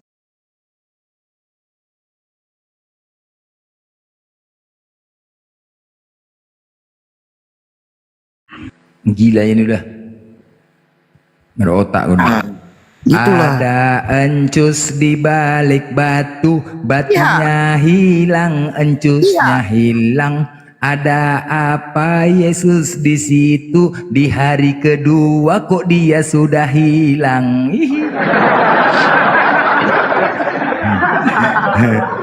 Di hari Minggunya Maria Magdalena mendatangi Yesus berpura-pura membawa minyak mur dan rempah-rempah untuk membaluri badan Yesus yang ditanam katanya.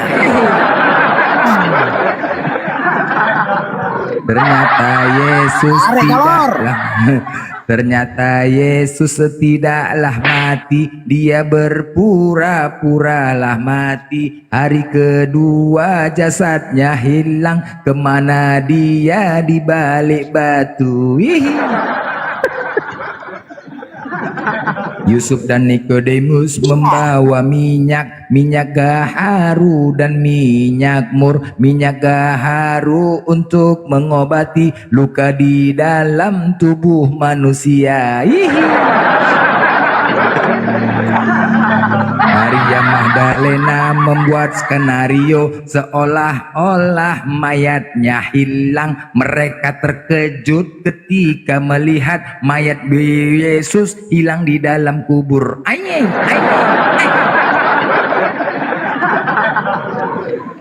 Jadi insya Allah lagu ini akan rilis teman-teman ya. Cuman lagu ini rilis sesuai dengan dalil ya.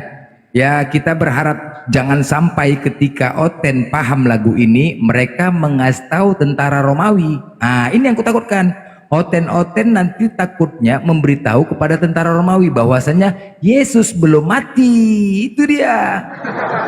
Yesus ternyata pura-pura mati. Mereka kena prank. Ini yang kutakutkan. Karena yang menginginkan Yesus mati adalah orang Kristen. Bang Blender. Kalau kau macem-macem, kau dilaporin sama tentara Romawi. Nah, Tuhan kita dibunuh apalagi kau. Inilah yang kutakutkan. Orang Kristen ini ngadu sama tentara Romawi. Woi, ternyata Yesus belum mati. Dia pura-pura mati di tiang kayu salib itu, pura-pura mati dia. Ternyata, nanti cari lagi. Yusuf lah dikejar. Yusuf, Nikodemus, Maria Magdalena, mereka lah dicari. Karena mereka bertiga yang membuat skenario, mereka bertiga yang menyelamatkan Yesus. Oten kena prank, kasihan deh lo.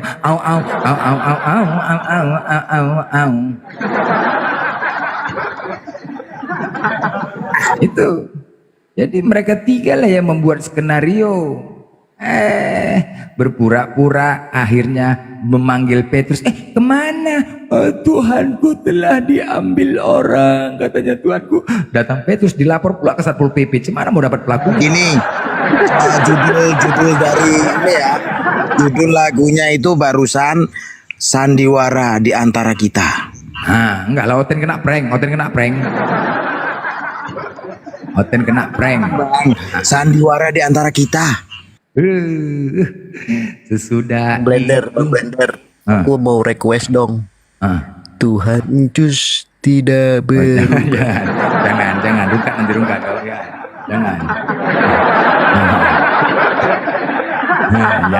Jangan. Saat penyalipan Encus 3 jam lagi itu akan dilaksanakan hari Sabat, makanya disegerakan mayatnya diangkat dari atas tempat penyalipan. Tuhanku hilang diambil orang. Ya tidak. Pilatus terkejut, Yesus kok cepat mati, nggak pernahnya disalib secepat ini matinya. Ternyata Encus berpura-pura agar tidak dipatahkan kakinya. Kemudian dia ditombak mengeluarkan darah. Pertanyaannya, apakah orang mati masih mengeluarkan darah? Aduh, kena prank lah kalian. Bang Blender. Yang jadi pertanyaan Ahwan, ini Tuhan bisa kalah sama tentara Romawi? Aduh, hancur. Yang menjadi pertanyaan di sini di Markus 16 ayat 1.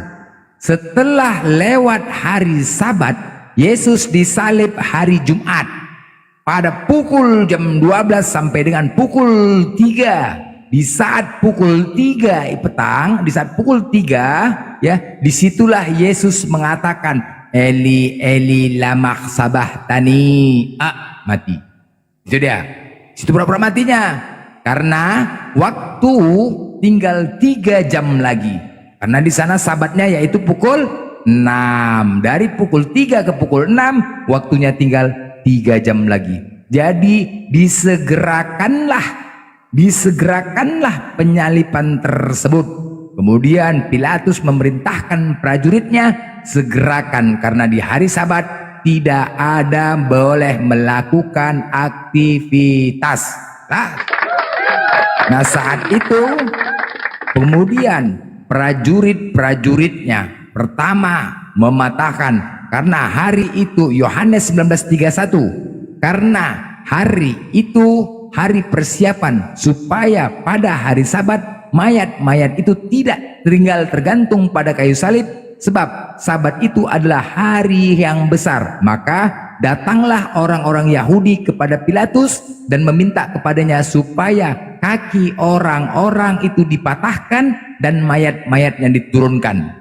Tapi tiba giliran Yesus, para laskar Romawi ternyata tidak mematahkan kakinya. Karena apa? Karena mereka menyangka Yesus telah mati. Yohanes 19:32, maka datanglah prajurit-prajurit lalu mematahkan kaki orang yang pertama dan kaki orang lain yang disalibkan bersama-sama dengan Yesus. Yohanes 19:33, tetapi ketika mereka sampai kepada Yesus dan melihat bahwa ia telah mati, mereka tidak mematahkan kakinya. Sebab hal itu terjadi supaya genaplah yang tertulis dalam kitab suci. Kemudian di Markus 15:44, Pilatus heran, sangat heran Pilatus mendengar bahwa Yesus sudah mati. Maka ia memanggil kepala pasukan dan bertanya kepadanya, apakah Yesus sudah mati? Apakah benar Yesus yang didakwa itu telah mati ketika itu? Nggak pernah-pernahnya orang disalib langsung mati. Jika kita tinjau dari logik ya, akal, fakta, sejarah, dan ilmu perbuatan, sekurang-kurangnya orang yang terkena salib itu akan mati dalam masa 2 hari ke atas lepas disalib. Jadi kematian Yesus itu baru 2 jam terus mati. Bang Blender, di sini ada yang mengatakan, Blender, besok kau jadi Kristen. Aku yakin, Blender, Tuhan pakai kau untuk membawa keselamatan. Jadi setelah itu ya, nah ketika Pilatus tidak percaya, kemudian mereka memerintahkan prajuritnya lagi, coba pastikan lagi, kau pastikan, nggak mungkin dia mati. Akhirnya Yohanes 19:34, tetapi seorang dari antara prajurit itu menikam lambungnya dengan tombak dan segera mengalir keluar darah dan air. Pertanyaannya, apakah orang yang mati masih mengeluarkan darah? Ketika orang yang benar-benar sudah mati, aliran darahnya tidak berjalan lagi. Tetapi ketika ini Yesus ditombak, darahnya masih keluar. Menurut medis, orang yang masih pingsan ataupun masih hidup, ya, yang masih pingsan ataupun hidup berarti darahnya masih mengalir ke jantung. Menurut medis, artinya dia hanya pingsan, ya. Matinya bohongan. Kemudian Yohanes 19:38, sesudah itu Yusuf dari Arimatea, ia murid Yesus, dengan sembunyi-sembunyi karena takut kepada orang-orang Yahudi. Dia takut nih, dengan sembunyi-sembunyi dia tahu nih Yesus masih hidup. Yusuf ini dia tahu nih Yesus masih hidup. Dengan sembunyi-sembunyi dia menghindar dari orang Yahudi, karena yang menghendaki mati Yesus itu orang Yahudi, ya. Meminta kepada Pilatus supaya ia diperbolehkan menurunkan mayat Yesus. Meminta dia, dan Pilatus pun meluluskan permintaannya itu. Lalu datanglah ia dan menurunkan mayat itu. Jadi Yusuf ini mendatangin Pilatus bersembunyi-sembunyi, nggak tahu orang Yahudi. Meminta izin, Pilatus, aku minta izin ya menurunkan mayat Yesus ya. Disetujuin Pilatus. Nah, ketika itu Yohanes 19:39 juga Nikodemus datang ke situ. Dialah yang mula-mula datang waktu malam kepada Yesus. Ia membawa campuran minyak mur dengan minyak gaharu, kira-kira 50 kati beratnya. 50 kati itu sekitar 3 kilo. Untuk apa sebanyak itu minyak? Hah? Untuk apa? Untuk apa sebanyak itu minyak? Tanya lu. Hah? Untuk Mandi. Untuk apa sebanyak itu minyak? Hah? Minyak gaharu dan minyak mur itu untuk menyembuhkan luka dalam tubuh manusia. Tuh ya. Jadi mereka menyelamatkan nyawa Yesus dan pura-pura menanamkan, padahal mereka membawa ke dalam goa dan membalut lukanya Yesus. Nah, itu ya, hari pertama, hari kedua, itu malam sabatnya, hari sabat. Nah, di hari minggunya setelah hari sabat, hari minggu. Ini kalau Jumat, Sabtu, Minggu pagi nih ya. Ini kan Jumat sore, Minggu pagi. Setelah lewat hari sabat, Maria Magdalena dan Maria ibu Yakobus serta Salome membeli rempah-rempah untuk pergi ke kubur dan meminyaki Yesus. Hei, orang yang dikubur bagaimana cara meminyakinya? Orang yang sudah dikubur ditanam bagaimana cara meminyakinya? Di sini Maria Magdalena mendatangin ke kubur, ingin meminyaki tubuh Yesus. Sedangkan padahal Yusuf dan Nikodemus telah meminyaki sebelumnya. Jadi kedatangan ini untuk mengobati luka Yesus karena Yesus belum meninggal. Jelas ya? Saya sapa Kalau dulu. Oten kena Bang Blender, prank, saya sapa dulu. ya. Sang pencerah, monitor.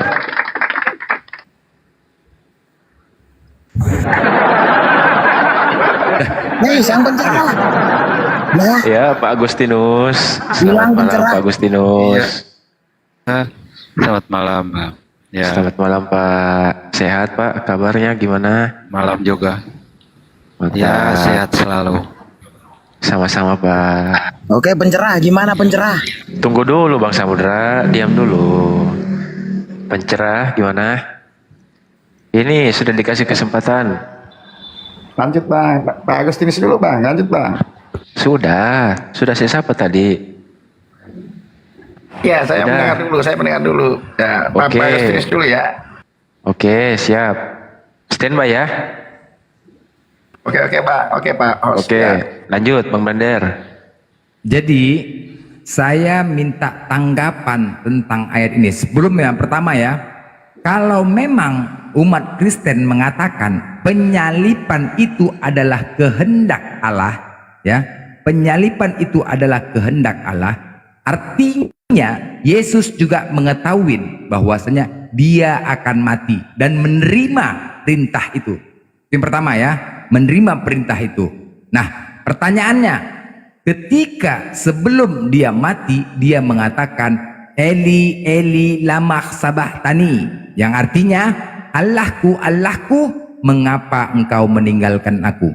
Pertanyaannya, apakah kalimat ini sebuah kalimat kekecewaan atau kebahagiaan? Silakan. Iya, lagi dorong gerobak di pasar ya. Iya,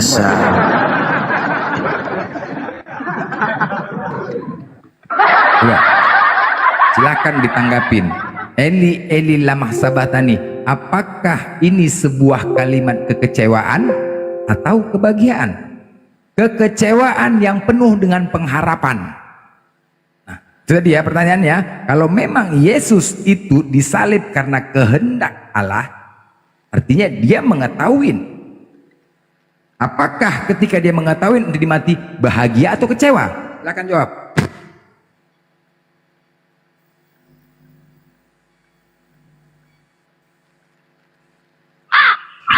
Silakan dua Kristen di sini pasang pencerah. Pencerah atau Pak Di Agustinus. clipping, so jantan giliran di atas kayak ayam sayur, woi. Katanya Pak Agustinus saja dulu. Silakan Pak Agustinus. Pak Agustinus, monitor. Pak Pak Agustinus. Pak Agus.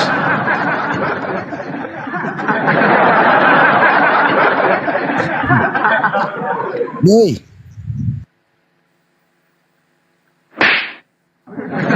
Masuk.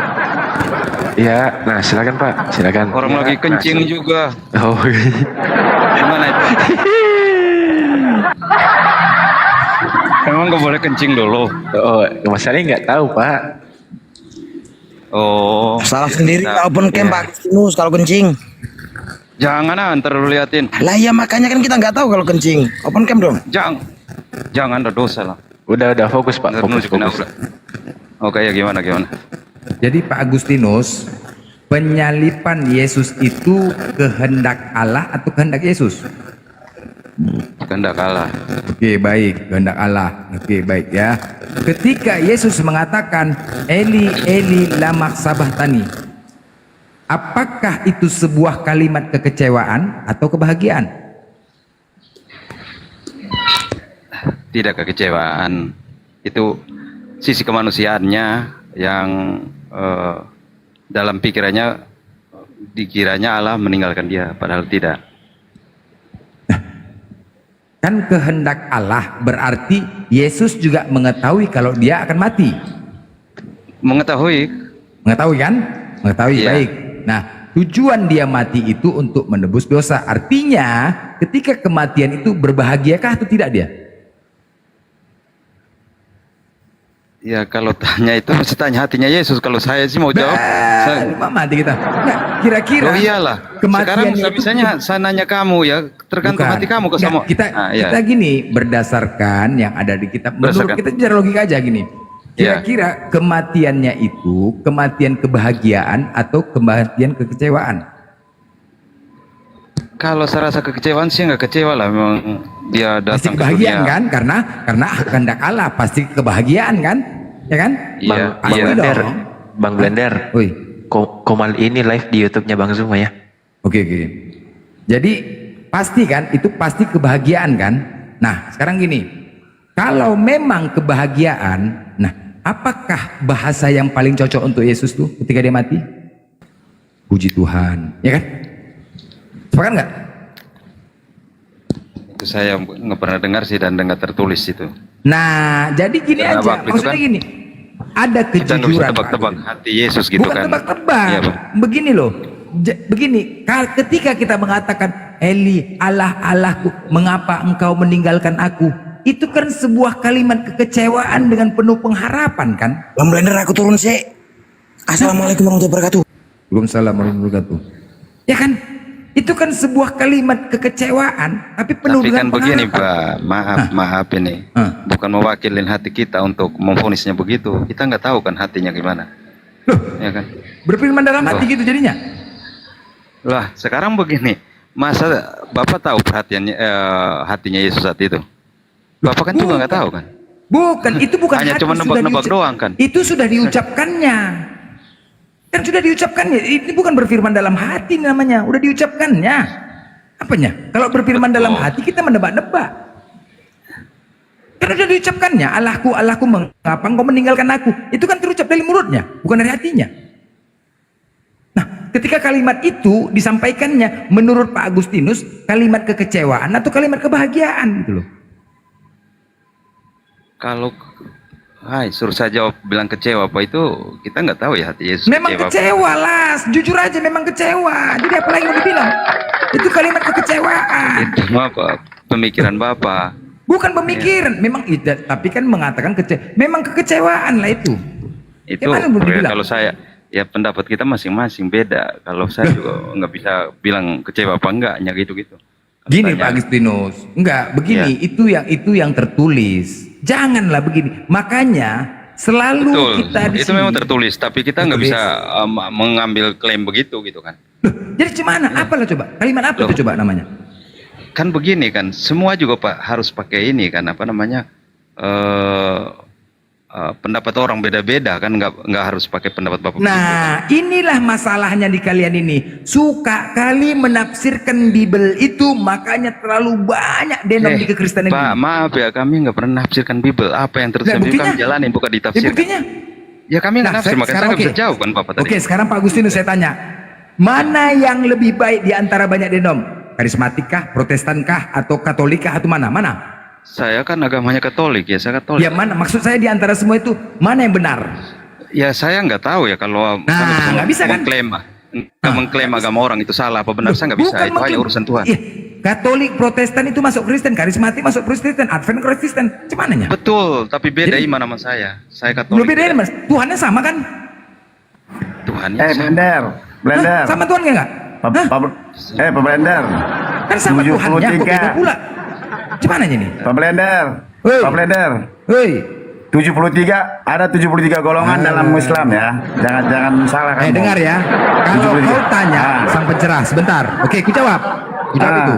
Di antara ada 73 golongan. Sebentar, di antara 73 golongan cuma satu yang selamat. Apa yang dikatakan selamat? Ahlus sunnah wal jamaah. Selesai, simple. Yang mengikuti Al-Qur'an dan Sunnah selesai. Itu aja.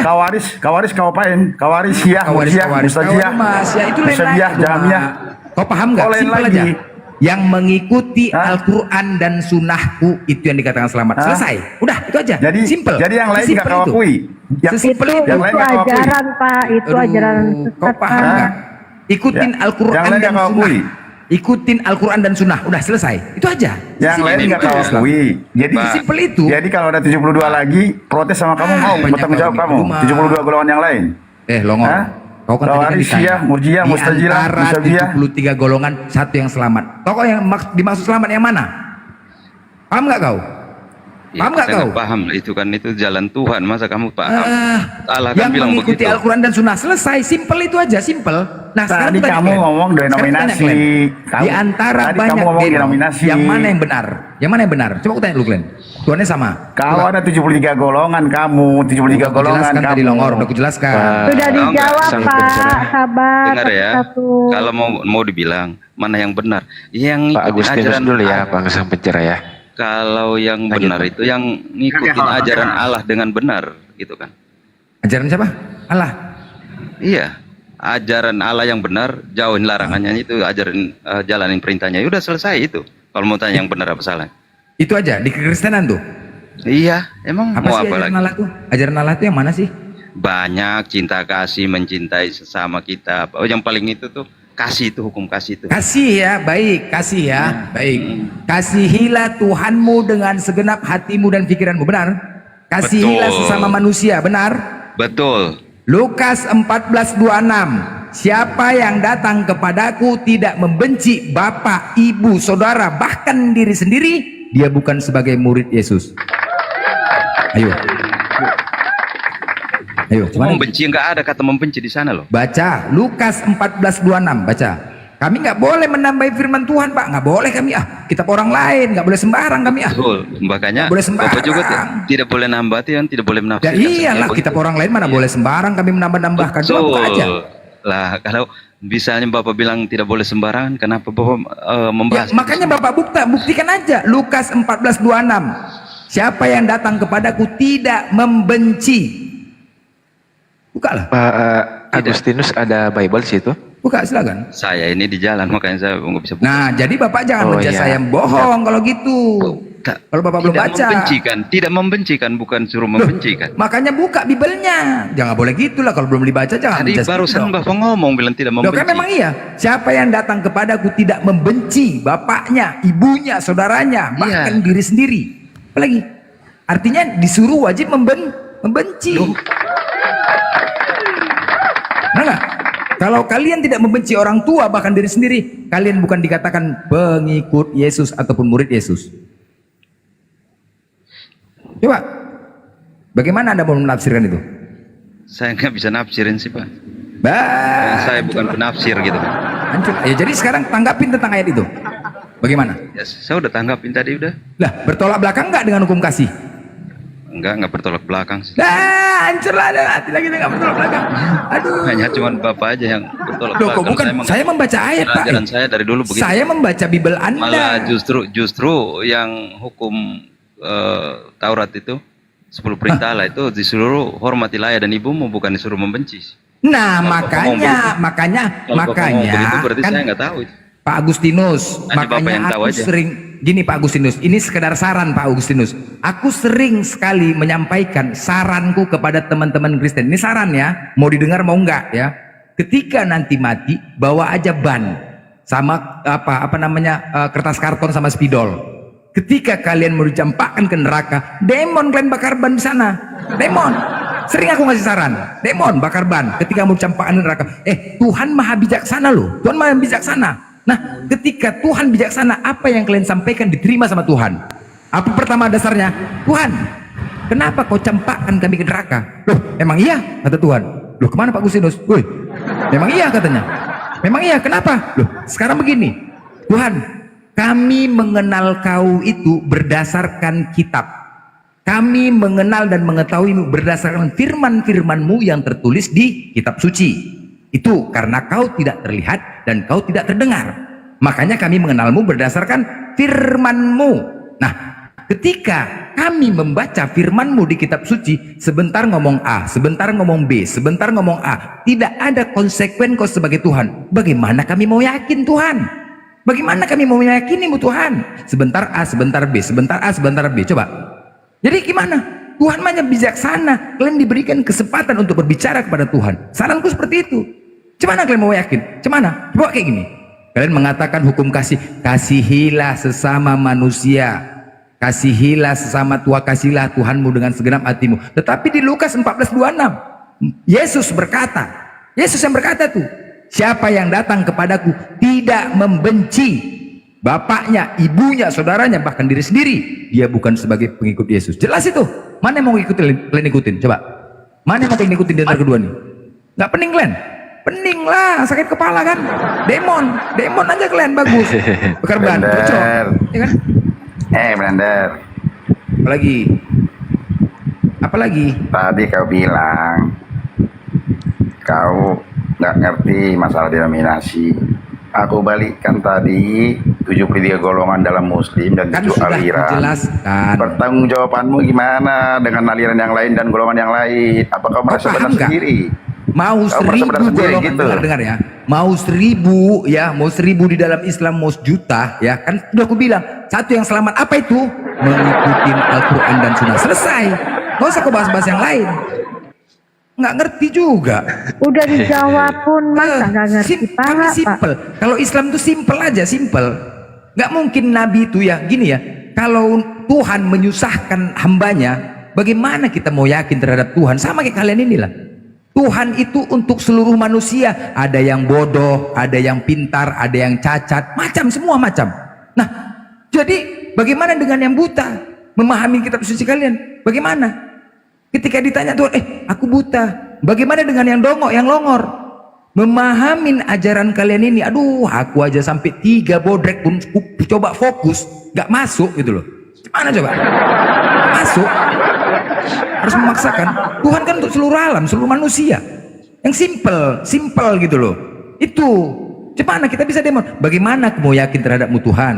Kau sulit memberikan pemahaman tentangmu. Sulit aku memahamin. Sedangkan akalku bodoh. Yang menciptakan akal itu kau Tuhan. Sulit aku memahaminya. Bagaimana aku mau yakin samamu Tuhan? Kan begitu. Nah, bagaimana dengan orang yang bodoh? Memahami ajaran kalian? Itu loh. Kalau Islam simple. Dari mana kau mengenal Allah? Udah, dari ciptaannya. Dari ciptaannya aja. Iya, sebentar Pak, sabar. Aja. Dari ciptaannya. Dari mana kau lagi mengetahuinya? Dari 99 Asmaul Husna. Allah Maha Baik, Allah Maha Penyayang, Allah Maha Pengasih, Allah Maha Agung, semua. Dari situ aja. Udah simple kalau Islam itu. Kalau ten, tuh tanya, Tuhan kau berapa ten? 1 apa 3? 1. Yesus Tuhan enggak? Tuhan. Bapak Tuhan. Roh Kudus Tuhan. 3 itu. Oh enggak. 1 begini mulai. Nama surah Kudus. Mulai. Berakat rapat pening lah. Makanya kalian, ya jujur aku bilang ya, pelajaran inti di sekolah 5 semua kalian. Bahasa Indonesia, matematika, agama. Ini pelajaran inti semua ini. 5. Bahasa Indonesia apa? Apa yang ditanya lain dijawab. Di mana letak Monas? Jawabnya Papua. Apa nggak pening? Matematika gitu juga, matematika. Tanya Tuhanmu. 3, jelas-jelas dia menjawab dengan 3 Tuhan. Dikatakan 1. 1 tambah 1 tambah 1 tambah 1 3. Ini nggak 1 lagi balik. Apa? Matematika hancur. Belum lagi agama. hancur kan? Inilah. Makanya kami menghadapin orang-orang yang tinggal kelas semua. Wah, hancur lah kayak gini. Ampun. Ampun. Kalau di agamanya apa itu blender? Ya, Bun, disapa dulu Bun. Oh iya. Entahlah. Lagi jeda dia. Entahlah, selamat malam. Dibuka dulu mic-nya Bang. Nah, silakan. Ya, malam. Ya, malam Bang. Saya cuma satu pertanyaan aja ya. 10. Dari Muslim Kristen Bang? 10. Dari Muslim Kristen aja. Ke Muslim saya bertanya. Ya 10 aja 10. Agamanya apa, maaf Bang? Islam atau Kristen? Saya Kristen. Oh Oke, ya, siap. Silakan. Ini kan debat antar agama, pemeluk agama di Indonesia, benar? Benar Ya. kan? Ya. Saya ingin bertanya simpel saja. Menurut data statistik, populasi Muslim di Indonesia dari 95% turun ke 87%. Mencret. Tunggu dulu. Saya bilang. Kepanasan kau, kepanasan. Kan langsung takut kan? Diam Blender. Dengar ya, dengar ya. Gara-gara kau banyak orang murtad Blender. Nah, sebentar Glenn, sebentar. Gara-gara kau banyak orang murtad. Akan kita buktikan. Diamnya dulu deh, diamnya dulu. Tak bisa ngomong. Kan saya diam sebentar. Diam dulu. Oke. Saya belum selesai. Kau berbicara berdasarkan statistik entah dari mana-mana. Oke? Jangan dipotong dulu Blender. Aku berbicara berdasarkan data yang ada dan fakta. Sebentar ya, kalian buktikan. Nah, kalau kalian mengatakan murtad itu congor, Tuhan saja pun sanggup kalian fitnah, apalagi kami. Bah, sorry ya, percaya. Tuhan kalian aja sanggup kalian fitnah, apalagi kami. Hei, menurut statistik langsung ini ya. Ketika congorku di sini berbicara menyampaikan tentang ajaran Kristen, teman-teman lain bahkan Gurunda Bang Juma cuma bicara semua mendengarkan di YouTube. Ketika kita lihat, loh, Oten kok nggak ada yang berani naik ke atas ya? Kok nggak ada yang berani membantah ya? Jadi orang-orang yang mendengar itu bertanya, ini umat Kristen kok nggak ada yang berani membantah dan menjawab. Bahkan adapun pendeta tidak bisa menjawab. Sedangkan yang mereka sampaikan, Islam sampaikan itu tentang ajaran Kristen. Loh, kenapa gitu ya? Jadi orang-orang lain yang mendengar bertanya Nah, anehnya Kristen ini, teman-teman ini katanya hukum kasih. Kasihilah Tuhanmu dengan segenap hatimu, dengan segenap pikiran dan akal, dan segenap kekuatanmu. Tetapi mereka tidak ada yang berani naik untuk membantai Gara-gara kalah banyak Islam. orang murtad. Gara-gara kalah banyak orang murtad. Jadi gini lah, kayak gini contoh salah satunya kan. 95% turun menjadi 83%. Gara-gara kalah satu mulutmu. Jadi mulutmu. Inilah contoh-contoh yang membuat kalian banyak mual. Inilah dia. Diam dulu, Pak. Diam dulu, Pak. Jadi gini aja. Saya tengahin aja, saya tengahin. Buat orang murtad. Ya, Bang sang pencerah izin ya. Boleh saya ngomong Bang? Iya kawas, tapi entahlah itu jangan diturunkan lah. Kenapa? Enggak ada yang turunkan Bang, enggak ada yang turunkan, aman. Nah buktinya dia ngomong turun sendiri kan nggak mungkin kawas. Saya enggak ada yang turunkan. Kalau ada yang turunkan, di mute dulu Bang ya. Iya. Oke. Coba. Iya. Nah, jadi gini Bang. Ini kan kita kan maunya edukasi ya, brother ya.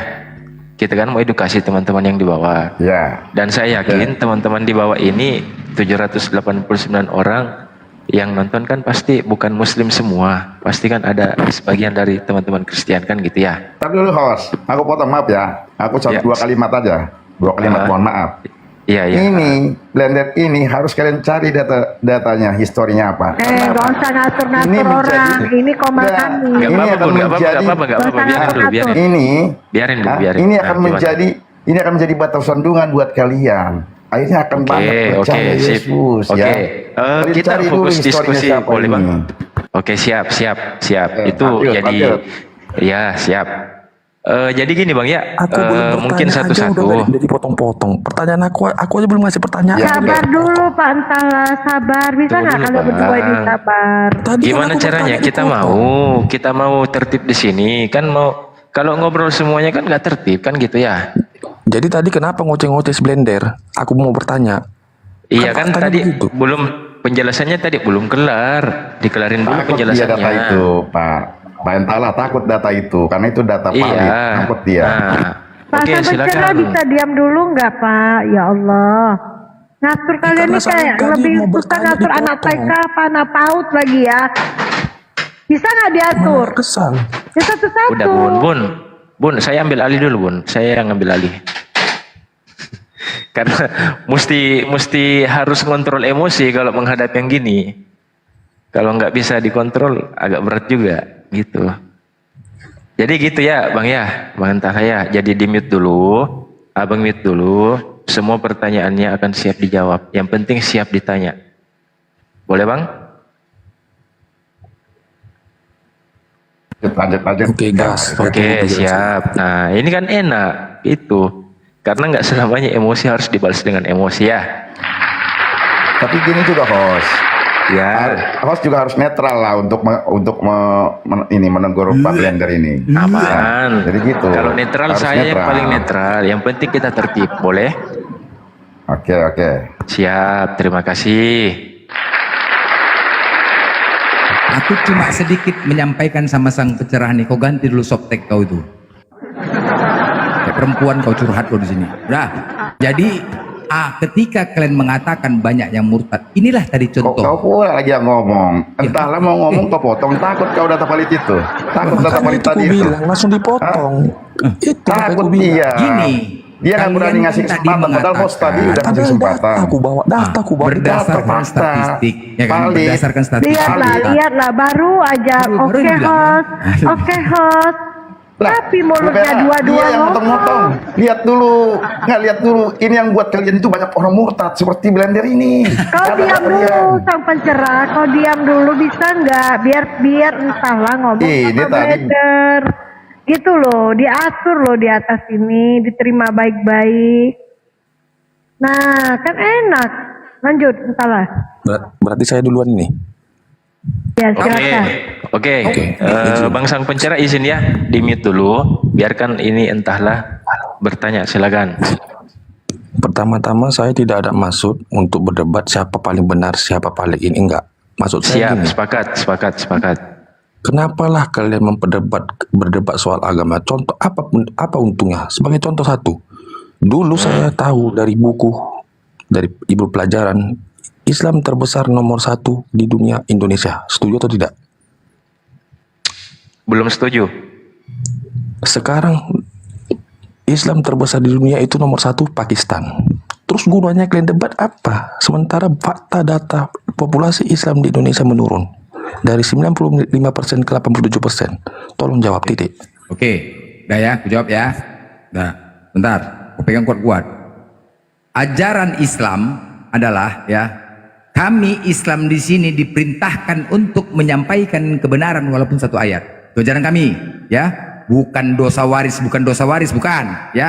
Apa yang kami lakukan, baik buruknya, itu semuanya ada ganjarannya. Yang pertama, ya. Kami mati, ada 3 yang kami bawa. Doa anak yang soleh, ilmu yang bermanfaat, sama sedekah. Nah, ketika kami dituntut untuk mencari ilmu, terkhusus ilmu agama, di sini kami harus menyampaikan. Jika kami melihat saudara-saudara kami terkhusus kalian oten-oten sudah di depan jurang, kami nggak boleh diam. Nggak boleh diam, harus kami sampaikan. Karena semua diminta pertanggungjawaban oleh Allah. Hei Blender, sini kau. Kuciptakan kau mulut, kemana kau buat mulutnya? Kuciptakan kau mata dengan sempurna, kemana kau buat mata kau? Kuciptakan semua itu kemana? Diminta pertanggungjawabannya. Kuciptakan kau akal, kau dapatkan ilmu, ternyata kau diamkan, kau biarkan. Masuk ke campak kami ke neraka. Campak. Gara-gara apa? Gara-gara kami membiarkan. Nah ini, makanya hukum kasih itu bukan kepada kalian, tapi kepada Islam. Hablum minannas. Hubungan terhadap manusia, inilah kami tegakkan. Ini ajaran kami. Nah, masalah hidayah itu hak prerogatif Allah. Yang penting tanggung jawab kami sudah kami sampaikan kepada kalian. Ini secara baik ya. Tapi kalau mau secara brutal ada lagi. Ada lagi kalau kalian nggak terima. Nggak terima kok dengan jawaban aku ini? Nggak terima? Kira-kira? Bukan nggak terima, tapi nggak nyambung. Nggak nyambung, baik. Oh, mau nyambung ya. Sekarang ku tanya sama kau. Siap, oke. Aku tadi bicara nggak mau brutal. Nah, sekarang ku tanya. Ya oke, biar paham. Siapa Allah di Bibelmu? nggak nyambung pertanyaan kau sama Oke, yang ya udah. aku tanyakan. Siapa Allah di Bibelmu? Udahlah, nggak nyambung pertanyaan. Gak bisa jawab. Aku mau cara baik-baik tadi nih bicaranya, nggak mau brutal. Tapi kalau kau bilang nggak nyambung, oke. Biar lebih jelas lagi. Kan tadi aku Siapakah diizinkan Allah di dengar dulu, Bibelmu? kau. Os, tolong dulu diamkan dia. Loh, aku tanya. Ada dua opsi Ya, nih, itu ada kan dua opsi ditanya. aku kasih. Ada dua opsi. Kalau kau dengan pernyataan aku nggak terima kau pernyataan aku, oke. Opsi kedua, siapakah Allah di Bibelmu? Dengar, di sini ada 4 saksi. Pertanyaanku tadi bukan kayak gitulah. Nah, sekarang Pak Saksi ini tolong jawab Yang pertanyaanku kau tadi. katakan Apakah si ngapain blender aku ini debat-debatkan agama? mengatakan pertanyaanku? Itu yang kau bilang kan? Hah? Karena aku bawa data. Apa data apa kau bawa longor? Data apa kau bawa? Sakit kau ya? Data apa kau bawa? Gak apa-apa, tunjukkan datanya on cam, gitu aja. Kan kalau lah memang benar ajaran Islam, udah. Kenapa harus turun populasinya di Indonesia?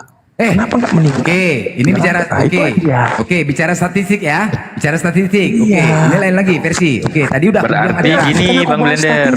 Bang Blender.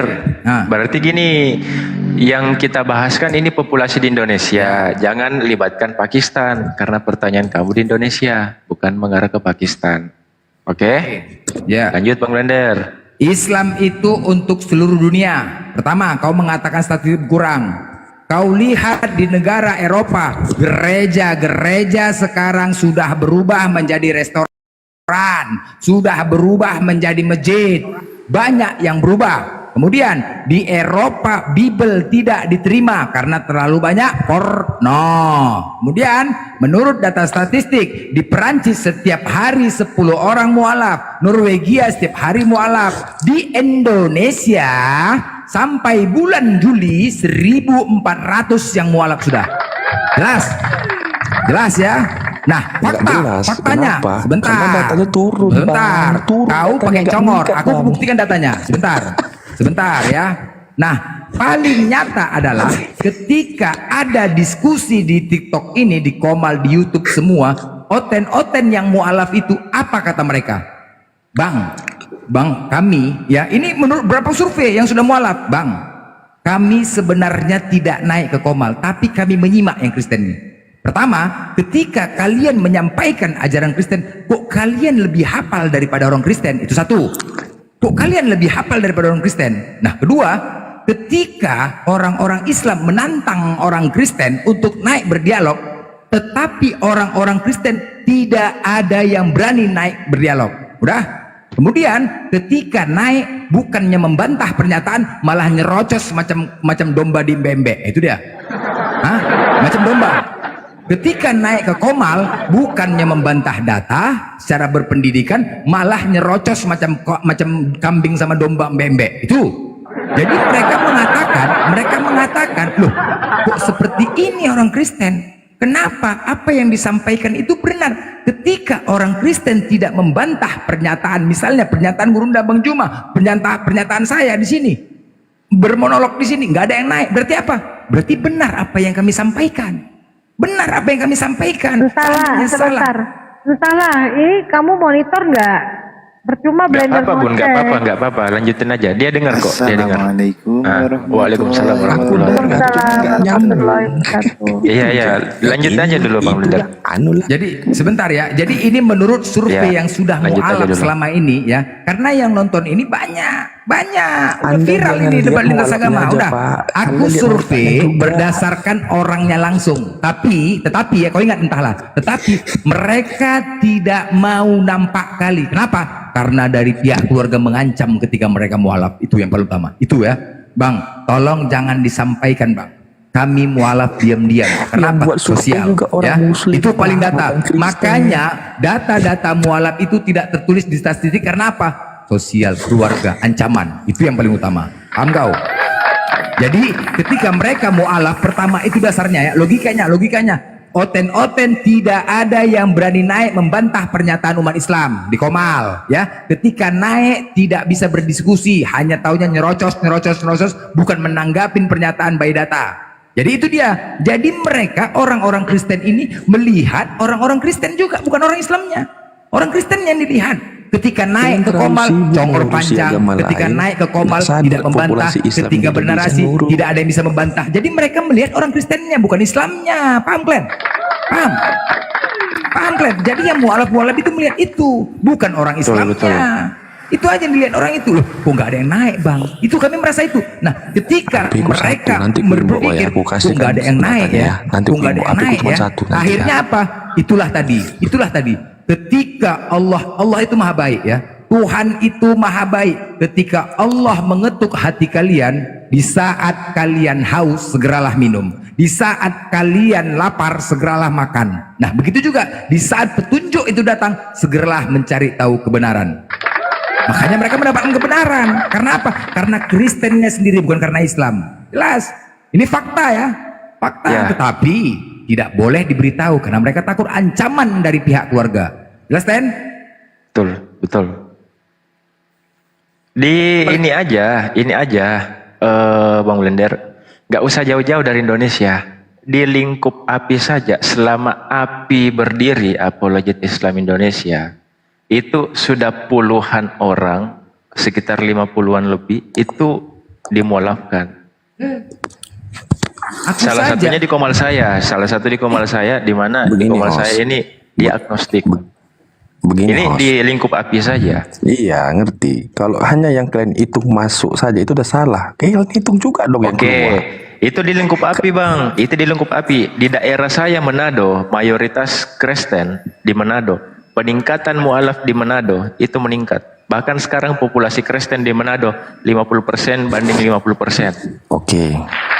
Aku terima lah itu data kalian. Tapi aku anggap benar, oke? Kenapa sekarang Pakistan nomor 1? Ya kan bahasnya di Indonesia, Bang, bukan Pakistan. Bahasa apa ini? Ke Pakistan larinya. Kau pun nggak tadi kau bilang di Indonesia, sekarang ke Pakistan. Kemana kau nih? 5 orang ngomong dulu. Saya aku setiap minggu survei ke gereja ya. Aku nih setiap minggu selalu survei ke gereja. Tahu nggak kau? Berkurang. Aku tanya tukang parkir. Cemana? Omset perparkiran menipis. Biar tahu kau.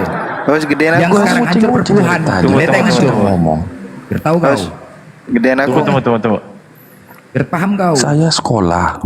Udah, saya sekolah. Yang saya tahu. Iya, nggak usah ngedumel. Yang saya tahu. Nggak usah ngedumel.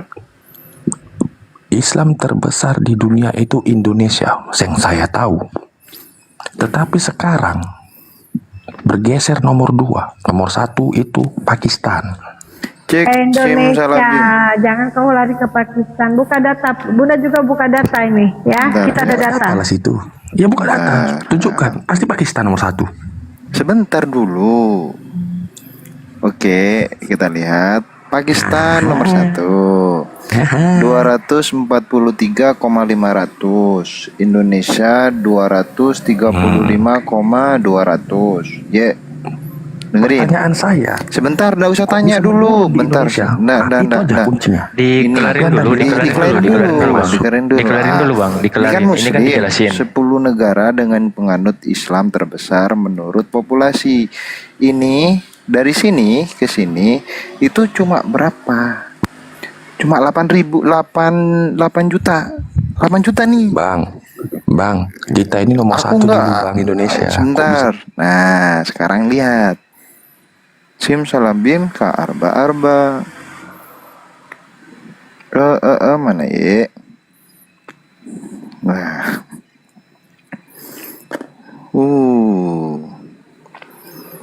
Rusia. 10 negara dengan populasi umat Kristen terbanyak di dunia. Berapa ini? Waduh, 80 miliar. Oh, 80 juta deh. 80 ribu ini dapat apa, bro? Sebanding enggak dengan ini, coba. Nah, nih. Berapa kalinya nih?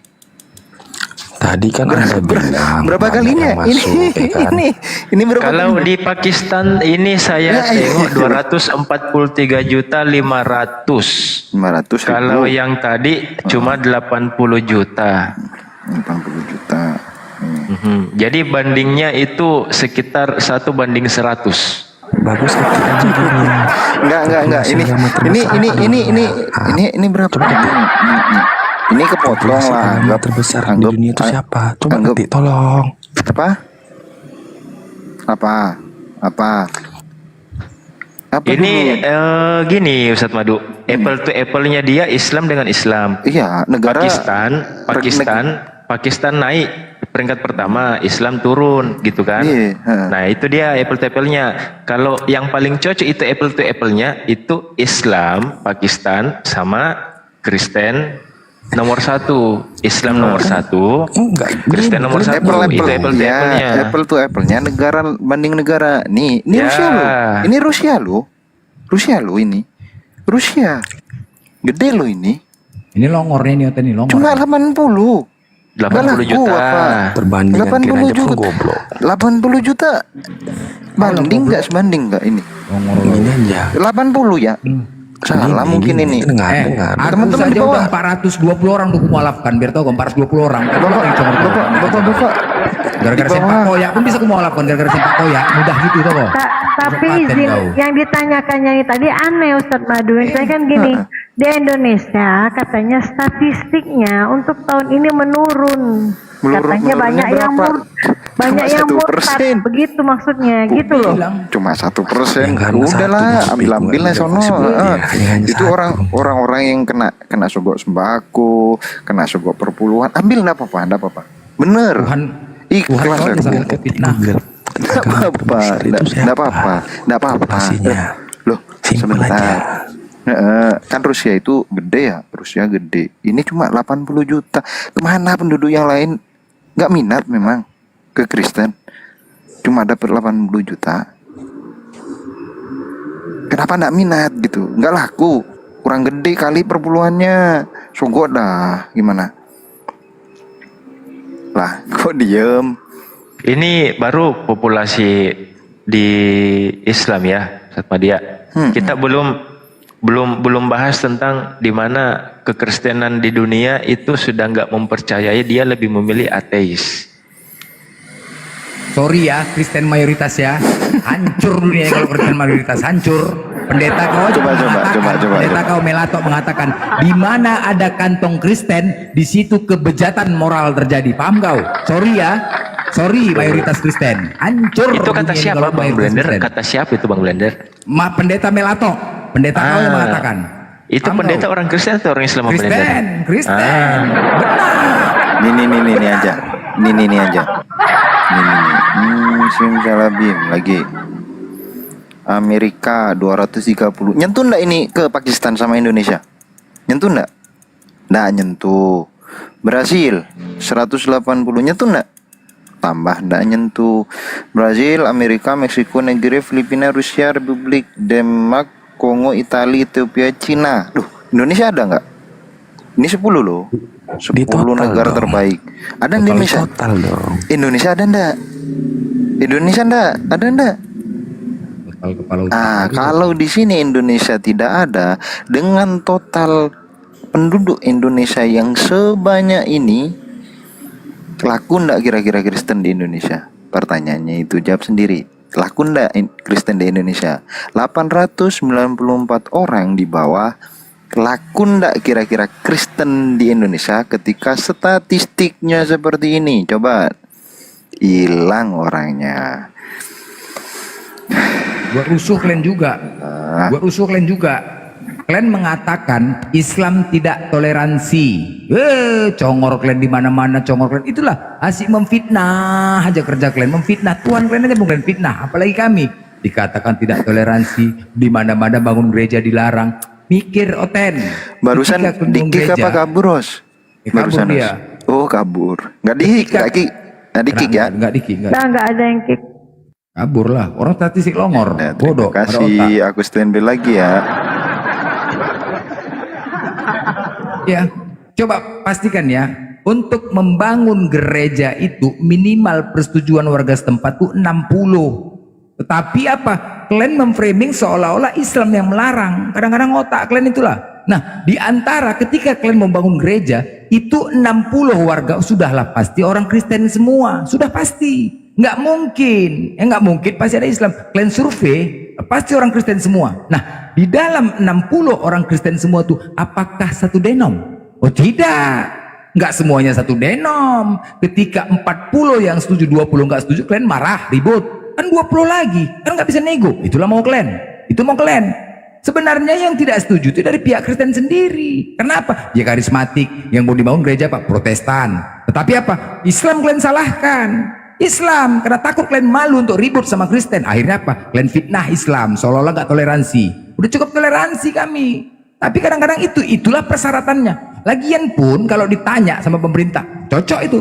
Emang siapa yang ngajarkan kalian ibadah gereja? Siapa yang ngajarkan? Hah? Siapa yang ngajarkan ibadah ke gereja coba? Itu. Nggak aja, udah pasti.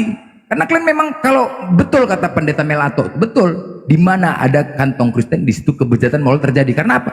Kalian tidak menjalankan hukum Taurat, itu yang paling utama. Ya, kalian hilangkan hukum Taurat, kalian berharap tidak ada aturan-aturan dalam hidup kalian itu. Jelas itu, sangat jelas. Itulah dia, makanya kalian mau kebebasan. Bagaimana mungkin di jalan raya tidak ada aturan-aturan? Macet lah, hancur lah. Karena kan kalian hilangkan hukum Taurat itu. Kalian mau bebas, kalian mau bisa membunuh, kalian mau bisa berzina, kalian mau bisa mencuri, kalian mau itu tadilah nggak menghormati orang tua. Fakta. Jangan ada ilah lain, jangan ada patung, beserak patung di mana-mana. Beserak patung di mana-mana. Hah? Jangan membunuh, jangan hormati ayah ibu. Hoten-hoten nih, masalah orang tua. Ada yang mengatakan kau lagi. Tahu kali aku, kau pak, kau mak, nggak ada harga dirinya, nggak menghormatin. Tahu kali aku. Jangan saksi dusta, berdusta aja kerja. Tengoklah di kamar, berdusta aja. Karena ini mau kalian. Kenapa? Sudah ditebus. Kristus telah menebus kita dari kutuk hukum Taurat dengan jalan menjadi kutuk. Karena kita sebab Tuhan disalib. Coba, dikorbankan satu nyawa demi untuk menghilangkan hukum Taurat, demi untuk kebebasan kalian. Makanya hancur kalau kalian mayoritas. Hancur. Inilah mau kalian. Bebas suka-suka hati menghujat, suka-suka hati memfitnah. Kenapa? Ya iblis. Tadi semua jelas nih di Galatia 2:16, 2:21, 3:11, 3:13, 5:4 semua dinyatakan tentang pembatalan hukum Taurat. Kamu tahu bahwa tidak seorang pun yang dibenarkan oleh karena melakukan hukum Taurat, tetapi hanya oleh karena iman dalam Kristus Yesus. Sedangkan Yesus, ingat, Yesus datang bukan untuk disalib. Yesus datang bukan untuk dibunuh. Oten, paham kalian? Yesus datang untuk menggenapi hukum Taurat, untuk menjalankan ajaran Nabi Musa. Matius 5:17, janganlah kamu menyangka, Oten, bahwa aku datang untuk disalib. Aku datang bukan untuk meniadakan hukum Taurat, Oten. Atau kita para nabi. Aku datang untuk menggenapinya. Tetapi kalian yang nggak terima kedatangannya untuk penggenapannya. Sekali lagi, karena itu siapa yang meniadakan salah satu perintah hukum Taurat, sekalipun yang paling kecil dan mengajarkannya demikian kepada orang lain, ia akan menduduki tempat yang paling rendah di dalam kerajaan sorga. Tetapi siapa yang melakukan dan mengajarkan segala perintah-perintah hukum Taurat, ia akan menduduki tempat yang tinggi di dalam kerajaan sorga. Jelas itu? Jelas. Tetapi semua dibantah, semua hukum Taurat nih. Makanya kalian mau bebas. Efesus 2:15, sebab dengan matinya sebagai manusia, ia telah membatalkan hukum Taurat. Batal hukum Taurat nih. Senang kali kalian. Karena kalian memang mau bebas. Mau bebas kalian. Ini keinginan kalian. Wah, Yesus nggak ada yang ingin dimati. Makanya kalian yang menginginkan Yesus untuk dimati. Untuk mati. Kalian yang menginginkan Yesus itu Tuhan. Hancur kalian kayak gini. Nggak aja kalian. Makanya bersyukurlah, mau hebat pula kalian mau mayoritas ini, mana laku sama kami, kena mencret lah kalian. Nggak aja kayak gitu, mayoritas nggak ada dukungannya. Ketika Paus melegalkan perkawinan sesama jenis, apa respon kalian, Oten? Apa respon kalian? Petinggi Katolik. Coba respon dia sepakat kan, coba aneh kan? Ketika Paulus, coba kalian hanya diam aja, nggak ada tindakan, nggak ada respon. Kalian menganggap ya di luar negeri itu kan bisa lari ke Indonesia. Kalian nggak punya anak keturunan, nggak mikirkan anak keturunan kita nanti selanjutnya. Nggak saja. Mana bisa kita melarang anak keturunan kita untuk bergaul sama kalian? Nggak bisa. Sebab terjadinya kelainan jenis itu karena apa? Karena lingkungan, itu yang paling utama. Bisa kok di gereja kami boleh kok memberkati sama jenis, nggak apa-apa. Ayo kita bercinta aja yuk. Hancur yang tadinya anak awal laki-laki pulang pakai gincu lipstick, nggak hancur? Hah? Enak aja. Mau enak-enak kalian biar aja, dukung. Kalian anggap apa? Dukung. Masalahnya Kita gini mau Kolonder, mereka berbuat, kita yang kena imbasnya. Iya, kan nggak bisa lah kayak gitu, enak aja. Iya, dikena musibah, kita juga yang kena. Benar. Sorry lah, mau kalian kayak gitu, nggak bisa. Kalian kan nggak ada otak kalian memang, akal kalian nggak ada akal kalian sedikit pun. Kalian blok mah nggak mikir ke belakang. Kalian mikirkan diri sendiri aja, macam hidup kalian ini aja. Mana coba, apa tindakan kalian tuh? Jelas kali itu. Paus melegalkan dan memberkatin. Bah, sama jenis bah, hancur bah, gawat bah. Hancur lah kalau kayak gitu, nggak aja. Terakhir ujung-ujungnya apa? Kami terakhir mengatakan jangan kau bergaul sama Kristen, jangan nanti kau terpengaruh. Itu jadinya kan membuat apa? Tidak bertoleransi jadinya. Gara-gara apa? Gara-gara ulah pemuka agama kalian. Itu jelas. Jelas itu. Gara-gara apa? Pemuka agama kalian nggak bertindak. Mana PGI itu? Mana petinggi-petinggi Kristen? Kenapa kok dibiarkan? Kenapa kok dibiarkan? Hah? Kalian pun membiarkannya? Enggak aja. Nah, bisa dibiarkan. Beruntung lah kami ada di sini. Makanya gas terus, cekek terus. Jangan kasih kesempatan. Kalau udah iblis katanya, ya itu tadilah. Ini saya tanya dulu sama Bang Jimmy. Bang Jimmy, monitor Bang Jimmy. Bang Jimmy, monitor. Halo, selamat malam. Bang, mantap. salam sehat. Salam Sehat, Bang Jimmy. santun. Mantap. Bang Jimmy, saya mau nanya Bang Jimmy. Aduh. Kira-kira Apa tuh? Kira-kira menurut Bang Jimmy ini setuju tidak kalau gereja itu cukup dijual saja? Nanti bahaya dengan PGI. Gak apa-apa. Pusat. Karena anggaran APBD, kamu kan nggak ketahuan di anggaran mana. rumah tangga. Itu kan karena anggaran APBDN, anggaran rumah tangga itulah PGI. Jadi payahlah. Tapi faktanya sekarang, Bang Jimmy, gereja-gereja tapi kalau sekarang di- banyak yang tutup, terus dialihfungsikan kayak macam di Eropa kan, gereja jadi diskotik, gereja tempat shopping, bahkan gereja jadi masjid. Itu fakta kan? Fakta enggak itu? Fakta lah. Fakta juga. Ya. Bukan juga fakta, sangat fakta. Betul. Juga tuh Mas. Kan fakta. Nah, masalahnya yang ngomong ini, yang ngomong fakta ini Bang Lunder Kristen juga. Nah, iyalah. Ini BJ Drummer ini. BJ Drummer ini dia Kristen Musariat nih, Musariat. Betul, dekat lagi. Kristen Syariat. Mungkin siapa tahu bisa ini malam? Nggak tahu. Kristen Syariat. Jelas ada dalilnya tentang perkawinan sama jenis. Imamat 20:13. Bila seorang laki-laki tidur dengan laki-laki secara orang bersetubuh dengan perempuan, jadi keduanya melakukan suatu kekejian, pastilah mereka dihukum mati dan darah mereka tertimpa kepada mereka sendiri. Jelas dalilnya. Sangat jelas dalilnya. Tapi kenapa dilegalkan dan dibolehkan? Emang Paus nggak hafal kitab apa gimana? Hah? Nggak hafal deh kitab? Apa maksudnya coba? Kok dibiarkan kayak gitu? Kalau dia nggak kawin, enak aja dia ngomong kayak gitu. Enak aja dia ngomong gitu, dia kan nggak kawin, nggak punya anak. Kita di sini nggak dipikirkan. Kan kalian juga nggak mikir, macam kalian hidupmu sendiri aja. Nggak dipikirkan ke situ. Apa tindakan PGI coba? Apa tindakan? Ada. Sebagaimana kitab Bible kalian ini revisi terus keluar terus. Sekarang gini lah kuras saya.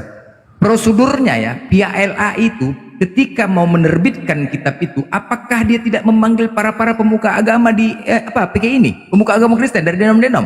Nggak dipanggilnya? Rasa nggak dipanggil ya? Atau memang nggak ada persetujuan apa cemananya? Nggak ngerti juga aku. Entah dipanggil dari denom karismatik, Jadi semua gitu. Jadi begini Bang Blender. Kenapa nggak begitu? Karena Paus pun petinggi. Nah PGI pun petinggi. Jadi sama-sama petinggi susah. Nah jadi gimana? Jadi kalau susah, sama-sama petinggi ini susah. Nah, berarti pasti harus ada konspirasi baru bisa tumbang. Nah, cemana kayak gitu? Kalau kayak gitu, kalau kami Islam beda.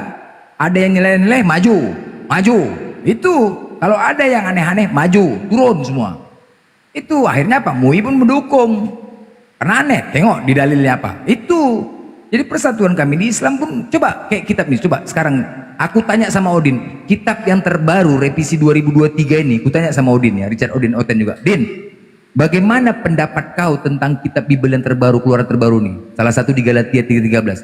Terkutuklah mati di tiang kayu, hilang salibnya. Hilang, padahal salib itu lambang Tuhan. Coba. Nah, coba aku tanya sama Odin, apa jawaban si Odin? Ya lebih keren sih, lebih milenial. Wah, naik tensi aku dengarnya.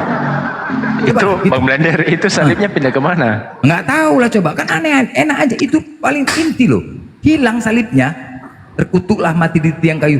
Bagaimana nanti yang membaca generasi-generasi selanjutnya 10 tahun 5 tahun kemudian? Hah? Anak-anak kalian? Loh, kok nggak ada salibnya lagi nih? Yang betul ini, Yesus disalib nggak akhirnya? Akhirnya apa? Rusak kan? Hancur kan? Gara-gara LAI jadinya. Makanya aku bilang, apakah LAI itu tidak ada mengundang? Mungkin bisa jadi LAI juga mengundang petinggi-petinggi agama dari Advent, dari karismatik semua. Cuman pas diundang ribut, berdebat mungkin. Sama lagi gini kan, sama kayak Wanita Tunggal, ribut. Akhirnya apa? LAI yang penting, udahlah buat aja sendiri, ambil keputusan sendiri. Nah itu mungkin. Jadi gini dia Bang Blender, kalau mereka sudah kumpul mungkin pastinya ya mungkin ya dan pastinya juga petinggi-petinggi jadi apabila mengcancel atau beberapa orang ini job pasti hilang. Job hilang kan? Ya benar kan? Hilang. Berarti kan ada maksud dan tujuan lain kan? Posisi dan kedudukan pasti hilang. Sayang dong. Karena basah itu kan, sangat basah tuh kursinya. Betul. Berarti bukan berdasarkan Tuhan. Kan begitu. Ajarannya memang betul-betul. Jadi memang manusia berdasarkan Bang manusia. Blender, ini si Paulus si Boro, dia typing di bawah katanya Nabi Muhammad itu pedo katanya. Nah Gimana? inilah contoh. Makanya aku bilang kalau mayoritas kayak gini, wah hancur lah kita kalau mayoritas kayak ini. Nonton nih. Ini contoh. Inilah yang membuat bakal mualaf makin banyak ini. Buka suara Bang. Kasih Beginilah. untuk Bang Paul. Salam kenal Bang apa ya? Bang baru masuk Bang siapa Bang Paulus? Iya. Padahal dari tadi di sini kita nggak ada menghujat loh. Nggak ada. Ya, menghujat tuh nggak ada jad, menghujat tuh nggak ada jadnya. 5 rupiah pun nggak dapat. Buat apa kita menghujat? Untungnya pun nggak ada. Yang ada rugi. Itulah. Akhirnya apa? Balas-balasan. Gara-gara kalian lah. Nggak punya otak. Kalau kami nggak bisa, kami kalau ada kayak gitu kami nggak boleh diam. Awalnya kami tidak boleh memaki sesembahan orang lain. Itu ada dalilnya, nggak boleh kami duluan. Tapi kalau kami mengucap, kami gas. Ada Itu cerita. kan sudah dinyatakan di Al-Quran. Ya iyalah nggak boleh. Tapi kalau kami menghujat kami nggak boleh diam. Selama agama Allah dan Nabi kami kalian hujat. Terus siapa? Kira-kira Bang, siapa yang menghujat Bang? Oten lah. Siapa yang menghujat? Ini sebelah kau tuh. Ya itu sana si Paulus typing di bawah. Sebelahmu itu pengikut. Coba. Itu sebelahmu pengikut Paulus. Silakan Bang Paulus, ada bernarasi atau bagaimana? Itu dia itu coba kau tengok di bawah typingannya. Nggak enak kali ku baca. Sharing aja di sini Bang. Abang kan Suara lain ya. Masa dia typing di bawah Muhammad pedo. Kira-kira bukan menghujat itu? Oh iya, saya minta maaf Bang, saya tidak baca. Inilah. Ada di bawah. Saya kontrol semua typingan. Ya ini kan udah naik Bang Is. Silakan bernarasi. Ya makanya. Itu fakta katanya tuh barusan typing itu fakta katanya. Dengar ya. Waktu zamannya Yesus ya, banyak wanita-wanita itu tidak memiliki harga diri. Contoh, Salomo memiliki 700 istri, 300 gundi. Gak ada harga dirinya wanita. Oten, kau dilahirkan dari seorang wanita, ya. Yesus juga dilahirkan dari seorang wanita. Gak ada harga dirinya wanita-wanita itu. Gak ada. Sejak kedatangan Nabi Muhammad SAW, disitulah harga diri wanita naik. Kenapa? Nah, tujuan beliau menikahi wanita-wanita yang menjadi budak untuk menaikkan derajat wanita pada saat itu. Jelas? Untuk menaikkan derajat wanita. Karena apa? Saat itu Nabi Muhammad menjadi seorang pemimpin. Aku di sini pemimpin. Ketika dilihatnya ada wanita-wanita menjadi budak juga orang pemimpin, ditariknya. Kau tengok, kuperlakukan wanita ini dengan baik. Padahal aku seorang pemimpin. Kuperlakukan sebagai contoh Dia sebagai contoh untuk yang lain. Jangan kau perlakuan yang enggak, dia wanita, perlakukan dengan baik. Jadi Nabi Muhammad itu menikahi untuk menaikkan derajat para wanita, termasuk Mama Glenn. Tanpa adanya Nabi Muhammad, Mama Glenn sudah jadi tidak ada harga dirinya di depan Bapak Glenn. Jelas? Jelas itu? Ya, Mama kita, anak kita yang perempuan nggak ada harga dirinya tanpa kedatangan Nabi Muhammad. Itu sangat jelas sampai sekarang ini. Makanya ketika Nabi Muhammad sebelum meninggalnya, dia dipikirkannya apa? Bukan statusnya, bukan jabatannya dia dipikirkannya. Yang dipikirkannya apa? Bagaimana nanti anak melawan orang tua, bagaimana nanti istri yang melakukan pekerjaan suami. Dia memikirkan umatnya. Sebelum beliau meninggal pun juga yang dipikirkannya umatnya. Ya Allah, jangan kau timpakan rasa sakit ini kepada umatku. Begitu cintanya terhadap kami, bagaimana juga kami membalasnya. Kalian maki-maki kayak gitu, kucekek lah kalian. Begitu peduli sampai rasa mati pun beliau tunjukkan, berikan kepada kami. Ya Allah, jangan kau timpakan rasa sakit itu kepada umatku. Coba, begitu cintanya beliau terhadap umatnya, kami juga sangat mencintainya. Kalian maki-maki, ada halal darah kalian, halal, nggak ada takutnya kami sama kalian, nggak ada takutnya. Aku pribadi lebih bagus aku mati melawan kalian daripada aku mati sakit. Jujur aku bilang. Jangan bicara begitu bang. Bukan, biar tahu penghujat-penghujat di bawah ini, biar sadar. Banyak kali tapi penghujat di bawah ini. Nggak ada otak. Si Yatikaro, akun Yatikaro juga ini typingannya nggak enak kali ku baca. Ada. Coba kau sampaikan. Sudah saya blokir, aman. Coba, aku butuh empati kalian ketika Kristen menghujat. Coba kau sampaikan. Coba kau sampaikan pengikut. Coba kau sampaikan. Coba kamu sampaikan aja pengikut Kristus itu anggotamu di bawah gimana itu? Iya, gini bang, kita harus konspirasi. Ibaratnya kita punya keyakinan masing-masing. Masing-masing itu harus masing-masing kita itu harus menghormati. Oh ini bang pengikut Kristus Kristen ya? Iya Kristen dia. Bang pengikut Kristus Kristen ya? Ya bang. Mereka ini tidak tahu apa-apa tentang Islam. Saya ibaratnya tahu masalah Islam karena kenapa? Bapak saya Islam, mama saya Kristen, saya masuk Kristen. Kenapa ibaratnya saya tidak pernah ibaratnya mau memecah antara kedua agama karena kenapa? Karena saya ibaratnya di dalam kehidupan saya itu ada selaras antara Islam dan Kristen. Pengikut, kau percaya nggak Tuhan cuma satu? Saya nggak? Tuhan memang cuma satu bang. Oke baik ya. Pencipta alam semesta ini cuma satu Tuhan. Nah sekarang kita nggak usah bicara dulu agama ya. Kalau ku tanya sama kau, ya pasti kau menjawab Tuhan kau yang benar. Kau tanya sama aku, pasti ku jawab Tuhanku yang benar. Nah, sekarang kita buktikan. Ketika kita salah menuhankan, maka tempat kita neraka kekal selamanya. Sepakat? Sepakat nggak? Nah, ini seandainya kita cerita seandainya Tuhan kalian benar, kami yang tidak mengimani Tuhan kalian, di manakah tempat kami? Neraka. Baik. Sebaliknya juga gitu. Seandainya Tuhan kami yang benar, kalian tidak mengimani Tuhan kami, maka tempatnya neraka. Pertanyaannya, apakah Anda mau masuk neraka? Tidak. Nah, makanya di sini kita mencari kebenaran selagi kita masih hidup. Paham? Betul. Paham kan? Betul. Tapi kita bicara pakai data, bukan congor. Kan begitu? Paham kan? Nah, sesuainya ada dalil dan data. Jangan pakai congor. Nah disinilah kita mencari. Memang kita di dalam di Indonesia ini diberikan kebebasan dalam hal memilih agama. Silakan di dalam undang-undang. Tetapi berdasarkan Pancasila. Sila pertama, ketuhanan yang Maha Esa, bukan ketuhanan yang Maha Kesatuan.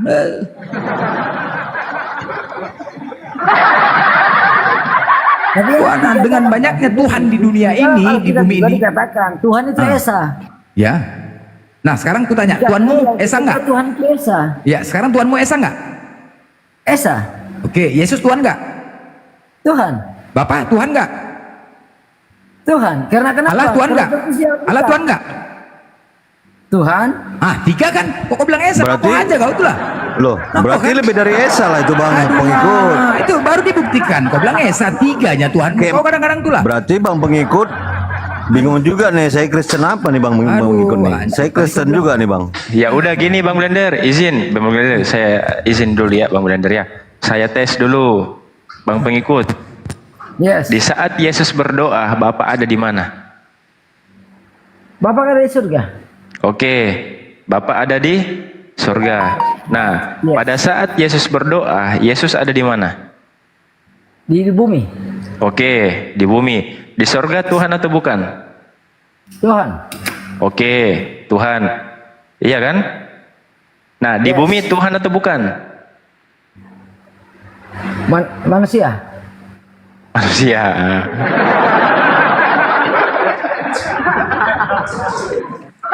Jadi Yesus manusia. Ribet kan? Ribet. Bang pengikut. Halo Bang pengikut. Bang pengikut. Saya juga Kristen nih Bang pengikut. Jadi Bang pengikut tahu kan ketika Yesus dihukum di tiang, bukan disalib ya, di tiang kayu ya. Mantap, Bang pengikut. Saya kasih tepuk tangan dulu karena kamu sudah. Anda Kristen. Kristen? Oke. Saya Kristen. Berarti Jadi ini. Anda tahu di Dengar dulu. Lama kan sudah mengatakan begini. Iya, dengar dulu. Lama kan sudah mengatakan akan datang anak manusia Ya, terus? yang akan menebus dosa, Ya, terus?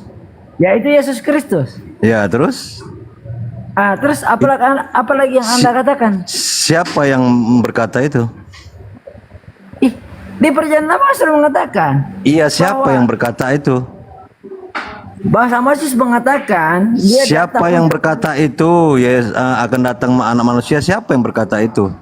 di perjanjian lama sudah mengatakan bahwa Iya, akan datang anak siapa yang berkata di perjanjian lama itu? Siapa yang berkata di perjanjian lama itu? Halo? Ya. Siapa yang berkata di perjanjian lama itu akan datang anak? Siapa yang berkata dalam perjanjian lama itu? Itu sekarang pertanyaannya. Pakai akal sehat dan pakai nalarnya. Siapa yang berkata itu?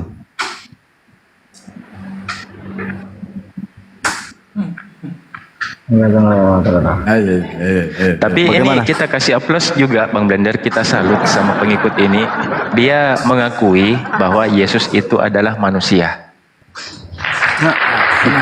Siapa itu Bang? Mana Bang pengikut? Siapa yang berkata itu? Tunggu ya, Bang. Siapa yang berkata itu? Yesus sendiri atau siapa yang berkata itu? Intinya bukan Yesus. Nah, Karena kalau ada di bukan perjanjian Yesus, lama. nah kalau Aku yang bukan ngomong Yesus, Aku yang ngomong Bang BJ, bukan dia. Dia sendiri aja yang ngomong. pakai akal sehat, pakai nalar, jangan pakai iman. Karena berakal dulu kalau kita baru beriman.